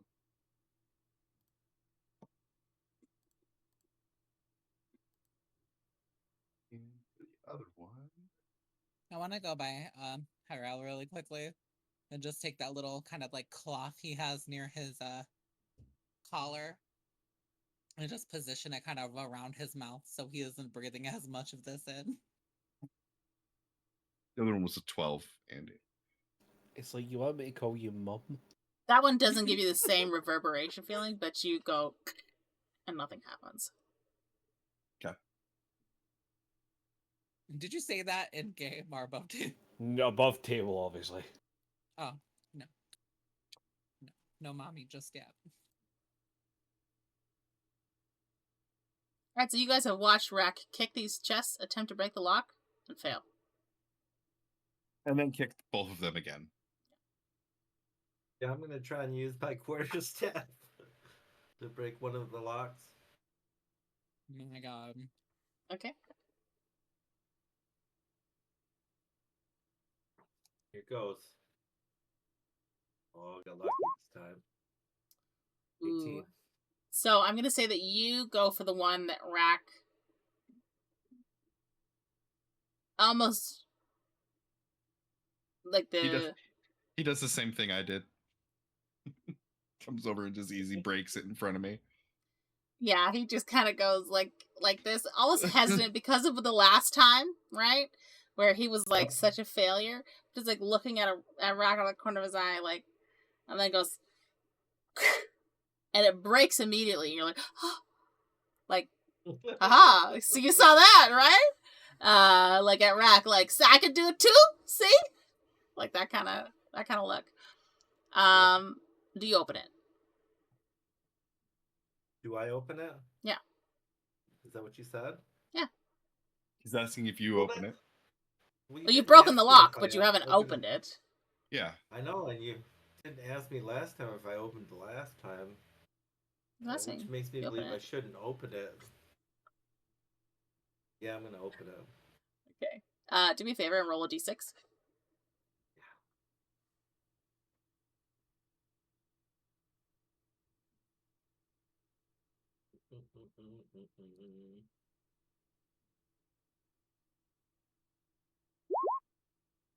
Five.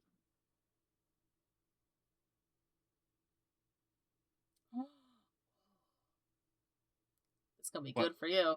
So, you pick up, from inside, a pack of walloping sling bullets, which is good because didn't you just get a sling? He did. Yeah. You also get something called the Lock of Trickery. It appears like an ordinary lock to you right now, but it does seem to have a key attached to it. You also get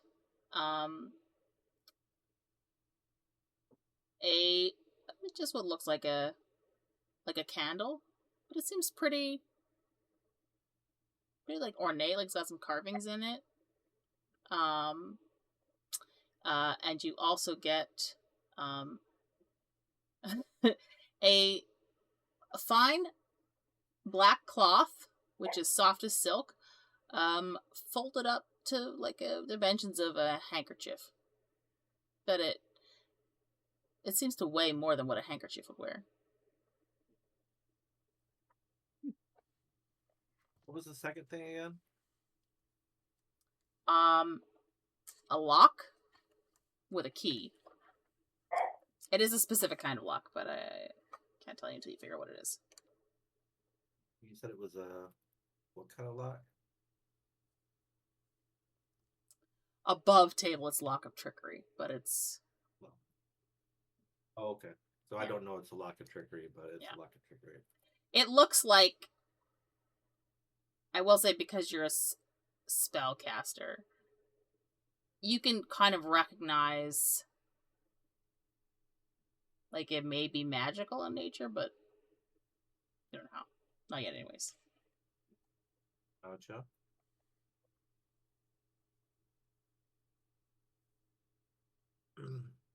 It's for your own edification there. The any creature, so the ammunition you picked up, any creature hit by the ammunition has to succeed a DC 10 strength save or they're knocked prone. Oh, damn. Nice. What were those called again?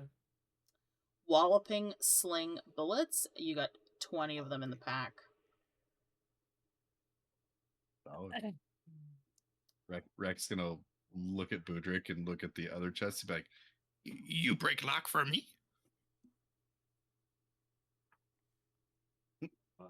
I don't know if I... Yeah. I don't know. Hold on. Be nice. All right. if Yeah, you we'll had give it a that shot. thing. Do you know what I got this entire motherfucking thing? This entire campaign? A Kenku feather. That's what I got. I mean, over We're gonna here split looting this the stuff up. boxes. I'm with the Split this stuff up. child, away from the hallucinogenic fucking flowers. I hate to break it to you, you're still in them. Yeah, you're in Yeah, the fog we're- regardless. Yeah, but I'm also not seeing the motherfucking jelly shroom shits like they are. Not yet. Yet. Yeah. We need to hurry up and get the I fuck also think outta it's here. really funny because both of the men saw jelly shroom flowers and not one of them fucking said shit. I know, that's why I'm just like, did I share this? They're Oh, just Rex- like, this is normal. Rex saw them. Rex saw them and just turned and looked back at the chest. Like he is just dissociating away from the floating jelly shroom flowers right now and focusing on loot. Mm-hmm. And I'm a druid. I mean, he's used to hallucinogenics, and that's just the way it is. That hippie shit. Yeah, the hippie shit, man.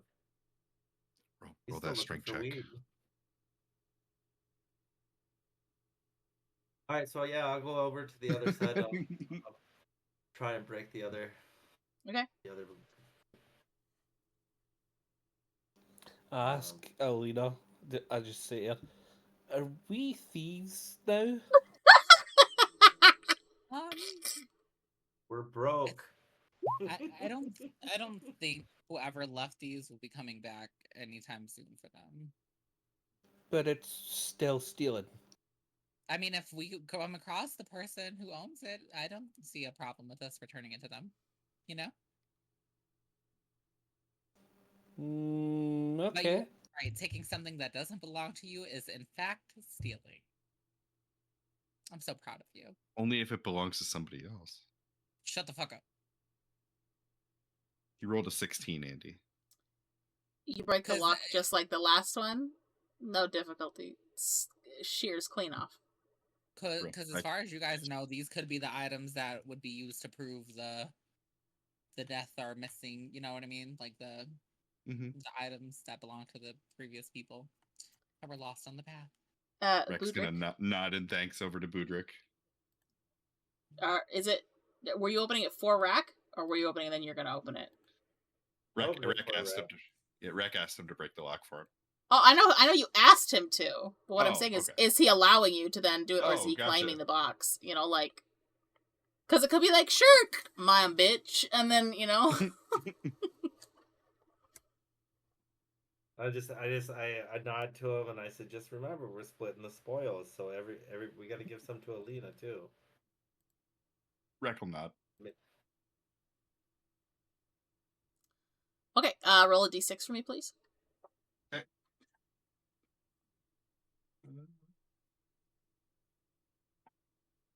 2. 2. So,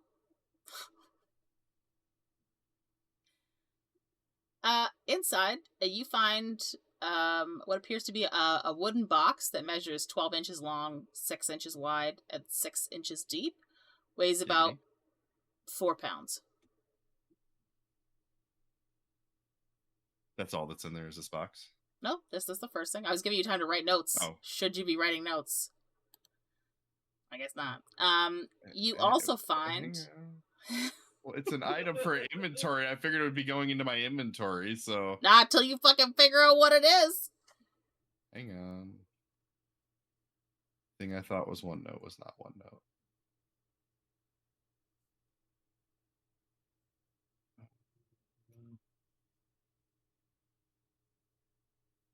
I appreciate you going slow for us.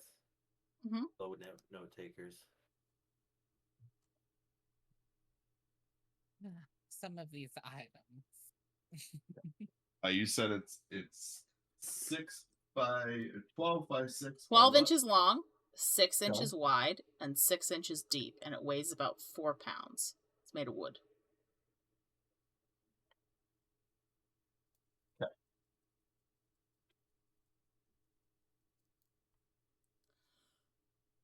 You also find a small leather pouch with the drawstring. Inside, you see what looks like a large, like, this size kind of thing, emerald. Cool. Okay. Yep.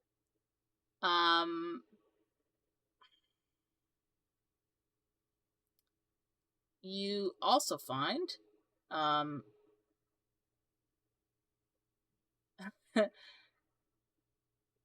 what looks like, you know those old school ear horns? Right? Where you like stick it in your ear, it's got a handle and it's like this big fucking conical shape. Yeah. Something that looks like that inside. And you find a second pouch that has 100 gold in it.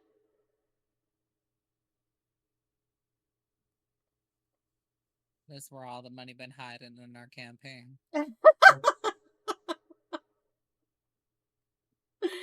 I've made notes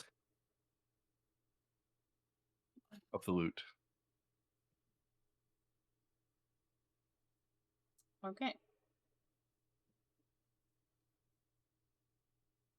Alina, you will just be seeing Rahk and Budrick pawing through these crates. So you Ki-Rel, but Alina, because she's seen them or known them for a little bit longer, you could tell that they're putting stuff in their bags that they're finding in these chests. Are you guys done looting for your lives? Can we leave now? Rex gonna pop over and toss Alina the second pouch that has the 100 gold in it. Oh shit. Oh, thank you, Rahk. I'm gonna use some Druid craft to create a gentle breeze to push some of this fog away. Okay. Let me see here. Hang on a second. Got a 30-foot area range. And got a voice component too. Yes. So, the range of the spell is 30 feet. The amount of the space that the harmless sensory effect must fit within a 5-foot cube. That's So, not gonna do much. It's not like a 30 area thing. It would literally just be like around you or around one other person. And it would be stationary. It would be stationary, huh? All right, never mind. I won't be doing that.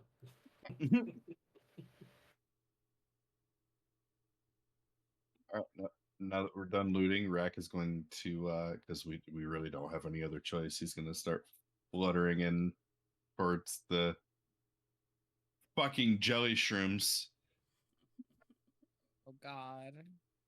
I'm gonna go back a little bit. I'm gonna say, hey, you're gonna start seeing some shit. World's gonna get weird. Excuse Try to stick me. together and stay Okay. focused. I've seen fairies already, so fuck it. Language, The only way mister. Take my hand. We're gonna go ahead and get through this together. Okay. Stick close together. Rack weight up. I can't move Ki-Rel. I know, I'm going again. Rahk is the vanguard. He needs to be in the front. Stay close together. Don't run off, Rack. He's literally only 10 feet in front of you. It's not running off. Okay. If we get into any shit, you guys are the ranged attackers. You don't want to be that close to me. Oh I need my you all to God. roll. I need you all to roll perception. Jesus Christ. Okay. I hope I roll shit. Give me a nat 1. I don't want to see nothing. We'll be back in the Matrix. That 10. is a 6. 22. 12. Budrick is the only one that hears 1 laugh, 2 laughs, and then what sounds like a cacophony of the same laughs as that winged creature you saw earlier. It is coming from everywhere around you. And on that note, we'll wait until next time.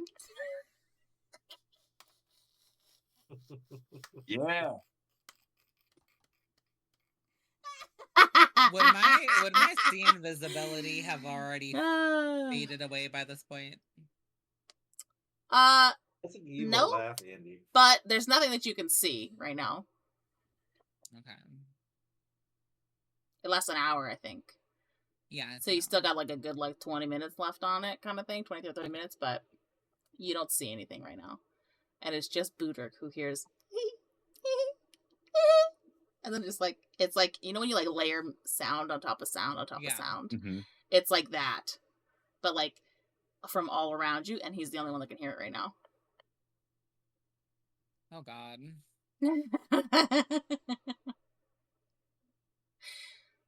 All right. Good shit. Welcome in, Goldie. I will have you added to the little It's about time. montage Welcome, there. Goldie. Listen, these fuckers took fucking forever to leave the city, okay? It's not my Oh, fault. I know. That's true. I've been waiting for, Both 2 parties. months? Both parties took so long. Oh. I asked him, I think, 2 weeks after we knew for sure that the others weren't coming back. And he was like, yeah, man, I'm in. Okay, cool. Fast forward 2 months. Wow. That's how long it took you to get out. Because I was like, oh yeah, Wow. they'll just do this and then they'll leave. We're happy to have you aboard. So He are did you put us in actually going to be? jail. Are It's you going to funny. be You having? play a child in both campaigns that we're in. Oh, Oh well, God. what one's an adult child He's still a child. who Sorry, who's playing who a child. technically is getting his hand held. Yes. Mhm. Yes, Oh. you are. I'm getting my hand held on both campaigns. One on the intellectual level and one on the physical level. No, Pretty much. I'm pretty sure he got Nigel's character to hold it on a physical level too in Witchlight. Did he? I think so at some point. Michael, did Grimace Oh. hold your hand? I don't know don't if he did. remember that. I don't think you did. It wouldn't surprise me. I think it was just like an intellectual level where he was like, you shouldn't do that. That's like intellectual. Like, as opposed to, Alina having his hand pulling him along. All right, cool. So, in 2 weeks is the next campaign day, which is on the 22nd. It's every 2 weeks. The next Frig date is on the 13th, which is this Friday. They go into their dungeon! You guys got inside your dungeon a lot quicker. Yeah, Frigg is going. They were at the gates to their dungeon, right at the end of their last day. So now that we're inside, are you willing to share if we got inside first or not? Yes, this is the first dungeon. No, I mean like timeline wise, like Yes, you did. okay. You guys were a day ahead of Okay. the others.